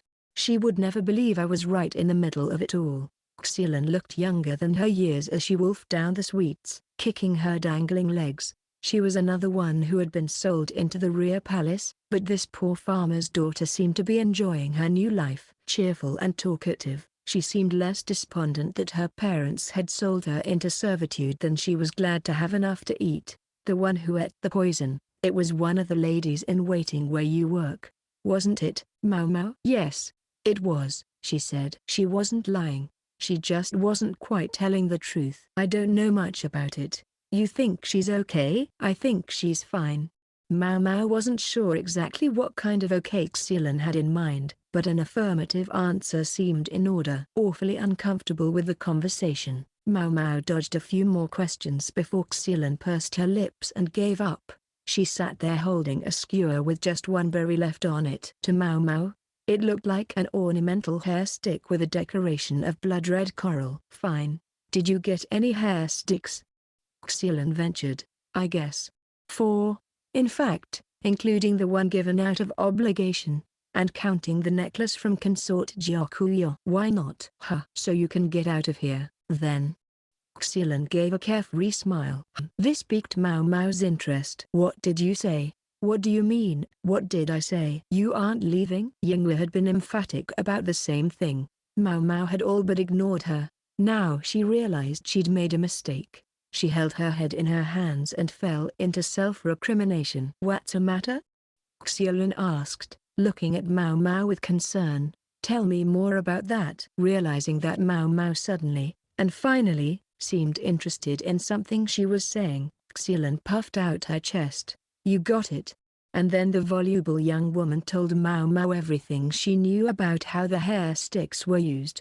The summons came for Lihaku just as he finished training. Mopping away sweat, he tossed his sword, the blade cracked, to a nearby subordinate. The practice grounds smelled of sweat and carried the warmth of exertion in the air. A spindly military officer handed Lihaku a wooden writing strip and a woman's ornamental hair stick. The accessory, decorated with pink coral, was just one of several he'd passed out recently. He'd assumed the women would understand he was giving them the ornaments out of obligation, not in seriousness, but apparently at least one of them hadn't. He wouldn't want to embarrass her, but it could be problematic for him if she were really in earnest. But then again, if she was beautiful, it would be a shame not to at least meet her. Idly mulling over how he would let her down gently, Lihaku looked at the writing strip. It said, "Jade Pavilion, Maomao." He'd given a hair stick to only one of the women from the Jade Pavilion, that cold-eyed lady in waiting. Lihaku stroked his chin thoughtfully and went to change his clothes. Men were typically forbidden from entering the rear palace. That of course applied to Lihaku, who still had all his various parts. He didn't expect to serve in the rear palace. Indeed, he was quite concerned what it would mean if he did so. Terrifying though the place could be, however, with special permission women could be called from its precincts. The means, one of several possible, was a hair stick like this. Lihaku waited in the guardhouse by the central gate for the young woman to be brought to him. In the somewhat cramped space were chairs and desks for 2 people, and eunuchs standing, one before the door on either side. Through the door from the rear palace side appeared a petite young woman. Freckles surrounded her nose. Hers was the rare plain face in a place populated by exquisite beauties. "And who are you?" Lihaku growled. "I'm often asked that." The girl replied indifferently, hiding her nose behind the palm of her hand. Suddenly he recognized her. It was the very woman who had called him here. "Anyone ever tell you you look very different with makeup on?" "Often." The young woman didn't appear put off by this remark. but candidly acknowledged the fact. Lihaku understood, intellectually, that this was her, the lady-in-waiting, the food taster. But in his mind, he just couldn't reconcile the freckled face with the alluring courtesan's smile. It was the strangest thing. "Listen, you understand what it means to call me out here like this, don't you?" Lihaku crossed his arms, then crossed his legs for good measure. Not the least bit intimidated by this display from the bulky army officer, however, the petite young woman said, "I wished to go back to my family." She sounded completely emotionless as she said it. Lihaku scratched his head. "And you think I'm going to help?" "Yes. I've heard that if you'll vouch for me, I might be able to procure a temporary leave of absence." This girl said the darndest things. He wondered if she actually understood what the hair sticks were really for, but as it happened, the girl, Maomao, evidently wanted to use him to get back to her home. She wasn't just fishing for a nice officer for herself. Was she bold, or reckless? Lihaku rested his chin on his hands and snorted. He didn't care if she thought it was rude. This was how he was going to be. "So, what? I should just play along with you?" Lihaku was known for his decency and goodness of heart, but when he glared he could still manage to look suitably intimidating. When he gave lazy subordinates a dressing down, even those who'd had nothing to do with it felt compelled to apologize. And yet this Maomao didn't so much as furrow an eyebrow. She simply looked at him without emotion. "Not exactly. I believe I have a way of showing my gratitude." She placed a bundle of writing strips on the desk. It appeared to be a letter of introduction. "May I my, Pei Irin, Joker." They were women's names. In fact, Lihaku had heard of them. Many men had, perhaps a flower-viewing excursion at the Verdigris house. They were names of courtesans of the highest class, women with whom one could spend a year's wages in silver in a single night. The women named in the letter were collectively known as the Three Princesses, and they were the most popular ladies of all. "If you have any concerns, you need only show them this," Maomao said, and the slightest of smiles played across her lips. "This has to be a joke. I assure you, it's quite serious." Lihaku could hardly believe it. For a mere lady-in-waiting to have connections with courtesans even the most highly ranked officers had trouble gaining an audience with was almost unthinkable. What was going on here? Lihaku tugged at his own hair, completely at a loss, and the young woman sighed and stood up. "What?" Lihaku asked. "I can see you don't believe me." "My apologies for wasting your time." Maomao quietly withdrew something from the neck of her uniform. "Two things, in fact. Hair sticks, one in quartz, the other, silver." The implication was clear. She had other options. "Again, I'm sorry. I'll ask someone else." "And now hold on just a second." Lihaku slapped his hand down over the bundle of wood strips before Maomao could take it off the table. She gazed at him, expressionless. "Is something the matter?" She looked him straight in the eye, meeting the gaze that could overpower experienced men of war. And Lihaku had to admit she'd bested him. "Are you sure about this, Lady Gyokuyo?" Hong Niang watched Maomao through a crack in the door. Her color seemed healthier than usual. She appeared almost cheerful as she packed up her things. The strange thing was, Maomao herself seemed to think she looked perfectly normal. "It's only 3 days," the consort replied. "Yes, ma'am, but..." Hong Niang picked up the little princess, who was clasping at her skirts to be held. "I'm certain she doesn't actually understand." "Yes, I'm sure you're right." The other ladies in waiting had showered Maomao with congratulations, but she didn't seem to grasp exactly why. She'd just blithely promised to bring them souvenirs. Gyokuyo stood at the window, gazing out. "Really? The one I feel most sorry for of all is... well..." She let out a long breath, but then a mischievous smile appeared on her face. "It is very amusing, though." She spoke in a whisper, but the words didn't escape Hong Niang. The head lady-in-waiting worried. It seemed to her that there would be another argument. Having finally finished his work and become a man of leisure again, Jinshi at last visited the Jade Pavilion, only to discover that he had missed Maomao by a single day. Chapter 22, Homecoming. The red light district to which Maomao had been so eager to return was not, in fact, that far away. The rear palace was the size of a small city itself. but it was situated within the nation's capital. The red light district sat on the opposite side of the metropolis from the palace complex, but if one could only get past the high walls and deep moats of the imperial residence, it was within walking distance. We hardly needed to go to the trouble of getting a carriage, Maomao thought. Beside her, the hulking man called Lihaku sat whistling a tune, holding the horse's reins in his hands. His high spirits could be attributed to the fact that he now realized Maomao's story had been true. The prospect of meeting the most famous courtesans in the land would put any man in a good mood. Courtesans, it should be said, were not to be simply lumped together with the run of common prostitutes. Some of them sold their bodies, yes, but others sold purely their accomplishments. They didn't take enough customers to be popular in the crass sense. Indeed, this helped drive up their perceived value. To share even a cup of tea with one of them could take a substantial amount of silver, let alone a night. These revered women became idols of a sort, objects of the common people's admiration. Some city girls, taken by the idea of becoming one of these enchantresses themselves, came knocking on the gate of the red light district, though only a scant handful would ever actually achieve that exalted status.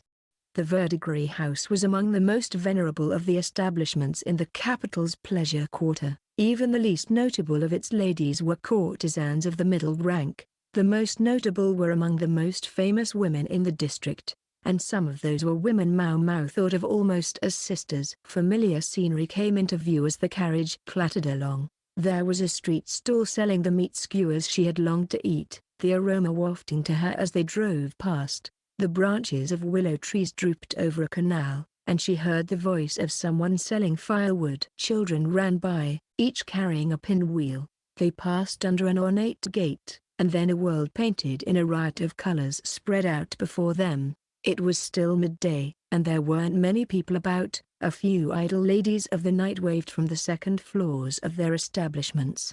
Finally the carriage stopped in front of a building whose entry was noticeably larger than that of many others.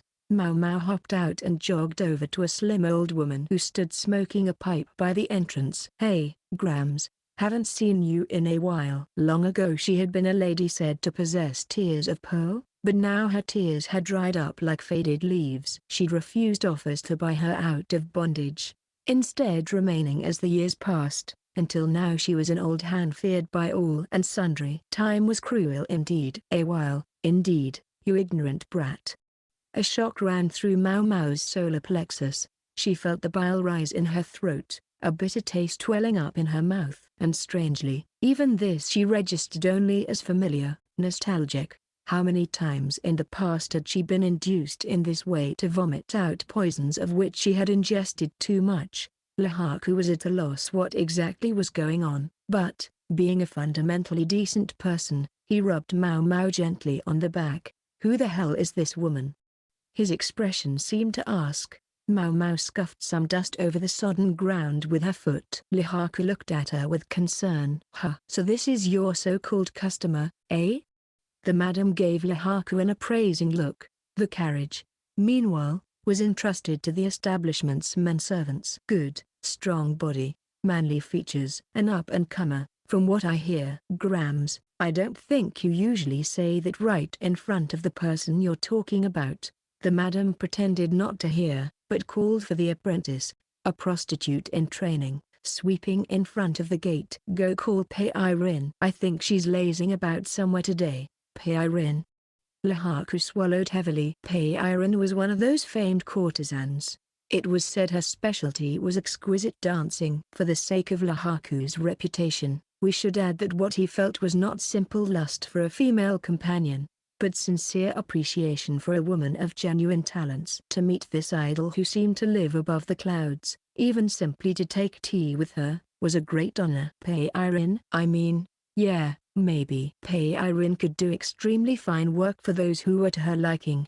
"Master Lihaku," Maomao said, giving the big but currently vacant-eyed man beside her a jab. "How confident are you in your biceps?" "Not quite sure what you mean, but I like to think I've honed my body as well as any man." "Is that so?" "Best of luck, then." Lihaku gave her a final, puzzled tilt of the head as the young apprentice led him away. As for Maomao, She was thankful to Lahaku for bringing her here, and wanted to provide him with something that would adequately express her gratitude. And a night's dream could provide a lifetime's memory. Now, Maomao. The owner of the hoarse voice wore a terrible smile. Not a word for 10 freaking months. What was I supposed to do? I was serving in the rear palace. At least she'd sent a wood strip explaining the general situation. You owe me big. You know I never take first-time customers. Believe me, I know. Maomao pulled a pouch out of her bag. It contained half her earnings from the rear palace to date. She'd specially asked for an advance on her salary. Huh, the woman sniffed, peering into the pouch. Not nearly enough. I admit I didn't expect you to actually produce pay Irene. She'd thought the money would cover a night's dalliance with a highly ranked courtesan. Besides, the likes of Lahaku would probably have been satisfied even to get a glimpse of the 3 princesses. At least pretend it'll cover a cup of tea together. Please, for me? Dumbass. A muscle-brained bozo like that? Pay Irene'll bite. And you know it. Yeah, I might have guessed. The most esteemed courtesans didn't sell their bodies. But that didn't mean they couldn't fall in love. Such was the way of things. Let's just say it's out of my hands. Never. It's going on your tab. There's no way I can pay that much. Don't think even the rest of my salary would make up the difference. No way. Maomao was deep in thought. The woman was clearly messing with her. Not that that was anything new. Bah, worst comes to worst, you can pay off your debt with your body. I know His Majesty's your only customer in that big, fancy palace of yours. But it's the same idea. And don't worry about all those scars. We get certain types who like that sort of thing. For lo these many years, the madam had persisted in trying to get Maomao to become a courtesan. Having spent her entire life in the red light district, the woman didn't think of a courtesan's lot as an unhappy one. I still have a year left on my contract. Then spend it scaring me up more customers. Not old farts, either. Young bucks like your friend today that we can squeeze something out of. Aha. So she does think there's profit to be had. The only thing the old woman ever thought about was where the money was. Maomao had no intention of ever selling herself, so she would have to begin supplying a steady stream of sacrifices to the madam. Anyone who seemed feasible. Wonder if I could get away with sending eunuchs. Jinshi's face drifted through her mind, but Maomao dismissed the idea. The courtesans might get so serious about him that they'd bring the whole establishment to its knees. Wouldn't want that. But then again, she would feel bad sending Gao Xuan or the quack doctor. She didn't want to be the reason they ended up wrung out by the old lady. Now Maomao was really regretting that there were so few good ways to meet men in the rear palace. Maomao, your old man ought to be at home. Scamper along and see him. Yeah, thanks. Think as she might, she couldn't resolve the issue here and now. Maomao ducked down a side path beside the verdigris house. Just a single street further along, the red light district became a much more lonely place. Tumble-down shacks that passed for shops or houses, beggars waiting for someone to throw some small change into the broken teacups they held, and night walkers with visible scars from syphilis. One of these ragged buildings was Maomao's home. It was a cramped house with a dirt floor. Within, a figure knelt on a rush mat, bent over a mortar and pestle, working the device industriously. It was a man with deep wrinkles on his face and a gentle appearance. There was an almost grandmotherly aspect to him. Hey, Pops. I'm back. Took you a while, her father said, greeting her the same way he always had, as if nothing had happened. Then he went to prepare tea with an unsteady gait. He poured it into a battered teacup, which Maomao received gratefully. Even though it was made from tired leaves, the tea was warm and relaxed her. Maomao started to talk about all that had happened to her, one thing after another, and her father listened with only the occasional hum or ha. For dinner, they had congee thickened with herbs and potatoes, and then Maomao went straight to bed. A bath could wait until the next day, she decided, when she could borrow some nice, hot water from the verdigris house. She curled up on her simple bedding, a mat laid out on the dirt floor. Her father pulled a kimono over her, then stoked the fire in the oven to ensure it wouldn't go out. The rear palace, that's karma, I suppose, her father whispered, but the words didn't reach Maomao. She was already asleep. Chapter 23, wheat stalks. Oh yeah. The crowing of the rooster woke Maomao up, and she shuffled outside her dilapidated house. There was a small chicken coop in the back and a shed for farm implements, along with a wooden crate. From the fact that the hoe was missing, she gathered her father was in the field. He kept one in a grove just outside the red light district. He knows that's not good for his legs. Her father was getting on in years, and she wished he would stop with the difficult physical labor, but he showed no sign of doing so. He liked to make his medicines from herbs he had grown himself. Hence, a motley collection of strange plants sprouted around their house. Maomao plucked a leaf here and there, checking how the plants were doing. She glanced at the discreet wooden crate. It bore a sign with characters in brushwork reading, "Hands off." Maomao swallowed at that. She nudged the lid back and peeked in, although it did her heart rate no favors. If she remembered correctly, the crate contained various ingredients left to stew in wine. She seemed to recall the ingredients being very lively and difficult to catch. After a moment, Maomao put the lid back just the way it had been. It seemed people were heeding the sign. Ever the careful thinker, her father had wisely put just one thing inside the box. That was a wise choice. Several together might eat each other and become toxic. All right, anyway. Her thoughts were interrupted by a noisy pounding at the door. Scratching her head lazily, Maomao went around the front of the house. "You're gonna break it," she said to the panicked-looking girl who had been slamming her fist against the unsteady door. She wasn't from the Verdigris house. She was a servant apprentice at another of the nearby brothels who occasionally came to Maomao's pharmacy. "What's up?" "If you're looking for my dad, he's out." Maomao was in the middle of a yawn when the girl grabbed her hand and veritably dragged her away. The apprentice brought Maomao to a middling brothel not far from the Verdigris house. It wasn't a big place, but it boasted decent quality. Maomao recalled there were several courtesans here, with some excellent patrons. But what did the servant girl want, bringing her here? Maomao tried to straighten her frazzled hair and brush the wrinkles out of her clothes. She hadn't changed into her sleepwear the night before, which was starting to seem like it might be a good thing. But here she'd been planning to get hot water from the Verdigris house. "Sis, I brought the apothecary," the girl called as they went through the back door of the brothel and headed for one of the rooms. There, Maomao discovered a cluster of women, wearing no makeup and looking fatigued, gathered around something she couldn't see. When she got closer, she found a man and a woman lying on a bed, sharing a pillow, spittle dribbling out of their mouths. There appeared to be traces of vomit on the bedding. A pipe lay on the floor nearby, and tobacco leaves were scattered around. She saw some pieces of straw on the ground as well, and a shattered glass vessel nearby. The contents had spilled, staining the pillow. The air was filled with a very distinctive aroma. 2 wine bottles were likewise part of the chaos, also tipped over and spilled. The 2 differently colored stains on the pillow looked almost like some strange kind of art. Confronted with this scene, Maomao's eyes snapped open and sleep left her. She pried open the man's and woman's eyes. Looking into them, she checked their pulses and stuck a finger in their mouths. She wasn't the first, it seemed, as the fingers of one of the courtesans were filthy with sick. The man wasn't breathing. Maomao pressed on his solar plexus in an effort to disgorge the contents of his stomach. There was uhrk, and spit came pouring out of his mouth. She grabbed at the sheets to wipe the inside of his mouth. Finally she slid him around and breathed into his mouth. Seeing this, one of the courtesans tried to imitate what Maomao had done for the woman. Unlike the man, she was still breathing, so she was easily induced to vomit. The courtesan made to offer her some water, but Maomao shouted, "Don't let her drink that." "Charcoal.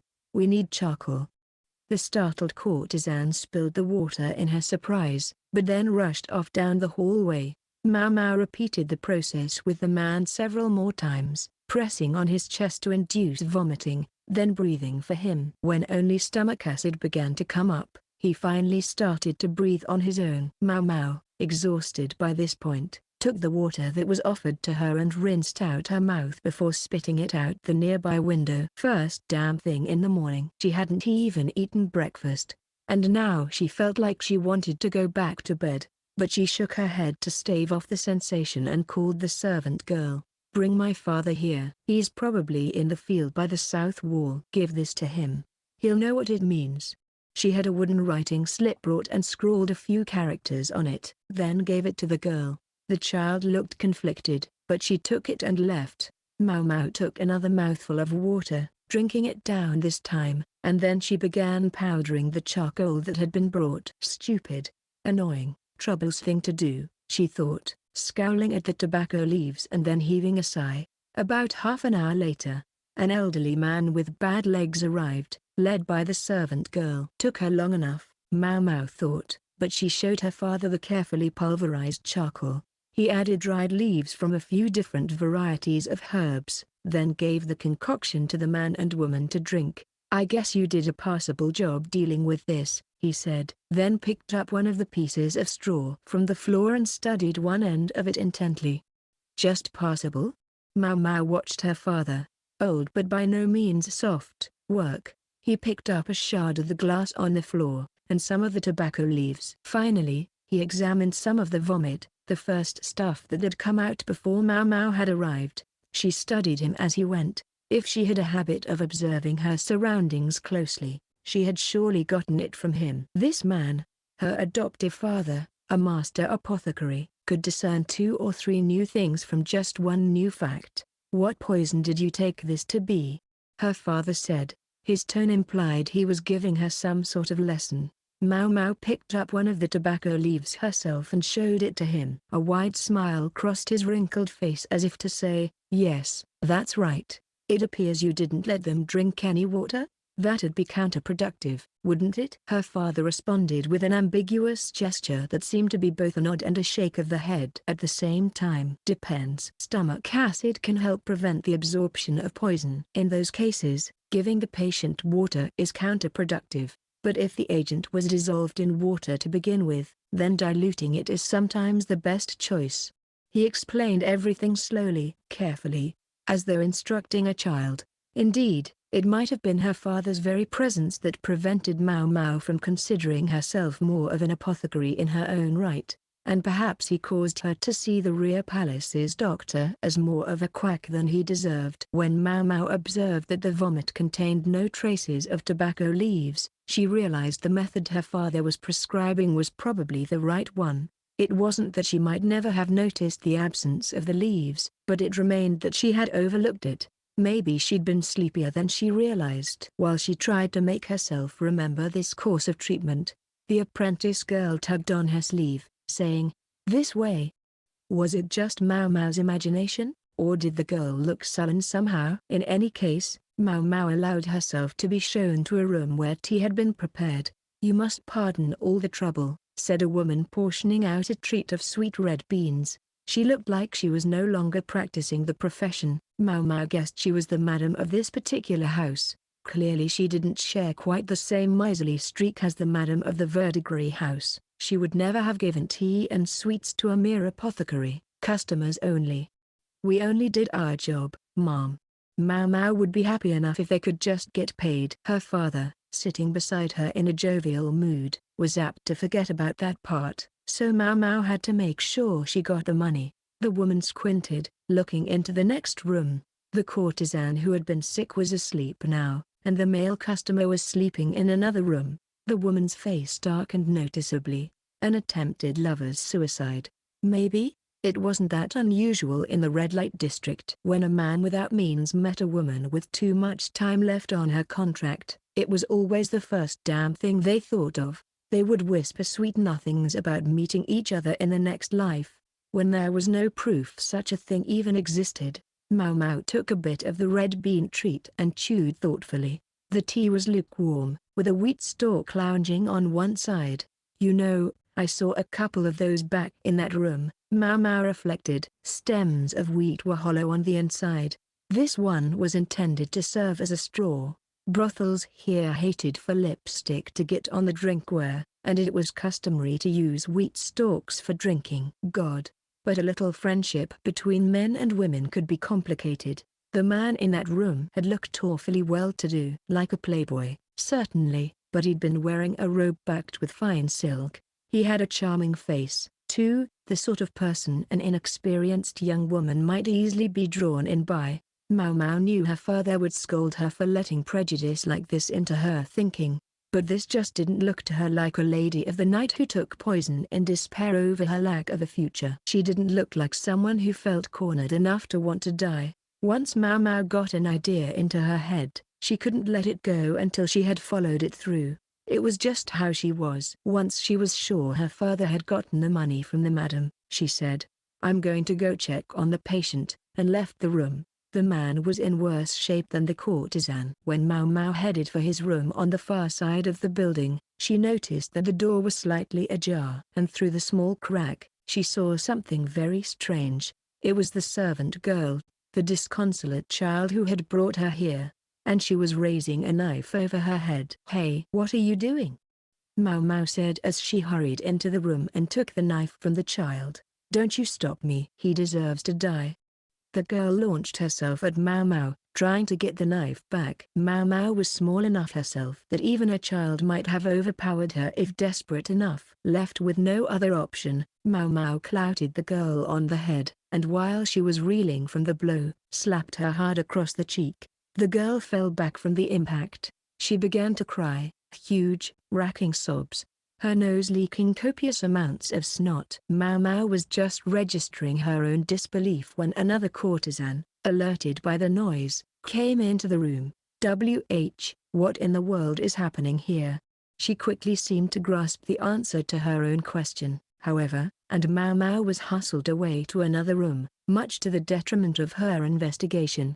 The man at the center of this attempted lover's suicide, it transpired, was already a notoriously problematic customer. He was the third son of a wealthy merchant family, and he had a history of using his handsome looks and silver tongue to get into a courtesan's good graces, stringing her along with vague promises of buying out her contract, before casting her aside when he tired of her. At least one woman had subsequently despaired of her life and killed herself. This wasn't his first encounter with near-fatal resentment, either. Other women, enraged by his philandering, had attempted to stab him or even poison him. As the son of his father's favorite concubine, though, Daddy always managed to buy the boy's way out of trouble, and it left him a rotten, spoiled child. Recently he had even prevailed upon his father to have bodyguards see him safely to the brothels. "This girl's older sister worked at another shop," explained a courtesan as she stroked the child, who continued to cry.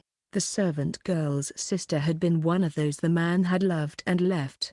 The last word the girl had gotten from her sister was a letter joyfully communicating that she was to be bought out of her contract. And the next thing the child heard of her was that she had killed herself. How must she have felt? She became close to one of the girls here, the one you saved from poisoning today. The woman looked at Maomao apologetically. "Look the other way. Is that what she's asking me to do?" The woman's hope, it seemed, was to share this sorry tale in order to earn Maomao's sympathy and keep her mouth shut. Thankfully, the commotion hadn't reached the room where her father and the madam were. If Maomao chose not to say anything, the child would most likely go unpunished. What a pain. Personally, she felt that if a customer was known to be that much trouble, they should have just banned him.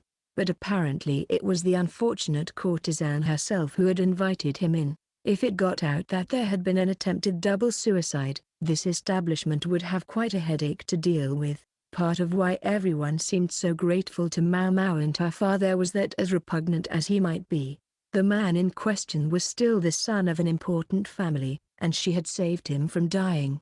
Which, to the little servant girl, must have felt like an unbearable injustice. Can't say I blame her, Maomao thought. She'd happened to be at home today, but for the past many months, Maomao hadn't been in the red light district. It was plausible to suspect that this little girl, who did the shopping and other errands for her house, would have been aware of when Maomao's father was and wasn't home. Besides, for an emergency like this, one would normally go to the doctor, not the apothecary. Had the child deliberately chosen a moment when the pharmacist would be out? It implied an intimidating quickness of mind for one so young. That might also have explained why she had been so slow bringing Maomao's father. It was a testament to how much she hated this man. Finally Maomao said simply, "I understand," and went back to her father. Quite a welcome home, this, her father said lightly. He and Maomao were heading back to their little shack, having spent most of the morning on the incident. Maomao relieved her father of the coin purse, double-checked the contents, then gave it back to him. The amount suggested there was a bit of hush money included. The notorious customer was in stable condition, but this was probably the last time he would be allowed around here. Not just this brothel, but the entire red light district. Word traveled fast in a place like this. When they got home, Maomao settled in a creaking chair and kicked out her legs. She never had gotten that hot water. She was lucky it wasn't the sweating season, but thanks to all that rushing around she was perspiring anyway, and it felt icky. Almost as uncomfortable was this business about the double suicide. Something about it nagged at her. The man in question had been such a lowlife that even the apprentice girl hated him, and from what the others had said it sounded like the person he most looked out for was himself. Would a man like that get sucked into some overheated display of love like a double suicide? Did the courtesan poison him, then? Maybe he hadn't chosen to commit suicide, but Maomao quickly gave up the idea. There'd already been at least one attempt to poison the man. He wouldn't be too quick to eat anything a courtesan offered him. Maomao crossed her arms and grunted to herself. Her father watched her as he crushed some herbs in the mortar. After a beat he said, "Don't say anything based on an assumption." For him to say that suggested he already had an inkling as to the truth of the incident. Maomao looked at him ruefully, then slumped against the table. She tried to bring to mind everything that had been at the scene of the incident. Had she missed something? There was a man and woman, collapsed. The scattered tobacco leaves. The glass vessel with its.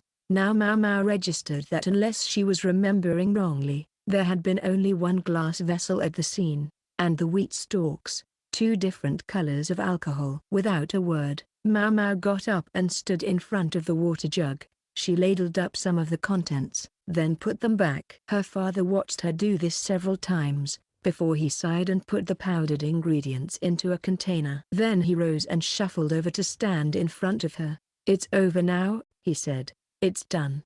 He mussed her hair fondly. "I'm aware of that," Maomao said, putting the ladle back in the jug one more time and then leaving the house. Not suicide. Murder, Maomao thought. And it was the courtesan, she believed, who had tried to kill the man. The playboy son, the smooth talker, the lover and leaver of so many women, the very courtesan whom the man had been courting, the most recent subject of his amorous advances, might be the one who had attempted to kill him.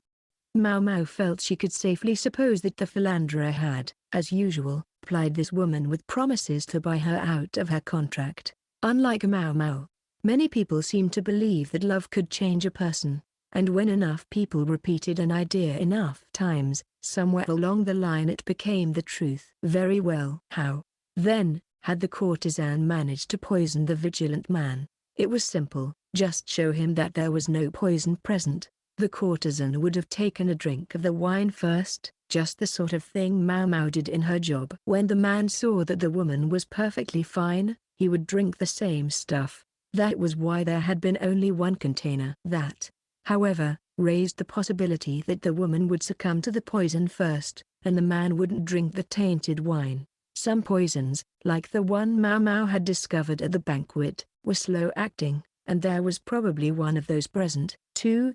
In this case the agent was most likely the tobacco. It had a stimulant effect when chewed, and was spat out quickly. If the courtesan was a talented actress and could consume the poison without being discovered, well and good, but Maomao suspected she'd had help. She drank the wine through a straw made from a wheat stalk. It was a perfectly normal thing to do, and wouldn't have aroused the man's suspicion. How had this enabled her to avoid the poison? Maomao thought it had something to do with the wine. There had been 2 different types, 2 colors of wine in a single, transparent glass vessel. Though they might not be as immiscible as oil and water, 2 types of wine would have slightly different densities. If you poured a lighter wine on top of a heavier one carefully enough, 2 layers would form. And how pretty that would be. A dual-colored wine in a glass container. A lovely little trick to delight a favored guest. And meanwhile, the courtesan would use her straw to drink only from the lower layer, while the man, without a straw, drank from the top. Once the woman was sure the man had collapsed, she would drink a bit of the poisoned wine herself.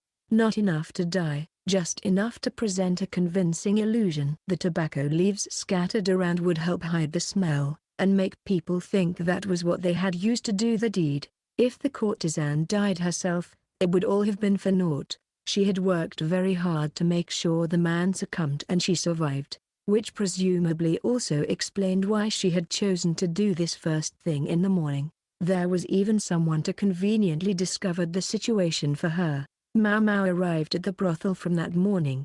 She went around back, to the room where the poisoned courtesan had been put to get some rest. She found the exhausted-looking woman leaning against a railing and gazing up at the sky. Apparently she was up and about. She was humming a children's song, and an ephemeral smile floated across her face. Ephemeral and yet, Maomao thought, somehow dauntless. "Sis, what are you doing?" A servant girl, not the child from that morning, called when she saw the courtesan leaning on the railing. She dragged the woman back into her room and closed the window. The behavior of the first servant girl, the one who had tried to stab the man, struck Maomao as odd for someone whose beloved sister was at risk of dying of poison. She'd deliberately gone to the apothecary and not the doctor, in hopes of being too late to save the man, and she'd taken her time summoning Maomao's father, too. Wasn't she worried about the courtesan at all? Or did she not believe a second person so close to her could die as well? Was Maomao overthinking things? Or did it almost seem the girl had known all along that the courtesan would make it through? Then there was the other courtesan, who had so emotionally described the woman's plight to Maomao, and the uncommonly generous madam. The more she thought about it, the stranger everything seemed. No assumptions, huh? Maomao looked slowly from the newly closed window up to the sky. She was finally back in the red light district for which she had pined all those months in the rear palace, but deep down they were the same place. Both were gardens and cages. Everyone in them was trapped, being poisoned by the atmosphere. The courtesans absorbed the toxins around them, until they became a sweet poison themselves. With the playboy son alive, it was hard to say what would happen to his would-be killer. He might suspect an attempted poisoning, but then again, it might go the other way around. The brothel might accuse him of having ruined an important product of theirs, and squeeze something out of him that way. I guess it doesn't matter which, Maomao thought. It had nothing to do with her. If you felt personally involved in everything that happened in this place, you would never survive. Maomao gave the back of her head a tired scratch and decided to go over to the verdigris house. She was going to get that hot water. She set off at a slow trot. Chapter 24, A Misunderstanding. Maomao's 3 days at home went by in a flash. It hurt to have to leave after becoming reacquainted with so many familiar faces, but she couldn't just abandon her work at the rear palace. Not least because of the trouble it would cause for Lahaku, who had vouched for her. The final push came from the madam of the verdigris house, who was even now trying to pick the perfect sadist to make Maomao's first customer. "I'll just pretend I had a very pleasant dream." When she saw the slick Peirin and Lahaku, who resembled a pile of melting honey, Maomao reflected that maybe she had paid too rich reward. The next place Lahaku would visit for pleasure was set in stone. Having tasted the nectar of heaven, he could never again be satisfied with the tepid offerings of earth. Maomao felt a little bit bad for him. She was sure the madam would take him for all he was worth, but that wasn't Maomao's problem, and so she returned to the Jade Pavilion, bearing gifts, only to discover a nymph-like young man who seemed quite on edge. She could detect something toxic just the far side of his delicate smile. Why did he seem to be glaring at her? His personality aside, he certainly was beautiful. The glare he fixed on her was a little intimidating. Maomao ducked her head, hoping to avoid the trouble of dealing with him, and tried to make a beeline for the room, but he got a solid grip on her shoulder. She felt his nails dig into her flesh. "I'll be waiting in the sitting area," he said, his voice like honey in her ear. Wolfspan honey, that was poisonous. Behind him, Gao Xuan was urging Maomao with his eyes not to fight it. She saw Jiakuyo, too, whose eyes were sparkling even though she seemed a bit troubled. Finally, there was Hong Niang, looking at Maomao with what she took to be reproach, and the other 3 ladies in waiting, looking on more with curiosity than concern. She expected to be well and truly interrogated after this was over. Whatever this is, Maomao set down her baggage, changed into her uniform, and went to the sitting area. "You asked for me, sir?" Jinshi was alone in the room.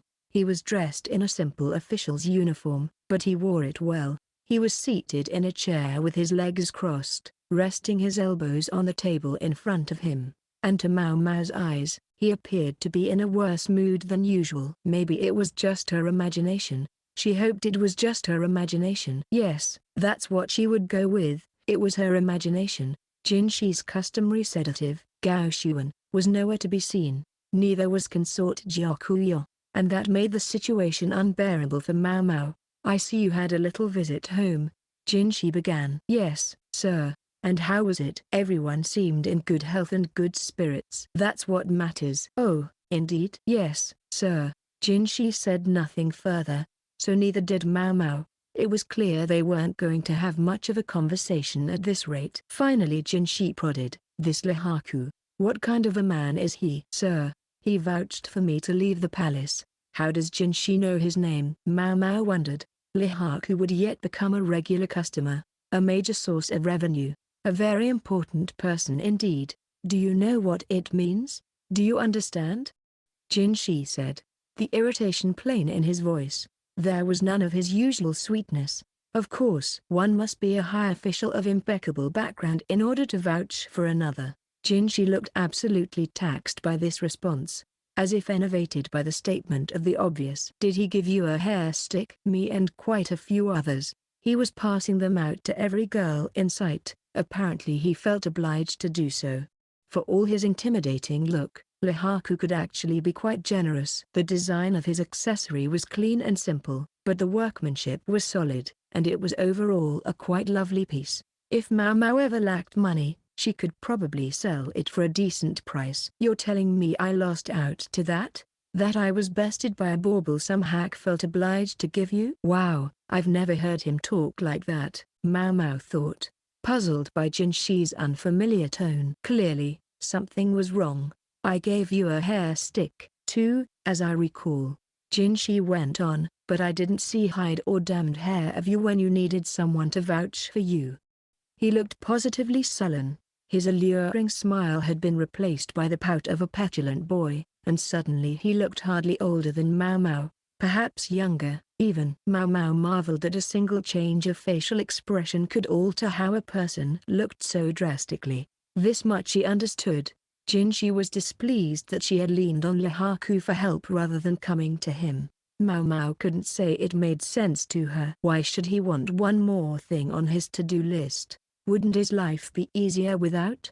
Or was it precisely having so much time on his hands that made Jinshi so eager to get involved even in things that might mean inconvenience for him?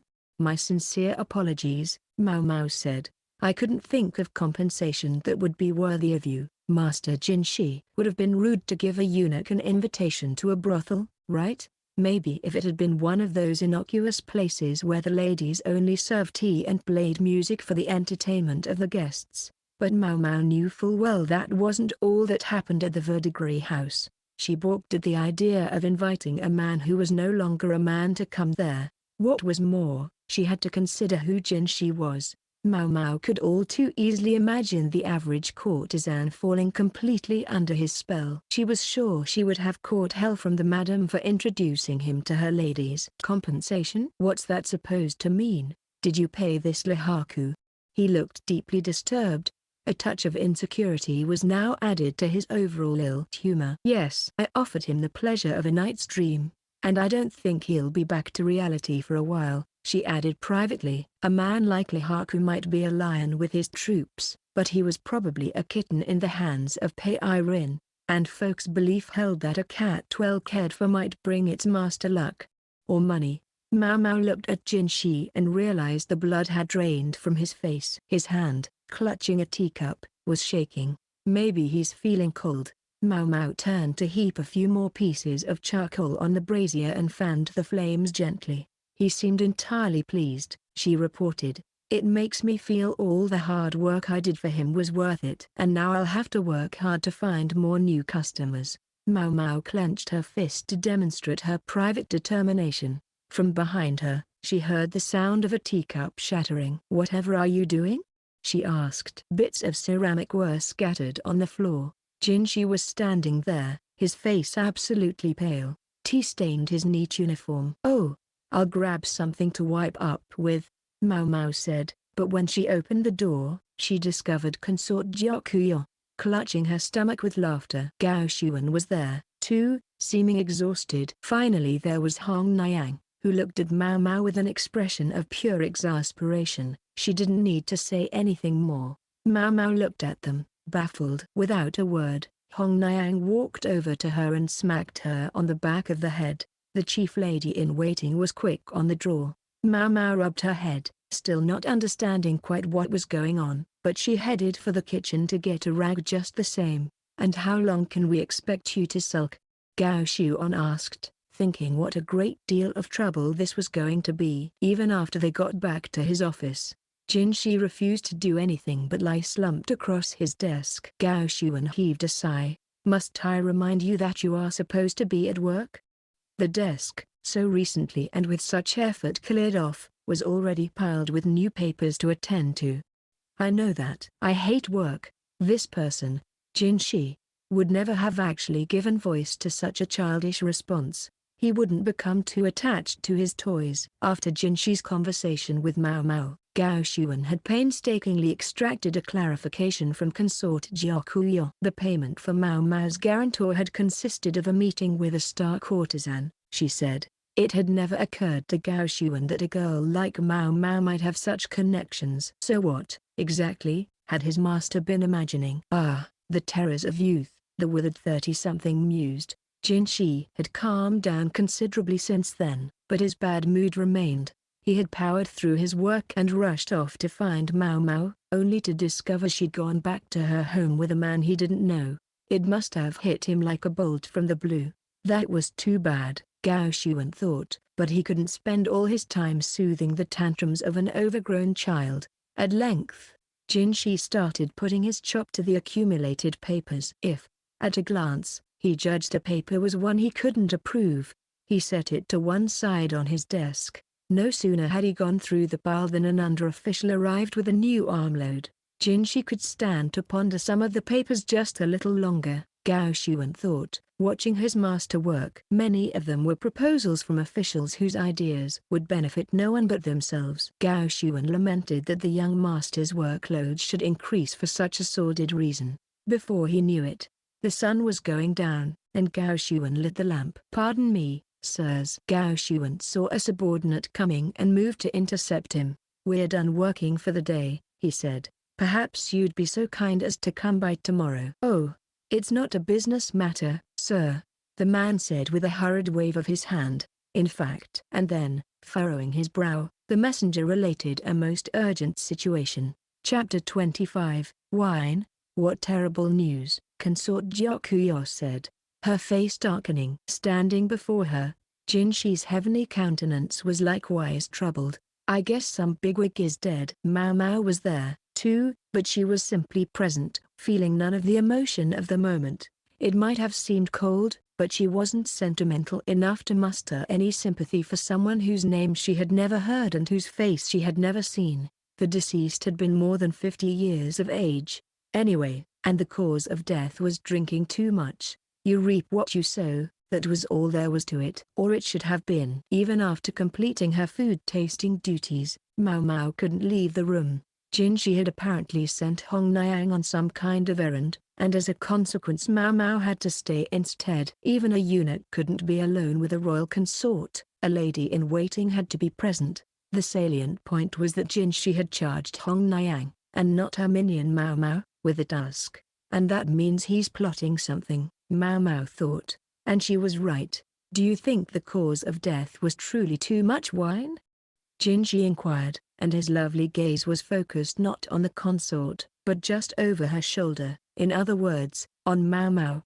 There were a number of ways to die of drink. Even Maomao, who enjoyed her alcohol, understood it became a poison if one drank too much. Any medicine did if the dosage was too large. Chronic drinking could induce dysfunction of the liver, Too much at one time could cause death on the spot. In this case, it was the latter, an overabundance of drink at a party among compatriots. Allegedly, the victim had partaken liberally from a generous jug. "That certainly would kill you," Maomao remarked flippantly as they came to the guardhouse by the main gate.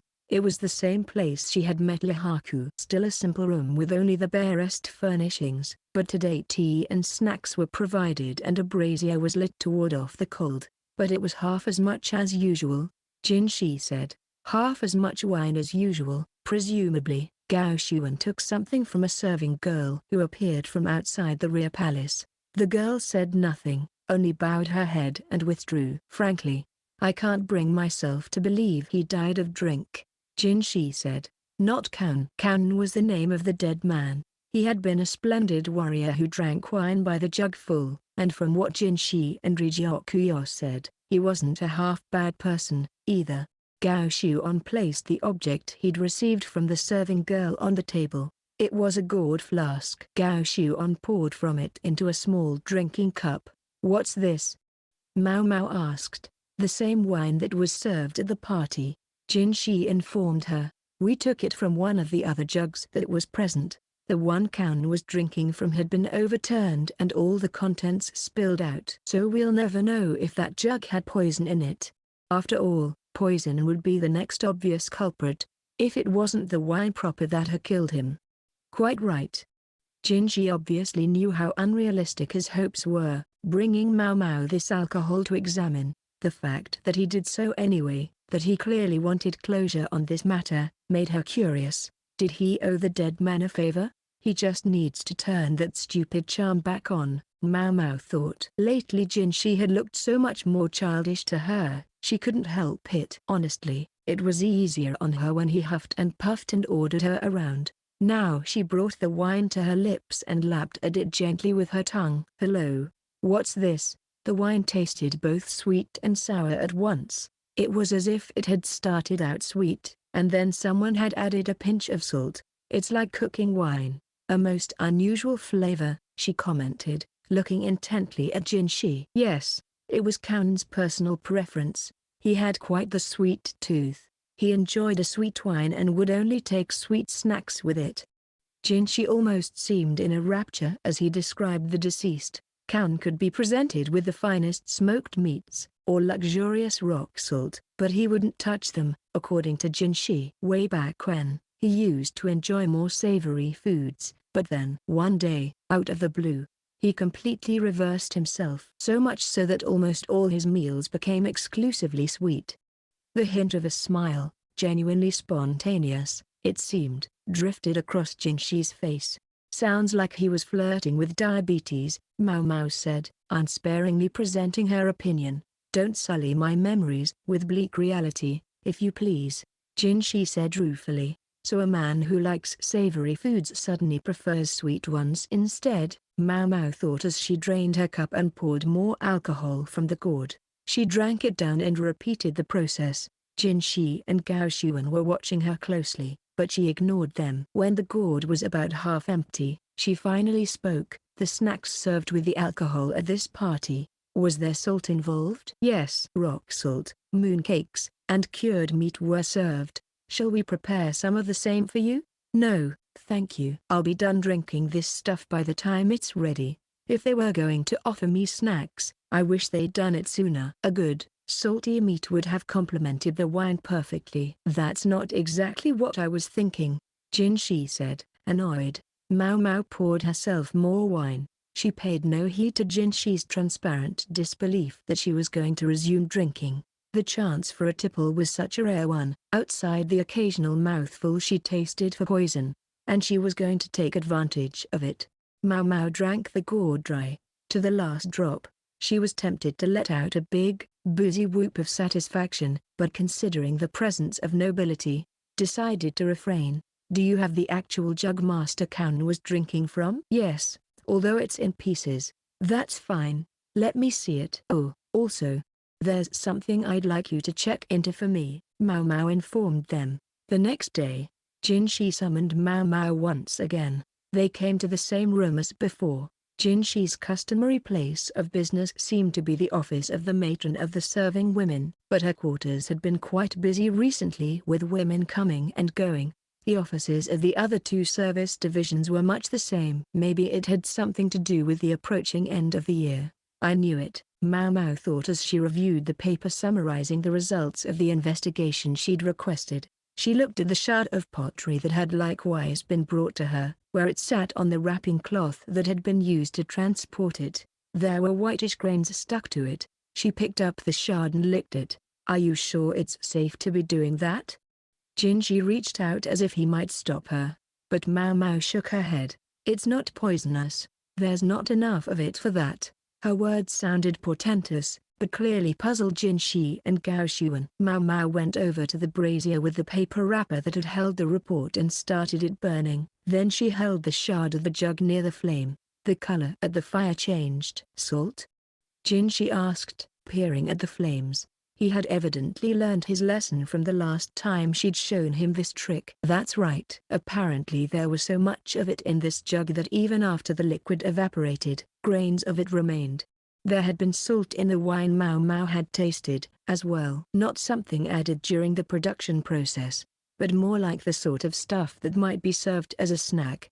It had simply been thrown into the wine. If the attendees at the party generally preferred more savory flavors, then wine that was too sweet wouldn't be to their liking. Everyone knew how you could dust salt around the rim of a cup, but to have put the stuff directly into the wine, someone must have been either very drunk, or a complete culinary ignoramus. A pinch of salt was one thing and would have been fine, but the jug Kaun had drunk from her contained copious amounts. Salt is essential to human survival, but too much of it is toxic, Maomao said. In that respect, it was like wine. Too much at once could be fatal. When she considered the amount of wine Kaun had drunk and the quantity of salt dissolved in it, it seemed a possible cause of death. "But that doesn't make any sense," Jinshi said. "No one could fail to notice they were drinking something that's salty. I believe at least one person could." Maomao turned the report toward them. It contained details of Kaun's personal habits. "You told me, Master Jinshi, that one day Master Kaun spontaneously went from preferring salty foods to preferring sweet ones." "Yes?" "Yes, that's right," Jinshi said. "Wait, you can't mean..." "Yes, I think perhaps he stopped tasting saltiness." This man Kaun had been a capable bureaucrat, diligent and dedicated to his work. His self-control, bordering on stoicism, was evident even from the somewhat superficial report. After the deaths of his wife and child in a plague some years ago, it said, he had lived for his work. Wine and sweet treats were his only pleasures. There are some illnesses that can rob a person of the sense of taste. They're said to be caused by imbalances in diet, or sometimes stress. The more straight-laced a person was, the more repressed their spirit could become, and the burden created by that condition could lead to illness. "All right." "Who put the salt in the wine, then?" Maomao cocked her head. "It's not my job to figure that out." Armed with the facts that the other jugs had been salted as well, and that Kaun was a very serious person, she suspected Jinshi could work out the rest. Not everyone liked a diligent worker. They might decide to play a little prank on him while he was drunk. And when they saw he hadn't even noticed their joke, they might decide to lean into it until he did. Sometimes the alcohol takes over, so to speak, but would the perpetrators ever have expected this result? Cowards, running away like they did. Maomao had pulled up short of spelling it all out, though she could have. She was no more eager than anyone else to be the proximate cause of somebody's brutal punishment. Even though with all the clues she'd given Jinshi, it was as good as if she'd told him herself. Jinshi said something to Gao Xuan, who subsequently left the room. Jinshi gazed after him for a moment. Careful observation revealed a small, tasseled ornament mounted with an obsidian on his belt. Is that a mourning emblem? And was it deliberate that he had made it so inconspicuous? "My apologies." "I appreciate your help," Jinshi said, turning that transcendent smile on her. "Not at all." Maomao was keenly curious what the connection had been between Jinshi and Kaun, but she held herself back from prying. "If it turned out to be something indecent, I might be sorry I asked." After all, one could never be certain who was related to whom and in what way. Instead, She tried a less loaded question. Was he really such an outstanding person? Indeed, he was quite good to me once, when I was small. Jinshi didn't elaborate, but closed his eyes. He seemed to be thinking back into the distant past, and it made him look just like an ordinary young man. It was an effect Maomao rarely saw from his preternaturally beautiful face. I guess he's human after all. It was too easy, with Jinshi's unearthly beauty, to forget that he was born a woman just like anyone else. It might have been easier to believe sometimes that he was the 1,000-year-old spirit of a peach. Of late, Maomao had increasingly found herself oddly unsure how to feel about this man, Jinshi. After he had stood silently for some moments, Jinshi seemed to recall something. He reached under the table and produced an object. A gourd? Maomao asked. He had come up with a gourd of substantial size. She could hear a splishing sound from whatever was inside it. Not the stuff from yesterday, though, he said. Then he handed the gourd to Maomao. It's yours. With my thanks. She pulled out the stopper and caught the rich aroma of spirits. Just try to drink it discreetly. Thank you very much, Maomao said with uncommon earnestness. So he does know how to be thoughtful, when he wants to be. Shortly thereafter, she was confronted with the saccharine face. She glanced at it reflexively. Yes, it was still the same eunuch. I can't say you look very grateful at the moment, Jinshi said. Is that so, sir? Well, perhaps you should worry less about my expression and more about the work you have to do now. For some reason, she thought she saw a tremor run through Jinshi. So she was right. He had shirked his business to come talk to her. It's one thing to have too much time on your hands, but to actively ignore your job, perhaps you should go take care of it before the tasks pile up too much. Maomao conveniently ignored the fact that she hardly did any work herself. Jinshi blinked, and for a second he looked pained, but then a thought seemed to occur to him. A nasty, mischievous grin came across his face. Oh, I'm working quite diligently, he said. In what way, sir? Jinshi stroked his chin thoughtfully. One of the legal proposals that came across my desk suggested that in order to keep young people from drowning themselves in drink, there should be an age limit on the drinking of wine. Maomao looked at him, open-mouthed. It recommended drinking be forbidden before 21 years of age. His grin got even nastier. Master Jinshi, I beseech you not to pass such a law. I'm afraid it's not up to me alone, he said, his smile like a blossoming flower as he observed the misery on Maomao's face. Her lip curled down. She did the only thing she could do, and looked at him like an overturned beetle. Chapter 26. Two sides to every story. Gao Shuan placed a lacquered box on the desk and took out a scroll from inside. The report you requested has finally arrived. Nearly 2 months had passed since Jinshi's instruction to find any serving woman who had sustained a burn. That took too long, Jinshi said, looking up sharply. My apologies. Gao Shuan made no effort to add any excuse. It was a matter of principle with him not to do so. So, who is she? Sir, surprisingly highly placed. He unrolled the scroll on Jinshi's desk. Fangming, of the Garnet Pavilion, chief lady-in-waiting to the pure consort. Jinshi let his chin rest on his hands, his eyes cold as he scanned the paper. Oh, young miss. Come with me, won't you, please? When Maomao arrived to help with medical matters, this was the first thing out of the mouth of the layabout. The doctor, a eunuch, was nearby. Apparently with a message. He had evidently come to summon the physician. What on earth has you so upset? Maomao asked, smelling trouble. The quack was practically quaking as he begged for her help, though, so she obliged and went with him.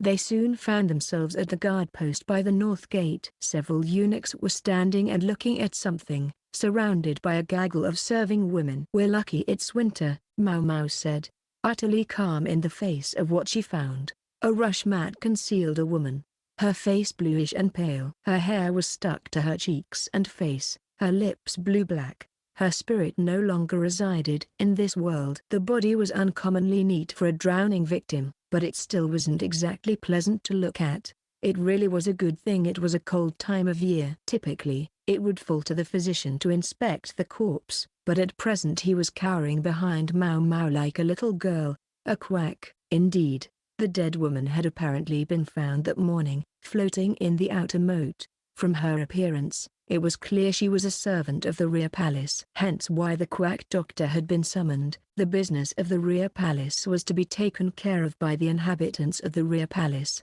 "Young lady, perhaps you could look at her for me?" the doctor implored, his loch moustache quivering. But Maomao was unmoved. Who did he think she was? "No, I couldn't. I've been instructed never to touch a dead body." What a strangely specific instruction. The needling comment came from an all too familiar, heavenly voice. The girls gave the by now customary squeals. It was almost as if they were watching a stage show. "Good day to you, Master Jinshi." As if it could be a good with a dead body lying right there. Maomao, as ever, regarded the handsome youth, totally unimpressed. There was Gao Xuan behind him as usual, conducting his standard business of beseeching Maomao with his eyes to be courteous. "Well, doctor, might we trouble you to take a proper look?" "Very well." The quack flushed and moved to examine the corpse without much conviction. First, visibly trembling, he pulled away the rush mat, provoking some screams from the assembled women. The deceased was a tall woman, wearing hard wooden clogs. One of them had come off, exposing a bandaged foot. Her fingers were red, the nails cruelly damaged. Her uniform was that of the food service. "You don't seem too bothered by this," Jinshi remarked to Maomao. "I'm used to it." Beautiful as the pleasure district might appear, one step into its back alleys and hidden corners could reveal a world of lawlessness. It wasn't so uncommon to discover the body of a young woman, raped, beaten, and left for dead. It was easy to see the women of the pleasure district as being trapped in a cage, but by the same token one could say they were protected from its dangers. Brothels treated their courtesans as merchandise, yes, and one wanted merchandise to last a long time and not be damaged. "I'll be very interested in your perspective later." "Certainly, sir." She doubted she could be of much help, but she didn't deny him. It would have been impolite. It must have been so cold. When the doctor had finished his examination, Maomao delicately covered the body with the mat once again, as if it made any difference now. Maomao found herself escorted into the guard post by the central gate. The matron's office must have been busy again. She presumed Jinshi didn't want to have this conversation in the Jade Pavilion. It wasn't appropriate for the ears of a child. "I think it's about time he got his own damn place." Maomao nodded politely at the eunuchs standing before the door. "The guards are of the opinion that it was suicide," Jinshi informed her. The woman had ostensibly climbed up on the wall, then flung herself into the moat. She was, as her outfit had suggested, one of the lower-ranking women of the food service. She had been accounted for at work until yesterday. In other words, she had died sometime the previous night. "I don't know whether it was suicide," Maomao said. "I do know that she didn't do it alone." "And how is that?" Jinshi asked, looking regal as he sat in his chair. He was like a different person from the childish youth he sometimes showed her. "Because there was no ladder by the wall." "That's true enough. Do you think it would be possible to scale that wall with a grappling hook?" "I very much doubt it." "No?" he asked probingly. It was truly frustrating, dealing with him. She wanted to tell him off for asking questions he already knew the answers to, but Gao Xuan was watching, so she refrained.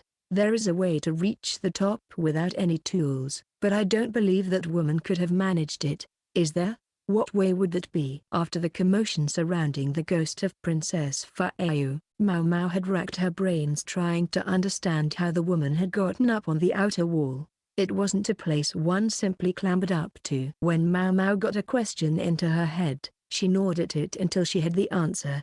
So she had spent a great deal of time contemplating the walls. What she had discovered was a series of projections at one corner where the walls met. A brick jutting out slightly here and there. They could conceivably serve as footholds, if one were, say, a talented dancer like Princess Fayu.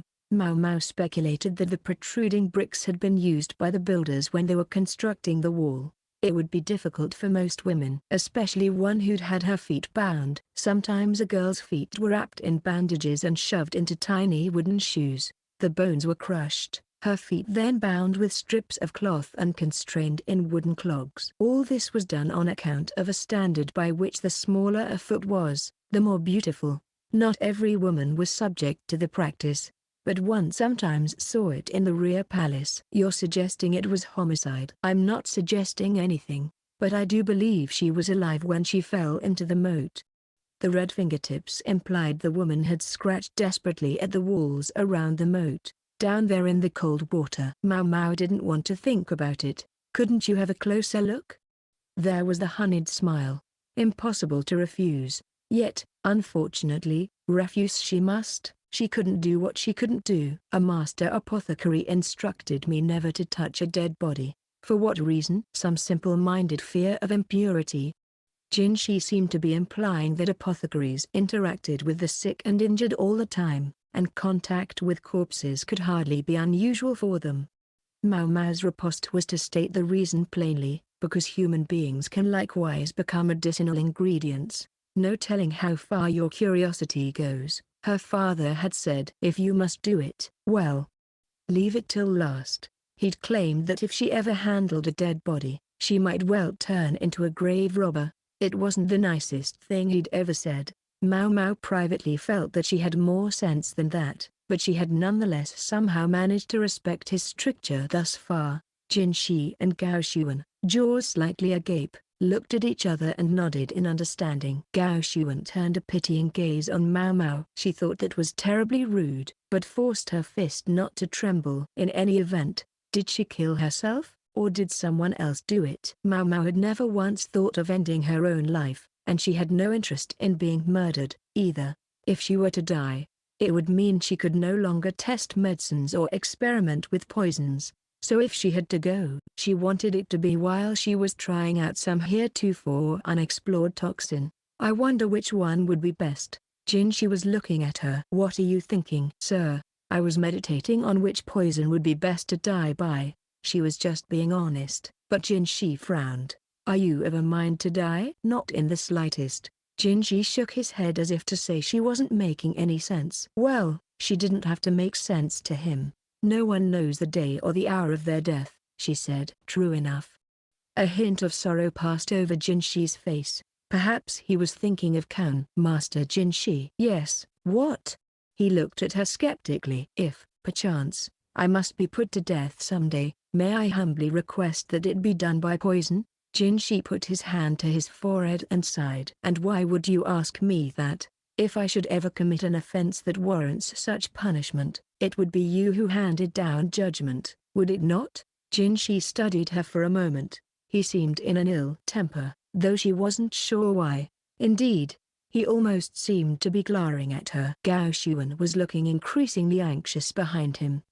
Perhaps I just committed the offense. Pardon me, sir, I've overstepped myself. Strangulation or beheading would be equally acceptable. I don't follow, Jinshi said, visibly passing from anger to exasperation. Because I'm a commoner, sir, Maomao said. Commoners couldn't contradict nobles. It wasn't a matter of right or wrong, that was simply how the world worked. True, the way the world worked was sometimes turned on its head, but she didn't think there would be many who would be pleased with a revolution at this particular moment. The rulership in this day and age simply wasn't that bad. My head might be chopped off for the slightest mistake. I wouldn't do that.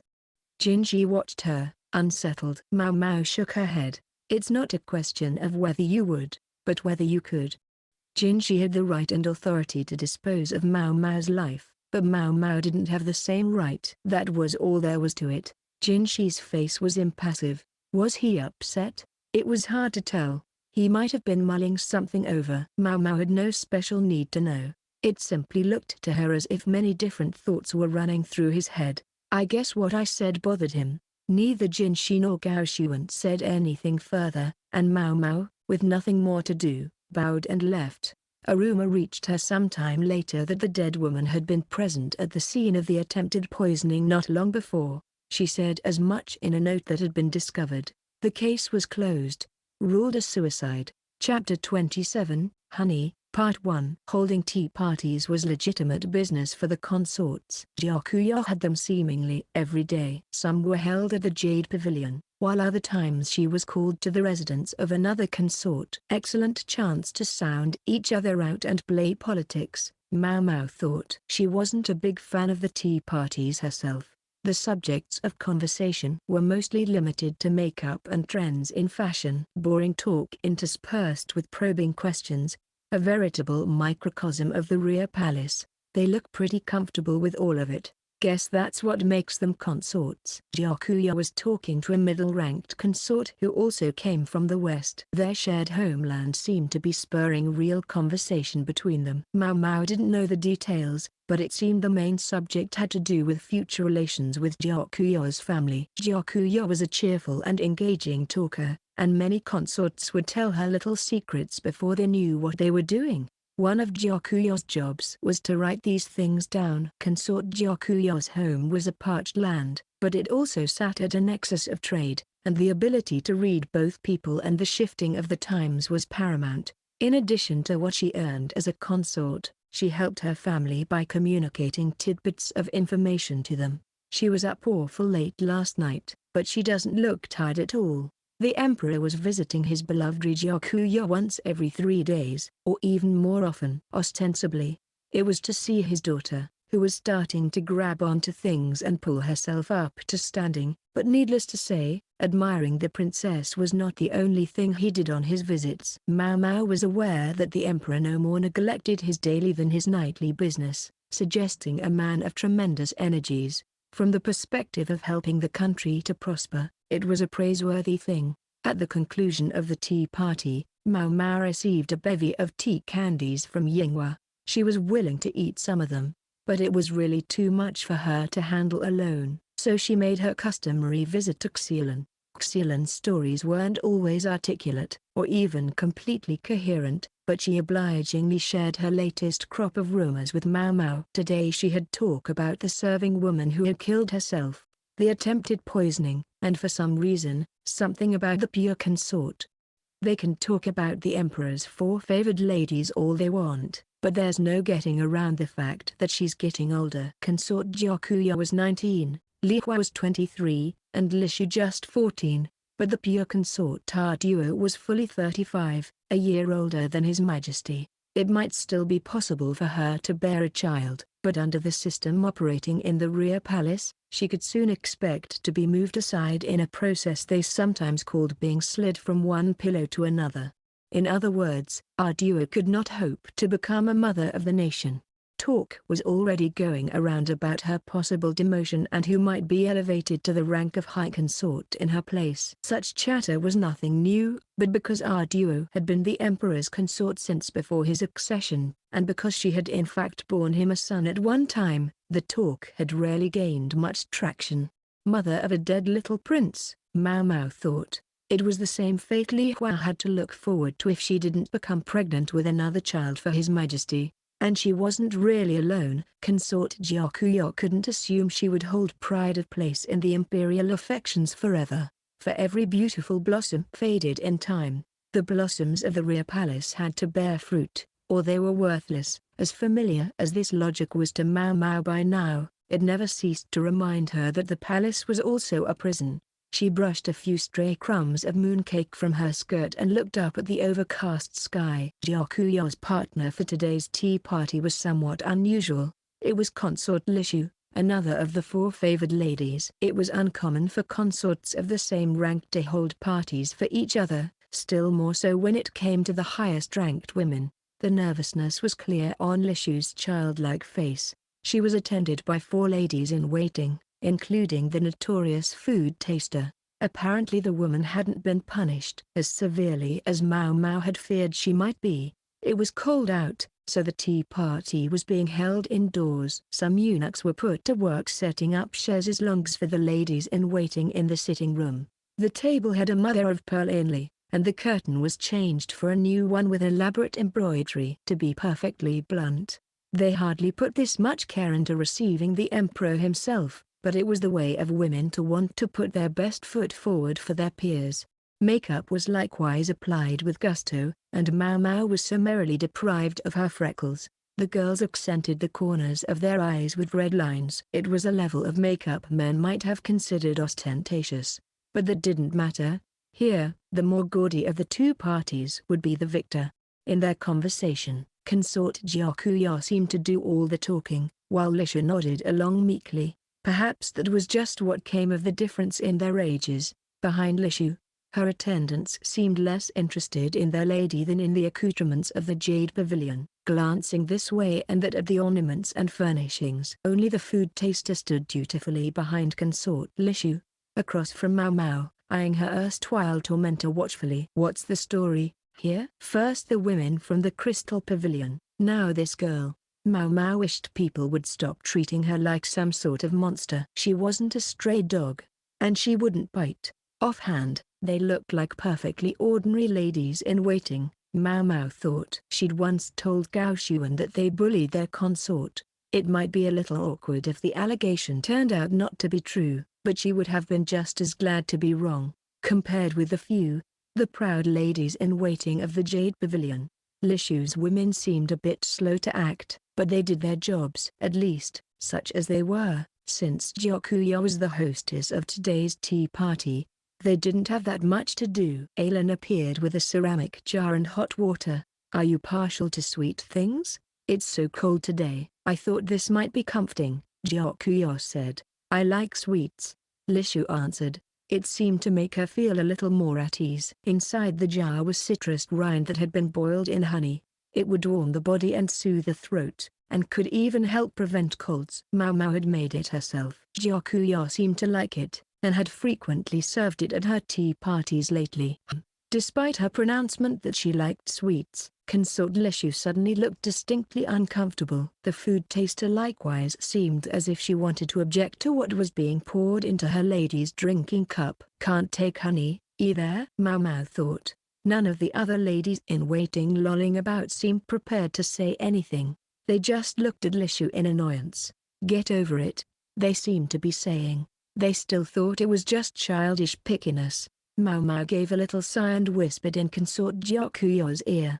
Her eyes widened slightly, and she called Dalen over. "I'm terribly sorry, but it seems this needs to steep a little longer. I'll serve something else." "Do you take ginger tea?" "Yes, thank you, Mom," Lishu said, sounding a little more upbeat. Changing teas had evidently been the right move. As Maomao glanced up, she saw Lishu's ladies in waiting. She almost thought they looked disappointed. The impression only lasted for a second, and then it was gone. Come evening, that loveliest of eunuchs appeared, as ever. Nymph-like smile in front, Gao Xuan behind.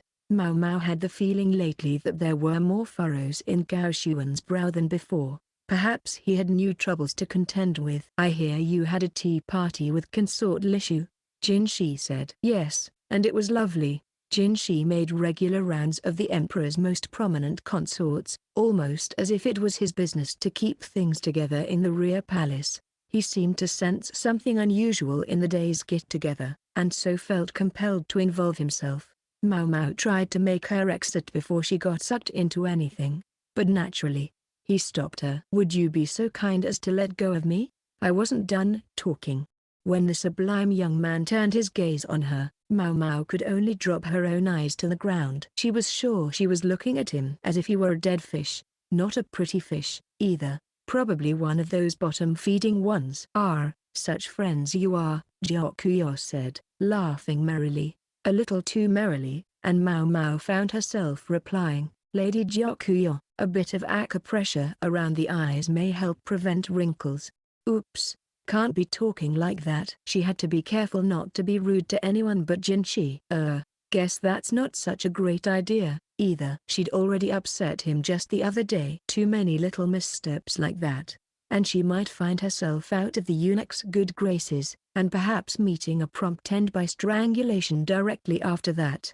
"Have you heard that the serving woman who killed herself is allegedly the perpetrator of the poisoning the other day?" Maomao nodded, for it seemed by Jinshi's tone that he was asking her and not Gyakuya. As for the consort, she seemed to sense that this conversation would best be held in private, and left the room. Maomao, Jinshi, and Gao Xuan were left alone. "Do you really believe the culprit committed suicide?" "That's not mine to determine.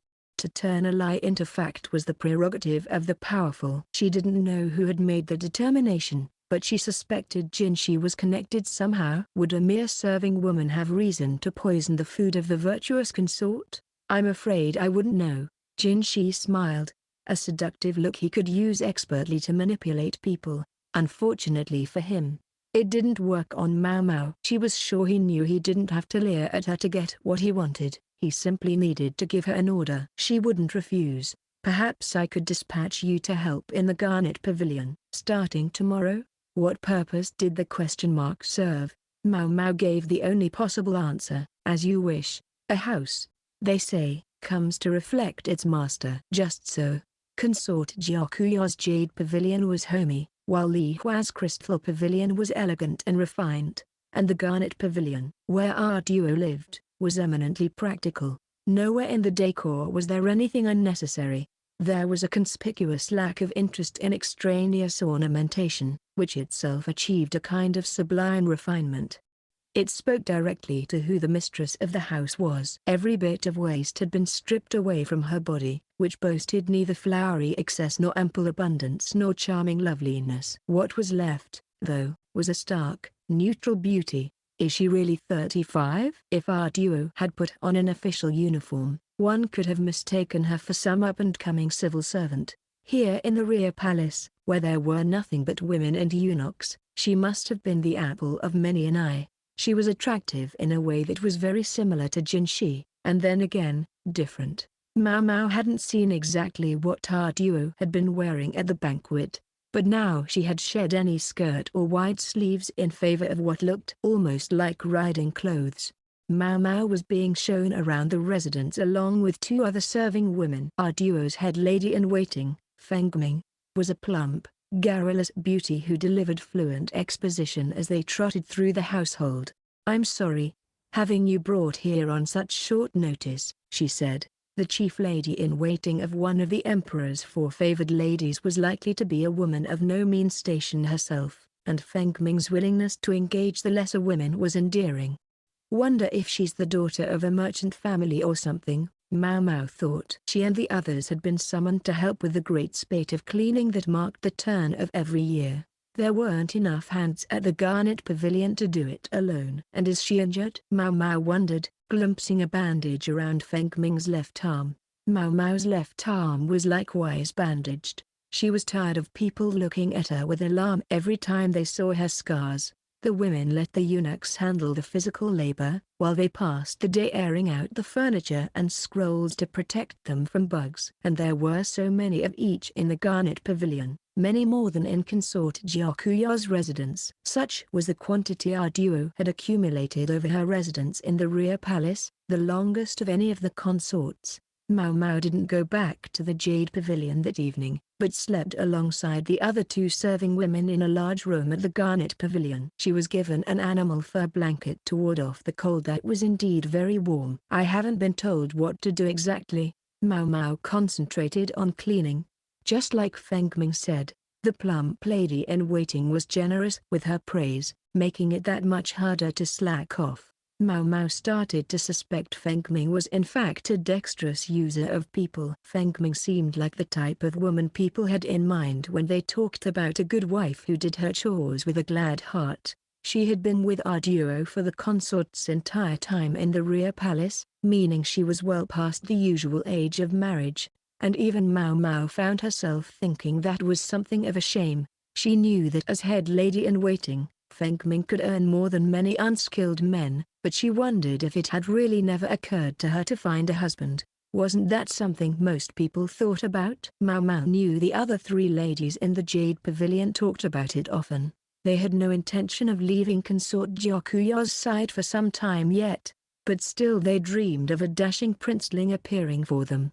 Dreams are free, so have your fill, Hong Niang would say with a smile. Maomao found the remark strangely frightening. First time in a while I feel like I've actually worked, she thought. Then she curled up, just like her namesake, the cat, and was soon asleep. Is the mastermind behind that poisoning attempt really here? Maomao wondered. The ladies-in-waiting at the Jade Pavilion were extremely hard workers, but even by that standard, Maomao had to admit that the women at the Garnet Pavilion were no slouches. either. All of them adored consort Taro and wanted to do their best work for her. This was as true of their leader, Fangming, as it was of anyone. She never let herself be constrained by her station. If she saw a speck of dust, she would grab a cloth and wipe it away herself. She hardly seemed like the chief lady-in-waiting to a highly ranked consort. Even the industrious Hong Niang would leave such tasks to the other women. I wish those proud peacocks at the Crystal Pavilion could see this. Consort Li Hua, it seemed, simply wasn't lucky in serving women. Maybe the reason she had so many of them was because each one did so little work. They were excellent talkers, but nothing more, and therein lay the problem. Then again, taking such problems in hand was one of the challenges of holding a high rank. Powerful loyalty, though, could bring its own troubles. It could motivate someone to attempt poisoning. For example, some high official was trying to get his own daughter into the rear palace, leading to the prospective disenfranchisement of one of the four foremost consorts. If anyone was apt to be demoted, it was our duo. But what if one of the other consorts' places were suddenly vacant? Jiakuya and Li Hua were more or less secure, but presumably the emperor didn't visit consort Lishu. Maomao suspected that was one of the reasons her ladies-in-waiting took her so lightly. His Majesty doesn't like them so scrawny. Maybe it was a reaction against his father's preference for extremely young girls. The current ruler was only aroused if a woman had enough meat on her bones. Every consort he visited, not least Jiakuya and Li Hua, possessed a certain voluptuousness. As such, Lishu had yet to fulfill her duty as a consort. Maybe that was just as well for someone so young. She was technically of marriageable age, yes, but a pregnancy at 14 could put considerable strain on her body come childbirth. Even back at the Verdigris house, girls didn't graduate from apprenticeship until 15. And until then, they didn't take customers. It ultimately made them better courtesans who lasted longer.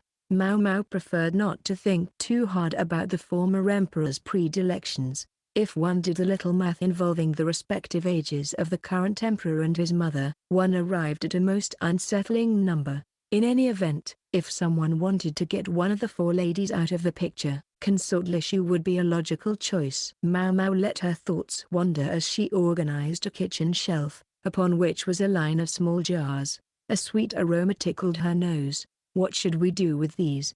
Maomao, picking up one of the jars, said to a lady-in-waiting who was cleaning the kitchen with her. The two serving girls who had accompanied Maomao the day before were cleaning the bath and the living area, respectively. Oh, those. Dust the shelf and then put them back the way they were. Are these all honey? Lady Fangming's family are beekeepers. Honey was a luxury item. A person would be lucky to have even one variety, let alone a whole shelf full, but that explained it. Maomao peeked into several of the jars and saw honeys of different colors, amber, dark red, and even brown. They came from different flowers, and had different flavors. Come to think of it, she'd thought the candles they'd used for illumination the night before had a sweet scent. They must have been beeswax. Something nagged at her, something to do with honey. The subject had come up recently, she was sure. When you're done there, would you dust the second floor railing? It always gets missed when we're cleaning. Of course.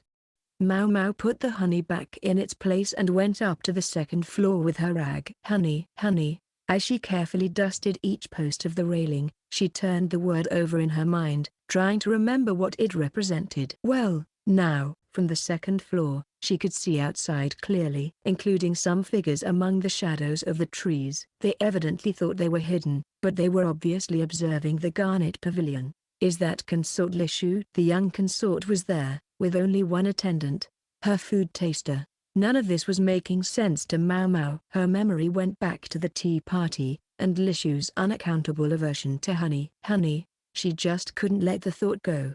Maomao appropriated the Jade Pavilion's reception area to report to Jinshi about what had transpired at the Garnet Pavilion. All of which is to say, I have no idea. What she didn't know. Maomao refused to underestimate herself, but by the same token, she wouldn't oversell her abilities, either. She was perfectly frank with the gorgeous eunuch. She'd told him all she'd come up with after 3 days in the Garnet Pavilion. Jinshi reclined on a chaise longue, looking elegant as he sipped a fragrant tea from some other land. It had a sweet aroma. The concoction involved lemons and honey. I see. Yes, of course. Indeed, sir. Maomao was just as happy that, of late, the gorgeous eunuch appeared a little less sparkly than before, but it seemed to her that his tone had grown somewhat glib. Perhaps it was that the sweetness was gone from his voice, and he gave the impression of a young man, almost a boy. Maomao didn't know what he wanted from her, but she was always and ever nothing more than an ordinary apothecary. She had no interest in playing spy. Let's try a different question, then. Hypothetically, if, by some special means, there were someone who was communicating with outside parties, who would you suppose that would be? Again with a roundabout interrogation. I wish he would just say what he means.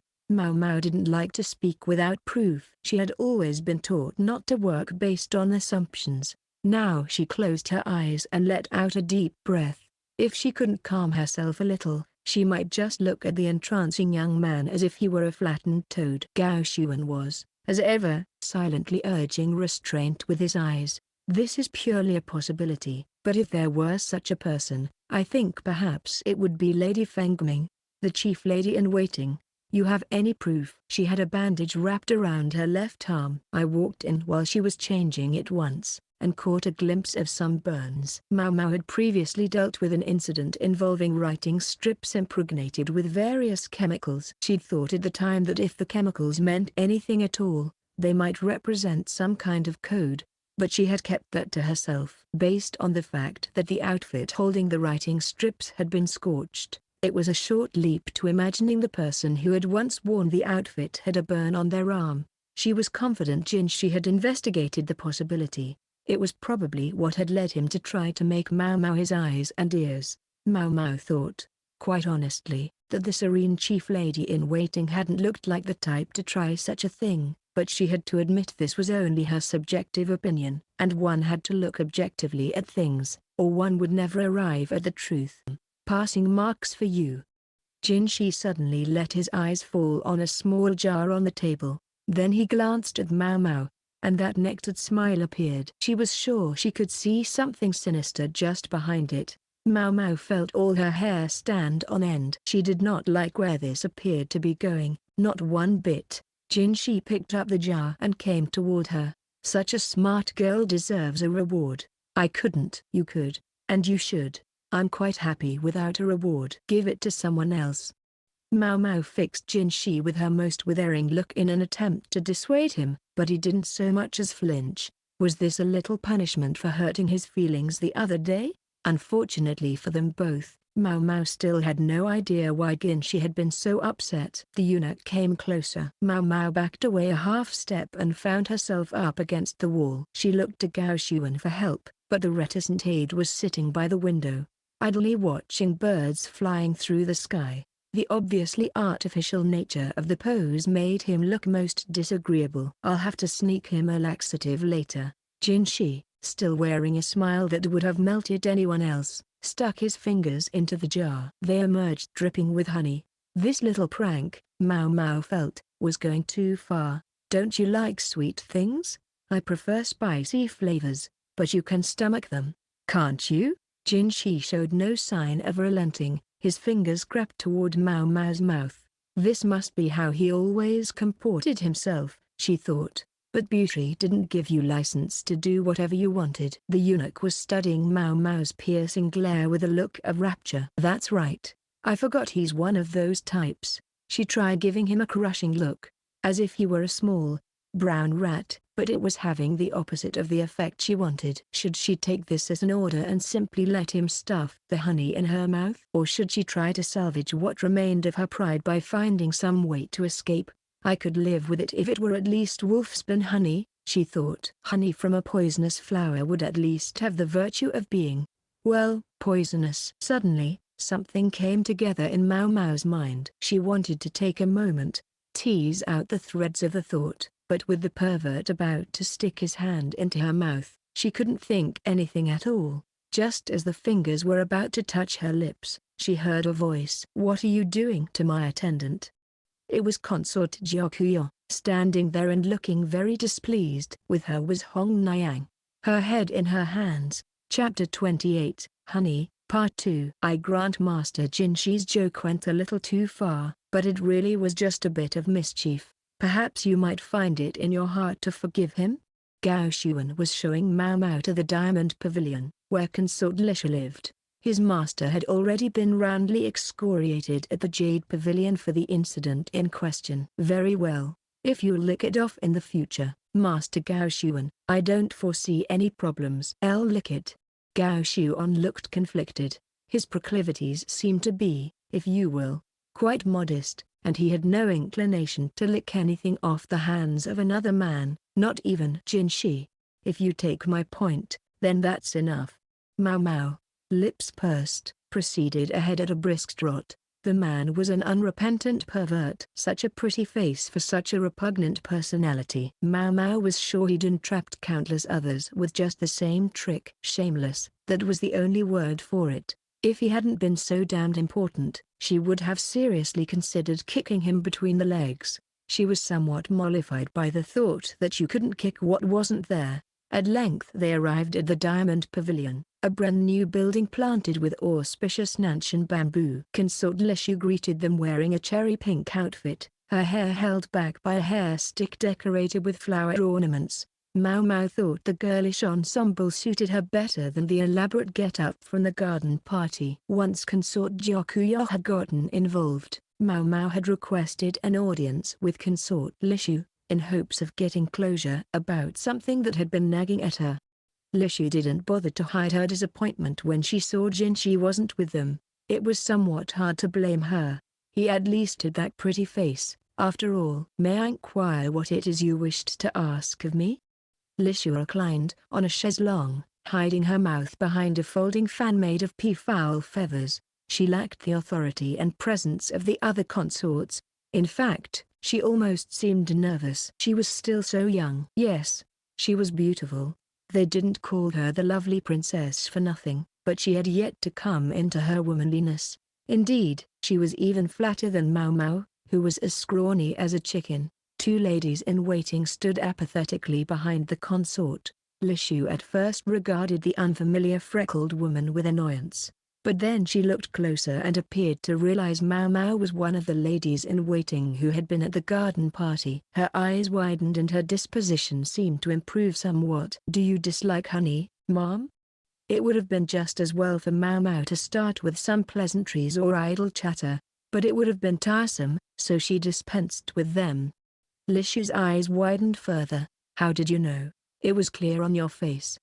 Anyone with eyes could have seen it, Maomao thought. Consort Lishu appeared more and more amazed. Maomao had rarely met anyone so easy to read. She went on, have you ever been sick to your stomach on account of honey?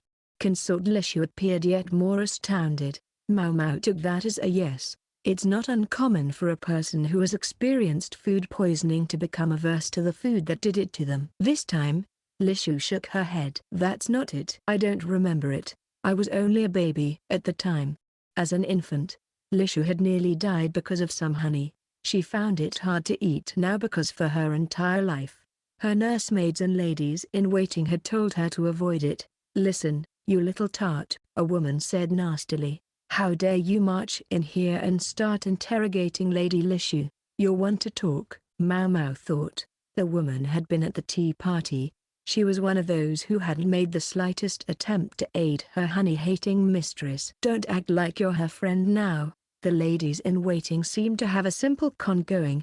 They treated visitors like villains, pretending to stand up for Consort Lishu. The guileless young woman came to believe there were enemies all around her. Her attendants assured her that they, and they alone, were her allies, and thus isolated her. Then the consort had no choice but to rely on her ladies. It was a vicious cycle, and so long as the consort didn't realize that it all came out of her ladies' malice, no one would ever figure it out. The women had simply made the mistake of getting overconfident at the garden party. I'm here on Master Jinshi's orders. If you have some kind of problem with me, I'd advise you to take it up with him personally. Maomao would borrow the menace of the tiger, so to speak, and give the women something to think about at the same time. Surely she could at least be allowed that. The attendants' faces were burning, and Maomao was most amused to ponder what pretext they would use to get close to the perverted eunuch. "One more thing," Maomao said, remaining carefully expressionless as she returned her gaze to Lishu. "Are you acquainted with the chief lady-in-waiting of the Garnet Pavilion?" The consort's shocked look was all the answer she needed. "There's something I'd like you to look for," Maomao had said to him, and that was what led to Gao Xuan's presence in the court archives. Maomao, a serving lady in the rear palace, was, in principle, not permitted to leave her place of service, but she seemed to have discovered something. What could it be? The depth of her thinking and her cool head didn't seem like those of a girl only 17 years of age. One could even feel that such an ability to think rationally and solve problems was a shameful waste in a girl child, though some with certain proclivities might disagree. Such an easy pawn to use. If only he would simply do it. She would go along with it, though perhaps with a token objection or two. Who was he? Who else? Gao Xuan's master, who was not as mature as he first appeared. "I've been remiss," Gao Xuan mumbled. Perhaps he should have stopped his master before that joke went so far, but what would he have done? He would have stopped Jinshi, and then, what? When he recalled Maomao's baleful look, he worried she might yet have something in store for him later. Gao Xuan touched his hairline. He was just starting to fret about it. Maomao sat on the bed in her room, flipping the pages of a book. The cramped space contained a brazier and a mortar and pestle for making medicine, while some dried herbs hung along the wall. Some of the tools she had wheedled from Gao Xuan, others she had borrowed from the medical office. 16 years ago, about the same time the emperor's younger brother was born. Maomao was holding a stitched-bound book, the volume Gao Xuan had procured for her. It chronicled events in the rear palace. The current emperor had produced a single child when he was still heir apparent. Its mother had been the then prince's milk sibling, the later pure consort, but the child had died before it was weaned, and the prince produced no further progeny until after his father had died and the imperial harem had been re-established.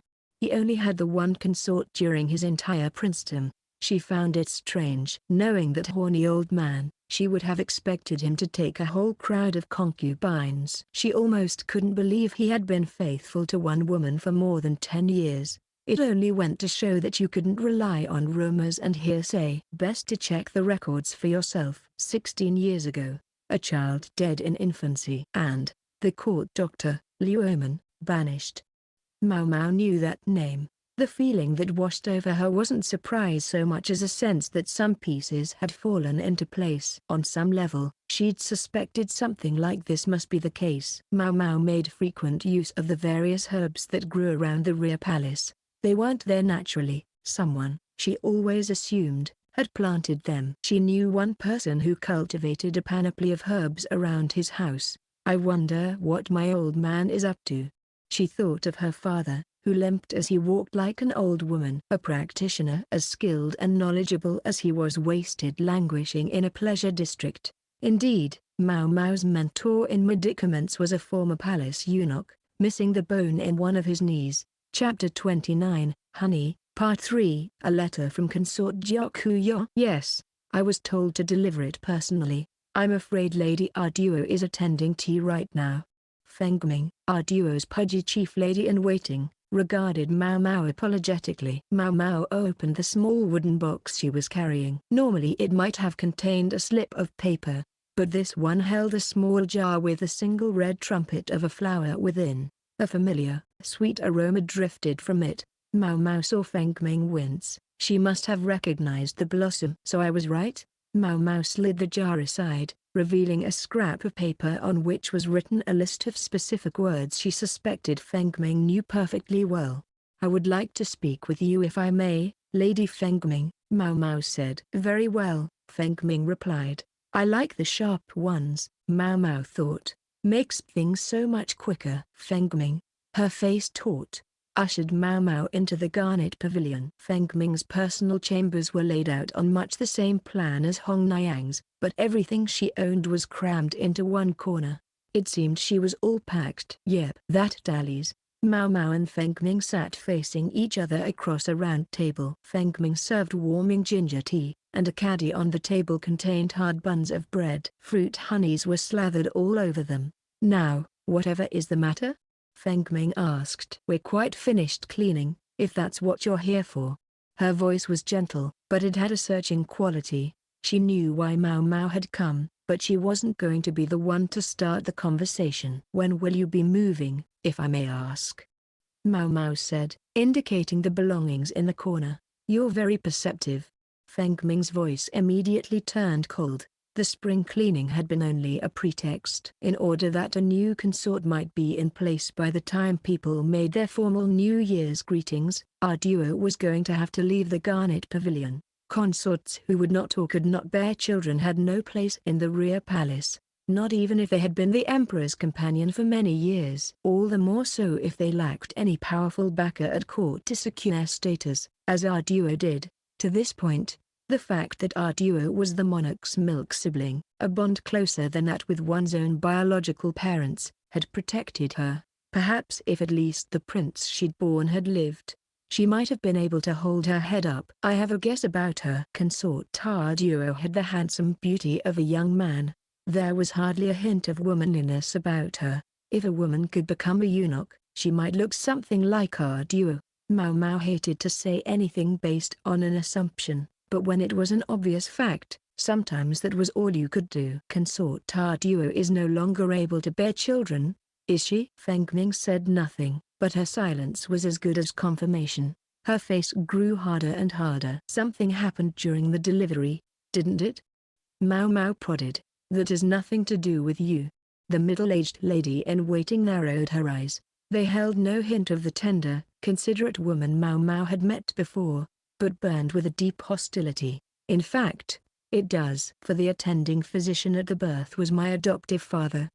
Maomao delivered this fact dispassionately. Fangming got to her feet. The medical staff at the rear palace was continually short-handed, so much so that even the quack who filled the position at the moment could hold on to his job.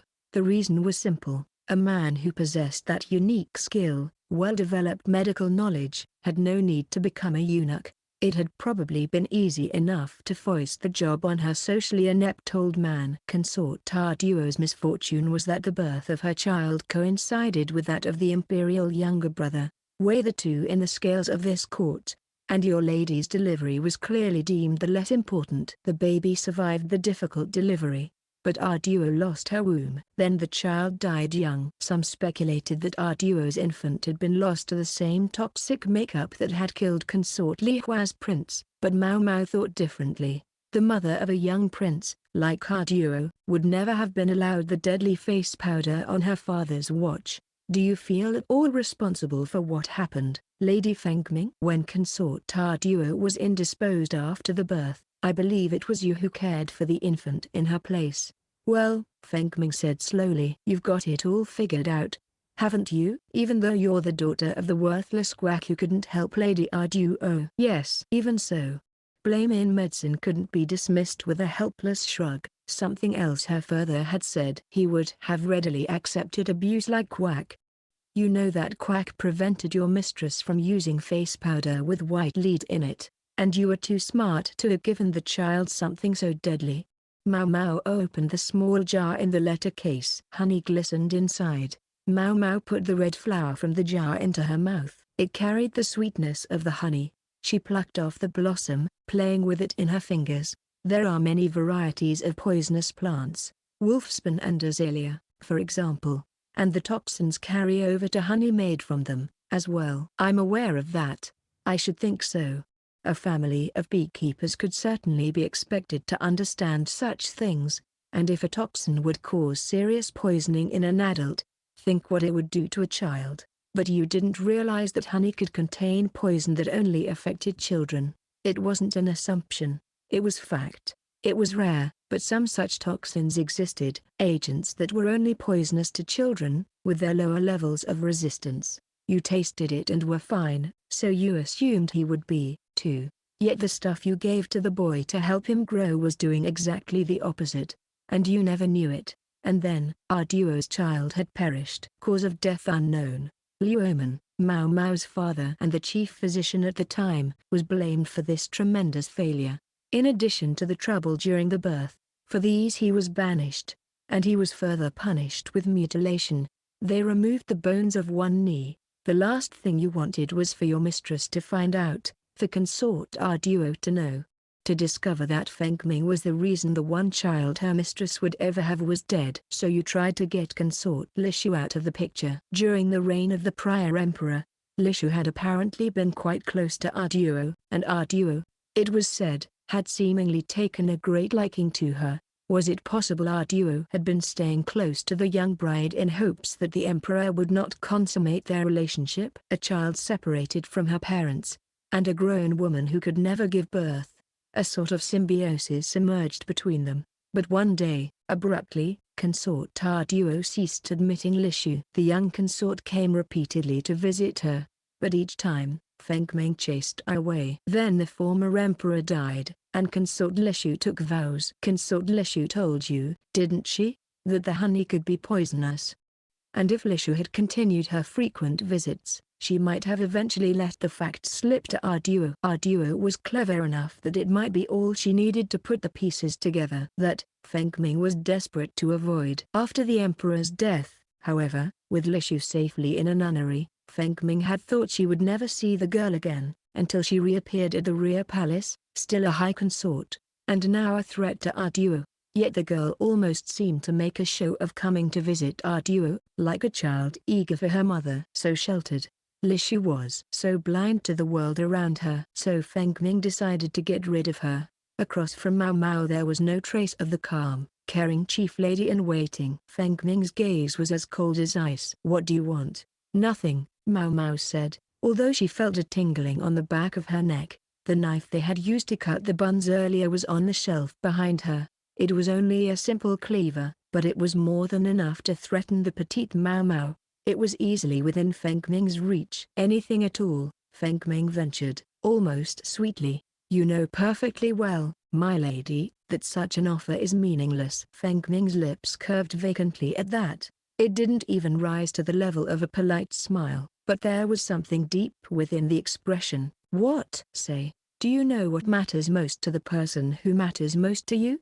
Fangming said to Maomao, the whisper of a smile still on her face. Maomao shook her head. She was ignorant of what was most important, be it things or people. Well, I took it away, Fangming said. Stole the child she cherished more than a jewel. From the moment Fangming had entered Arduo's service, she had known she would serve no one else in her life. The consort had a firmness of will uncommon in a woman and could bring to bear the same look as the heir himself when she spoke, and Fangming respected her to no end. The consort struck Fangming, who had spent her whole life doing just as her parents told her, like a thunderbolt. She smiled as she told the story. Lady Arduo said something to me, back then. She said her son had only followed the will of heaven, that it wasn't something for us to be disturbed over. It was impossible to know if a child would survive to the age of 7. The slightest illness could kill them seemingly on the spot. And yet I could hear Lady Arduo crying every night. Fangming looked slowly at the ground. A sort of moan escaped her. The immovable chief lady in waiting was gone. In her place there was only a woman racked with regret. How must she have felt as she served consort Arduo these 16 years, devoting herself entirely to her lady, with no thought of a spouse or partner? Maomao could not imagine, not Fangming's emotions, not what it would feel like to cherish another person to that degree. Thus she truly didn't know what it was she wanted. Would Fangming accept what Maomao was about to propose? No doubt Jinshi had been informed of Maomao's recent interest in the archives. She didn't think she could hide anything from the eunuch who all but ran the rear palace. She had managed to keep the truth to herself in the matter of Princess Fa'ayu, but she didn't think she could throw him off the trail this time. Nor did she want to. When he heard what Maomao had to say, Jinshi would have Fangming arrested. She would certainly not escape the ultimate punishment. No matter what else happened or who appealed on her behalf, the truth would come to light after 16 years. Things had been set in motion, and even if Maomao were to vanish here and now, sooner or later, Fangming would be found out. The chief lady in waiting was too smart not to realize that. There was only one thing Maomao could do for her. Fangming couldn't hope for a reduction in her punishment, nor for the intercession of consort Arduo, but her two motives could be reduced to one. she could continue to hide her motivation from consort Arduo. Maomao knew what a terrible thing she was saying, that it amounted to asking another woman to die, but it was the only thing she could think of. The only thing a young woman with no particular influence or authority could offer. The outcome will be the same, but if you can accept that, if Fangming could accept that, she would do as Maomao urged her. So tired, Maomao returned to her chamber at the Jade Pavilion and collapsed onto her hard bed.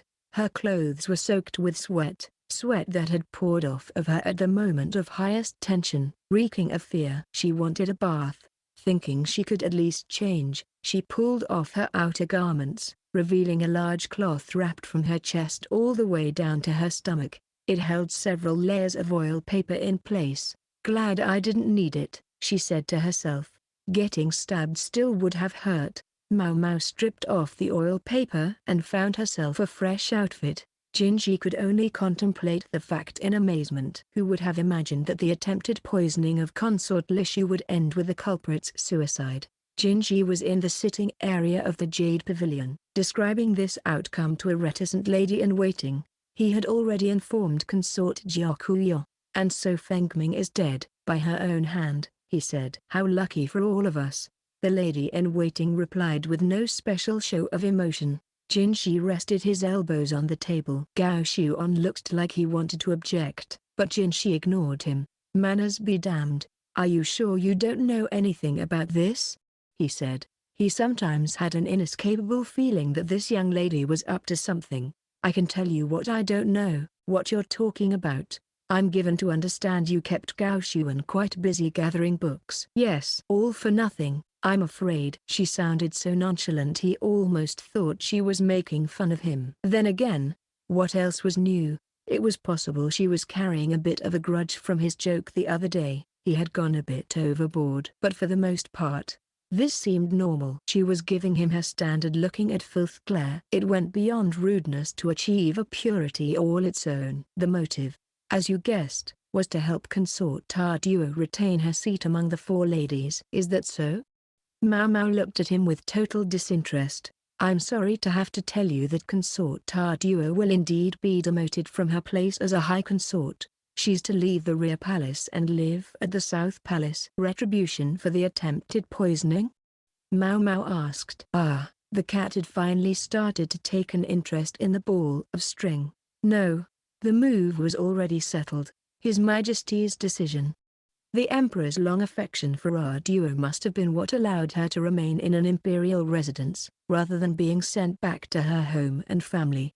Maomao's uncharacteristic show of interest promptly led Jinshi to get carried away. He stood and took a step forward, whereupon she tensed and took a half step back. So he was right, she hadn't quite gotten over his little japes. Naturally, Gao Xuan watched them both with exasperation. It would do Jinshi no good if Maomao got too tense. He sat back down. The petite serving woman bowed her head and made to leave the room, but then she stopped. A branch of red, trumpet-shaped flowers decorated the room. Hong Niang put them there earlier, Jinshi informed her. "Indeed," Maomao said. "What a great burst of blooms." She took one of the blossoms, broke her off the stem, and put it in her mouth. Jinshi, perplexed, approached slowly and did the same. "It's sweet." "Yes, and poisonous." Jinshi spat out the stem and covered his mouth. As Gao Xuan rushed to get water, "Don't worry," Maomao said. "It won't kill you." Then the strange girl licked her lips, which carried the hint of a sweet smile of her own. Chapter 30, Arduo. It was pure coincidence that Maomao sneaked out of the Jade Pavilion on that particular night. She couldn't sleep.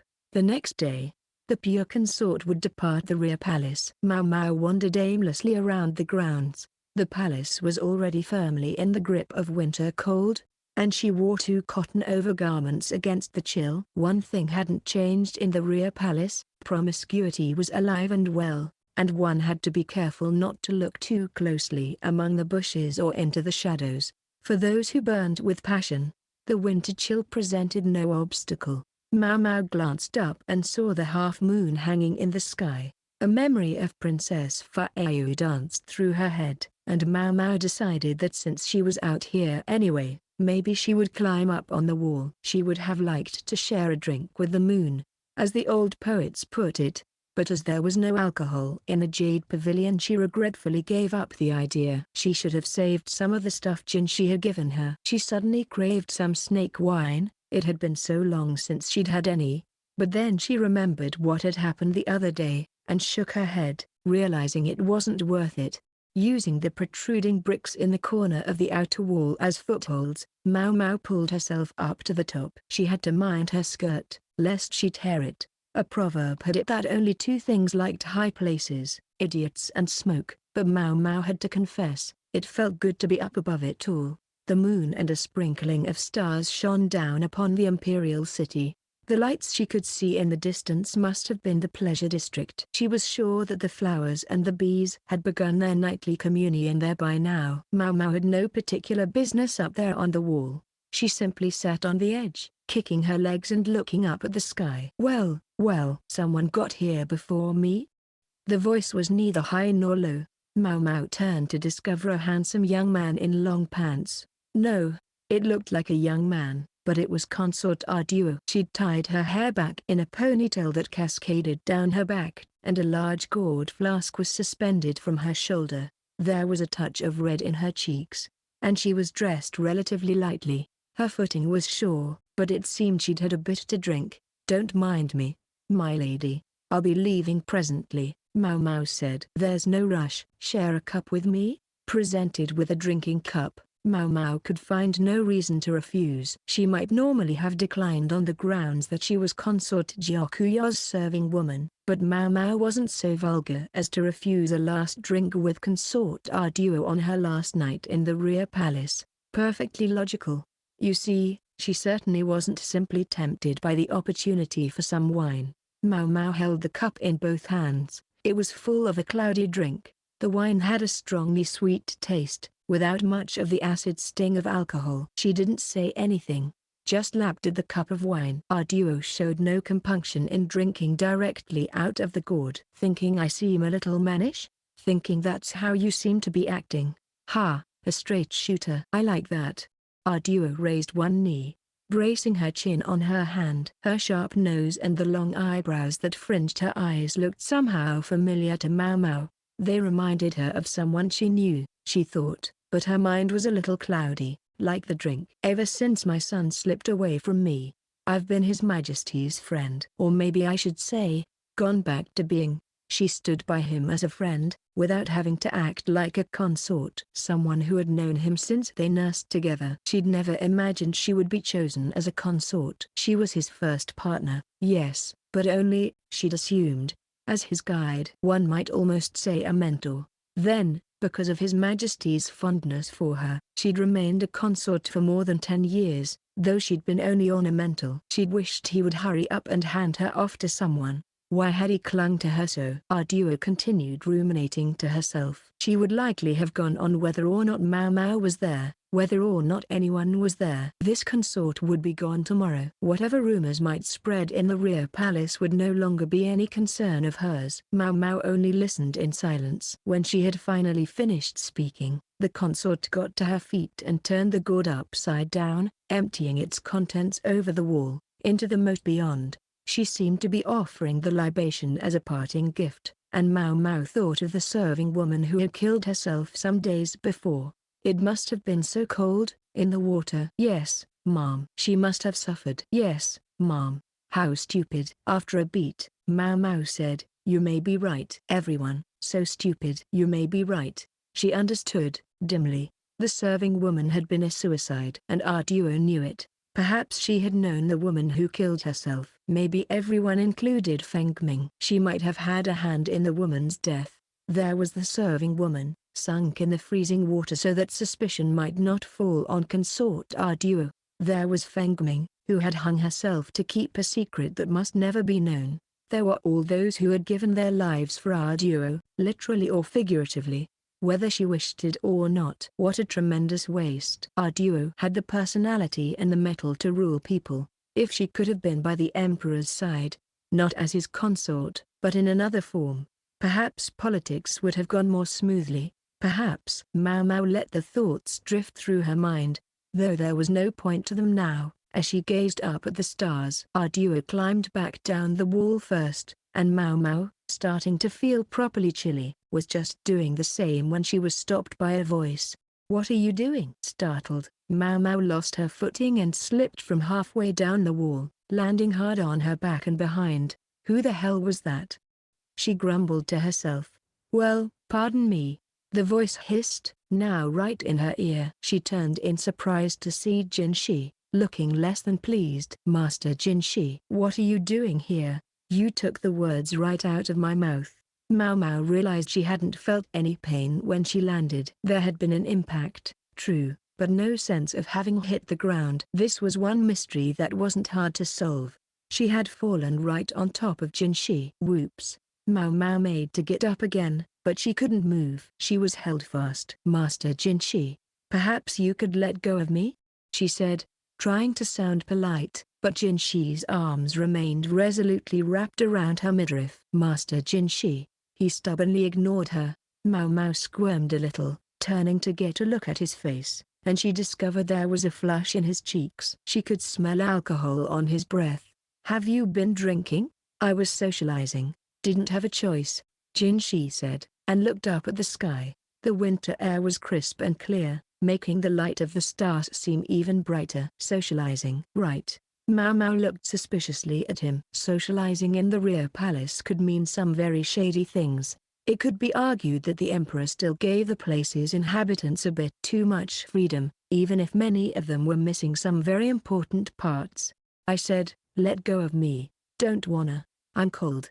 For all his beauty, the eunuch sounded downright petulant. Well, of course he was cold. He wasn't wearing so much as a light jacket. Maomao wondered where Gao Xuan was.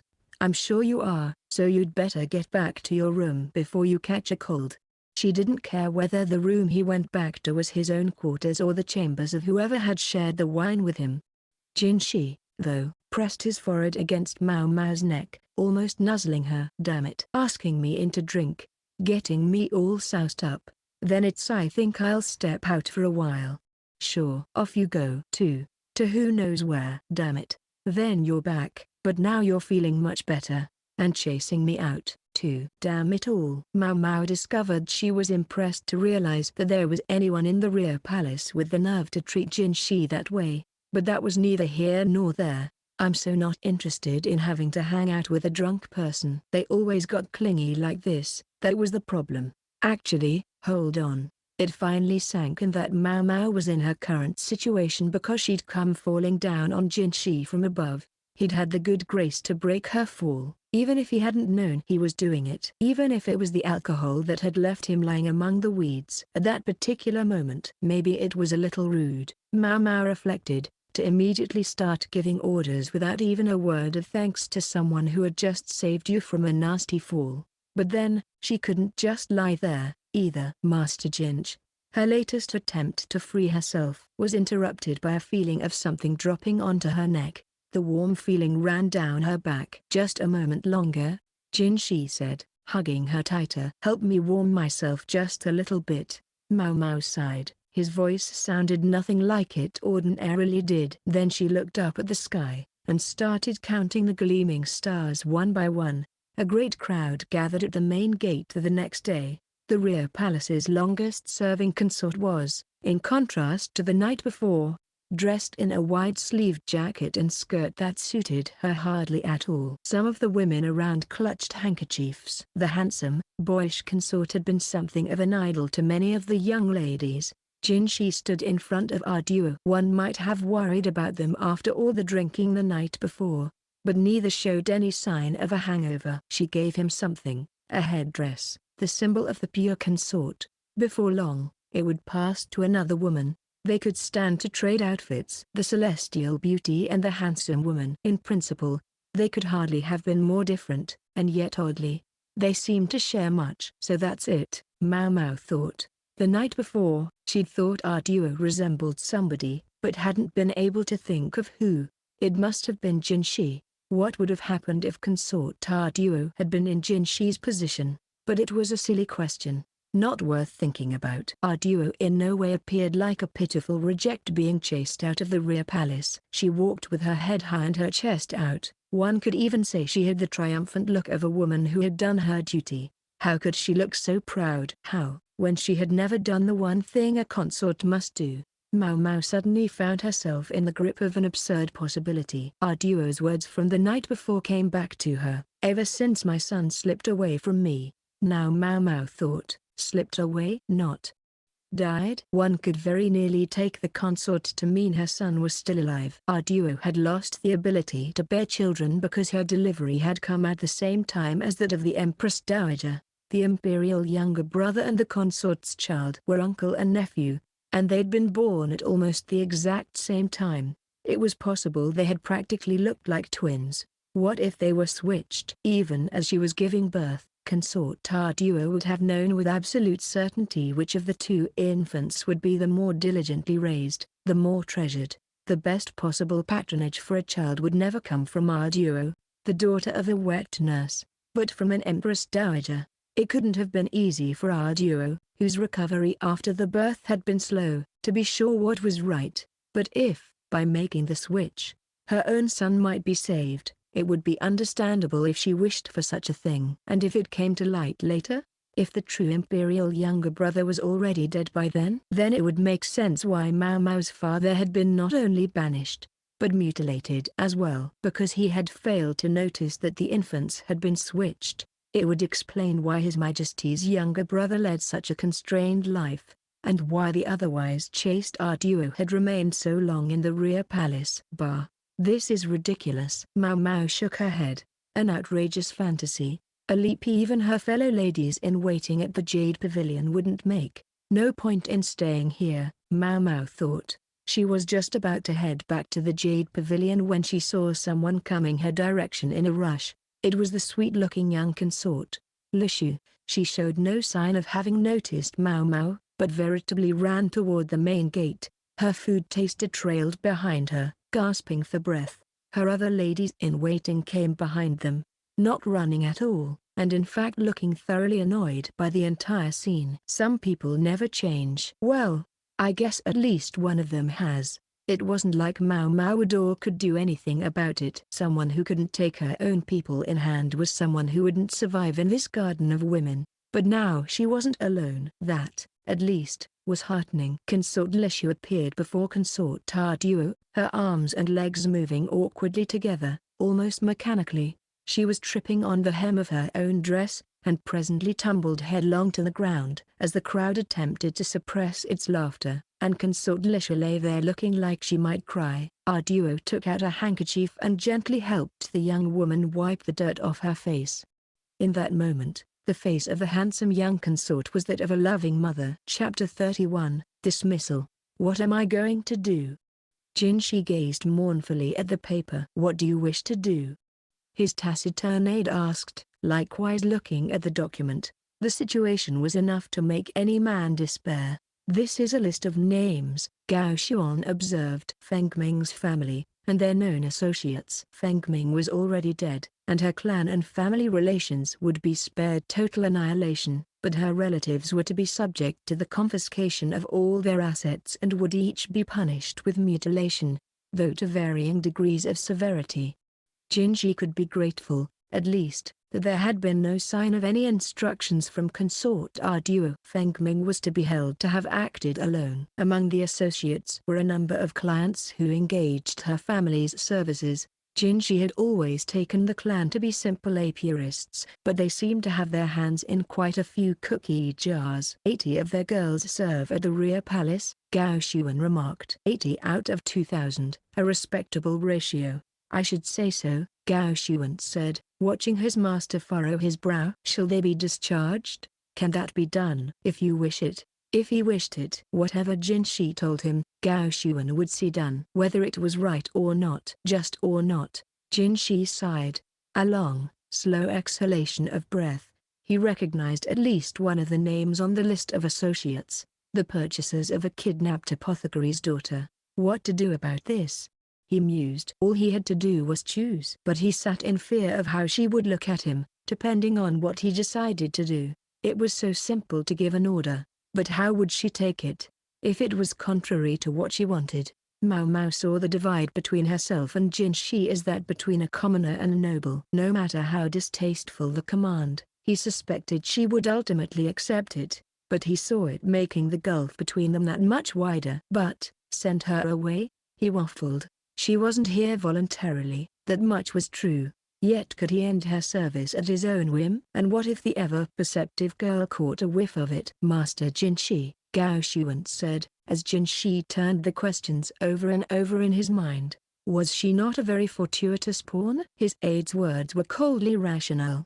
Jinshi ran a hand across his brow. A mass dismissal? Yep, Xilan said, munching on a dried persimmon. Maomao had helped herself to a few persimmons from the fruit orchard, then discreetly hung them under the eaves of the jade pavilion to dry. If anyone had noticed, she would have been in a spot of trouble. In fact, she actually was. There was no way Hong Niang would fail to notice the fruit. Gao Shuan had arrived at just the right moment to save her skin. When Hong Niang discovered that he was quite fond of persimmons, she said she would let it go this one time, with a conspiratorial wink. I guess it's like, you know how sometimes they slaughter everyone related to a case like this? All the girls from all the merchant houses they had dealings with are going to have to quit. That's what I heard. Xilan's explanation left something to be desired, but Maomao nodded. Not sure I like where this is going. Got a bad feeling about it, she thought. And her bad feelings had an unfortunate tendency to be accurate. Maomao's nominal family was a business and sometimes engaged in commerce. Fangming's family were beekeepers, so there could well be a connection between them. It'd be tough on me if they fired me now, Maomao thought. Besides, she was starting to like her life here. True. There was no question she would be happy to be able to go home to the pleasure district, but as soon as she got there, she would wind up in the clutches of the old madam, a woman who wouldn't let the smallest coin go unnoticed. Maomao still hadn't sent her any customers since Lahaku's visit, a fact that would not have escaped her calculating mind. She really will start selling me this time. Maomao said goodbye to Xilan, then set off to find a person she would normally have had no interest whatsoever in seeing. How unusual. And breathing so hard, the gorgeous eunuch said lightly. They were by the main gate of the rear palace, where Maomao had only arrived after visiting the residences of all four of the favored consorts. She struggled to muster a biting riposte, but Jinshi said, calm down, you're bright red. On the nymph-like face was a shadow of alarm. I have to talk to you, Maomao managed between gasps. Jinshi almost seemed to smile, and yet, for some reason she couldn't guess. There was a hint of melancholy in the expression, too. Very well, let's speak inside. She felt a little bad for the matron of the serving women, who, for the first time in a while, was forced to wait outside while Maomao and Jinshi used her office. Maomao gave the woman a polite bow as she passed. It seemed she had been terribly busy of late handling our duo's departure. By the time Maomao got inside, Jinshi was already sitting in a chair, eyeing a piece of paper on the desk.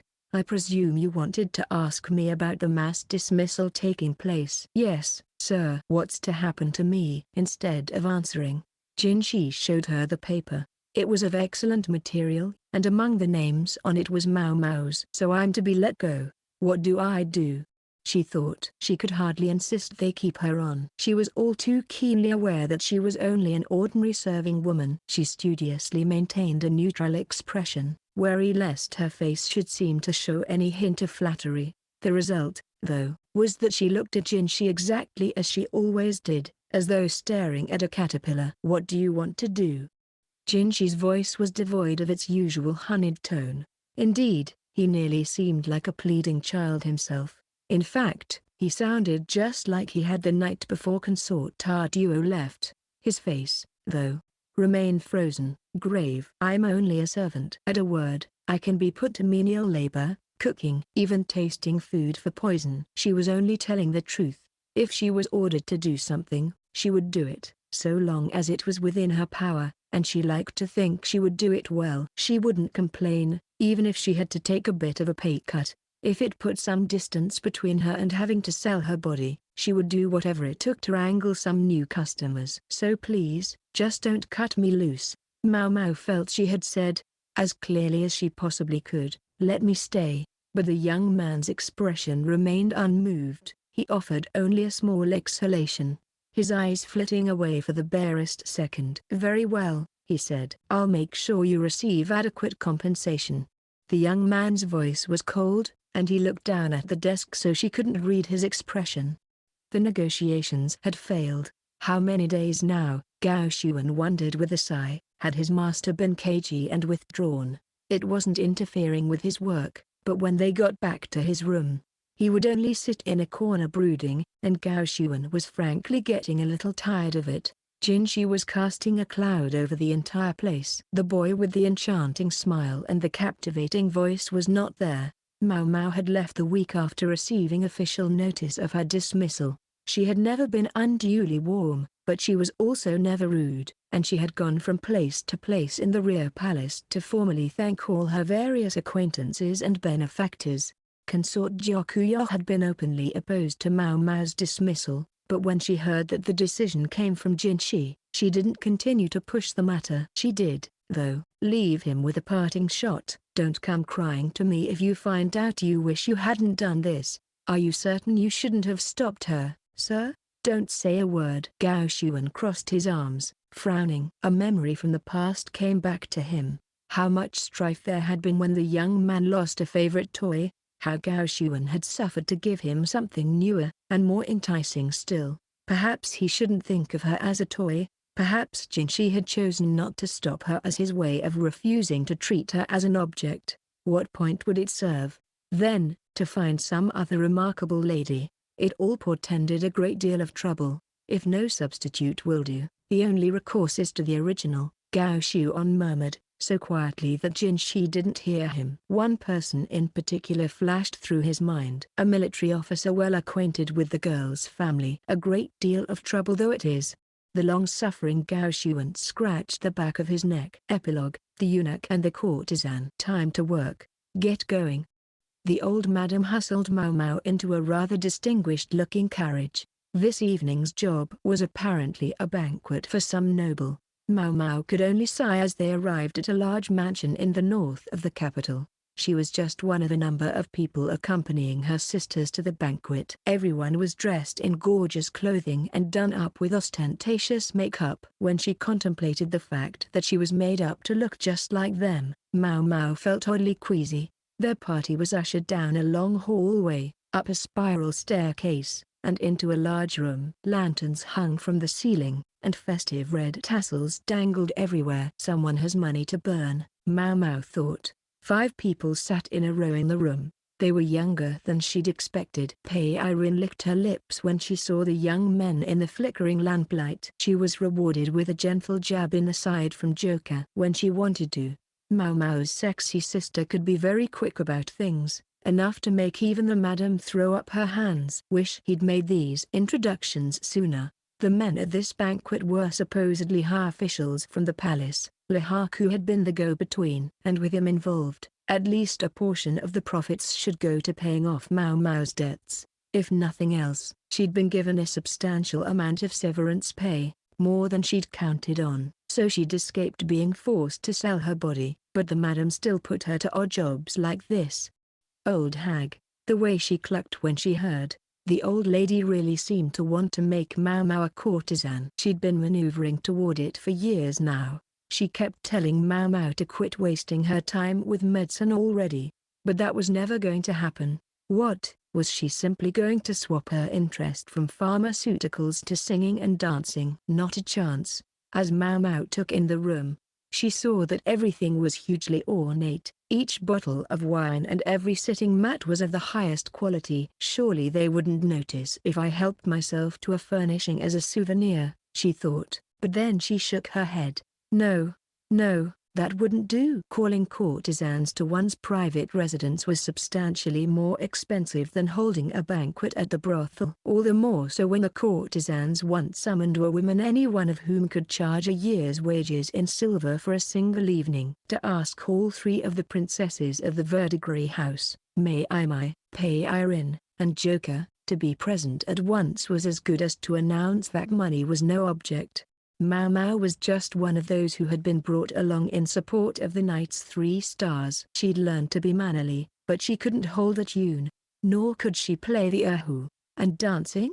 That was out of the question. The best she could hope to do was to keep a close watch on the guests' drinks and make sure they never ran dry. Maomao forced the muscles of her face into a smile as she began to pour wine into someone's empty cup.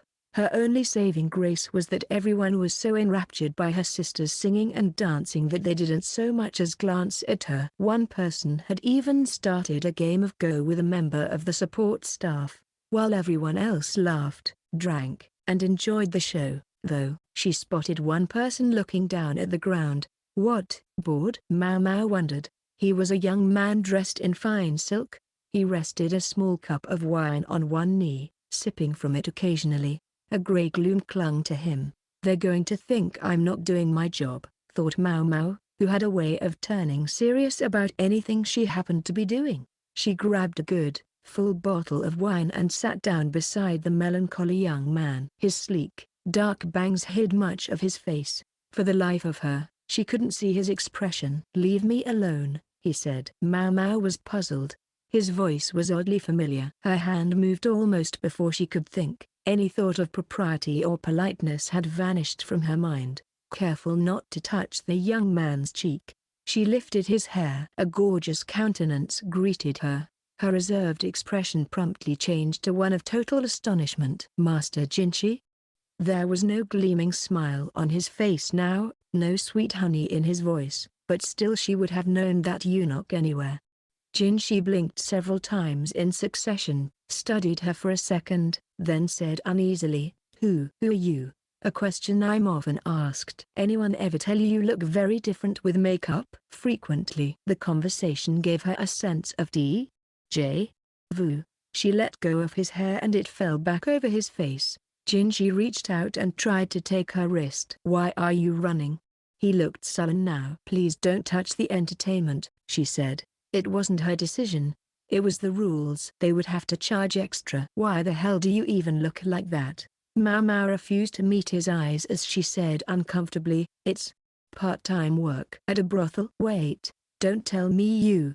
Maomao gave Jinshi a glare. So he liked to question people's chastity, did he? "I don't take customers myself," she informed him. Yet Maomao didn't elaborate. What could she say? It certainly wasn't outside the realm of possibility that the madam would finally manage to force a customer on her before she was able to pay off her debt. Although thankfully, under the influence of her father and sisters, it hadn't happened so far. "How about if I bought you?" Jinshi drawled. "Huh?" Maomao was about to tell him not to joke when an idea flashed through her mind. "You know, that might not be half bad." Jinshi caught his breath, startled. It was the face of a pigeon spooked by a pea shooter. Apparently the lack of sparkle opened the door to a great wealth of expressions. Lovely though the ethereal smile was, it almost didn't look human. It was nearly enough to convince Maomao that he must have 2 hunt spirits within a single Po spirit, 2 transient yang souls for the single, corporeal yin spirit. "It wouldn't be so bad to work at the rear palace again," she said. Jinshi's shoulders slumped. Maomao looked at him, wondering what could be the matter. "I thought you quit the rear palace because you hated it." "When did I ever say such a thing?" In fact, Maomao was convinced she'd all but begged to stay on in order to pay off her debt, and it had been Jinshi who'd had her fired. The place had its troubles and difficulties, no question, but consort Gyakuya's ladies-in-waiting had been good women, and food taster was an unusual role, not one to which most people could, or would, aspire. "If there's anything I didn't like about it," Maomao said, "I suppose it would be that I wasn't able to conduct my poison experiments." "You shouldn't be doing those anyway." Jinshi rested his chin on his knee in place of his cup. His look of outright exasperation spontaneously slipped into a wry smile. "Hey, I know, it's who you are. I'm afraid I don't follow you." "Anyone ever tell you you're a woman of few words?" "Too few?" "Yes," Maomao replied after a beat. "Often." Jinshi's smile gradually grew more innocent. This time it was Maomao's turn to look annoyed. Jinshi reached out again. "I said, why are you running?" "It's the rules, sir." The information didn't seem to dissuade Jinshi, whose hand didn't move. He was staring fixedly at Maomao. She was getting a bad feeling about it. Surely one touch is all right. No, sir. There won't be any less of you afterward. It takes my energy. Just one hand. Just a fingertip. Surely that's all right. Maomao had no answer. He was persistent. She knew him. Knew he didn't give up. Maomao, helpless, closed her eyes and let out a deep breath. Just a fingertip. The instant the words were out of her mouth, she felt something press against her lips. Her eyelids fluttered open and she saw a daub of her red lip color on Jinshi's lithe fingertip. He pulled his hand back almost before she realized what had happened. Then, to her amazement, he touched the finger to his own lips. That sneaky little. When he pulled his fingers away from his mouth, a spot of scarlet was left on his finely shaped mouth.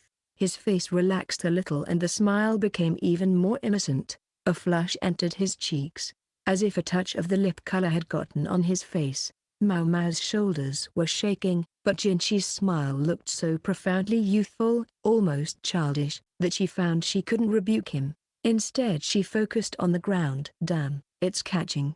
Maomao's mouth formed a tight line, and her own cheeks were turning pink. She knew she hadn't used any rouge. Then she realized she could hear laughter, chuckling men and giggling women, and she discovered everyone was looking at them.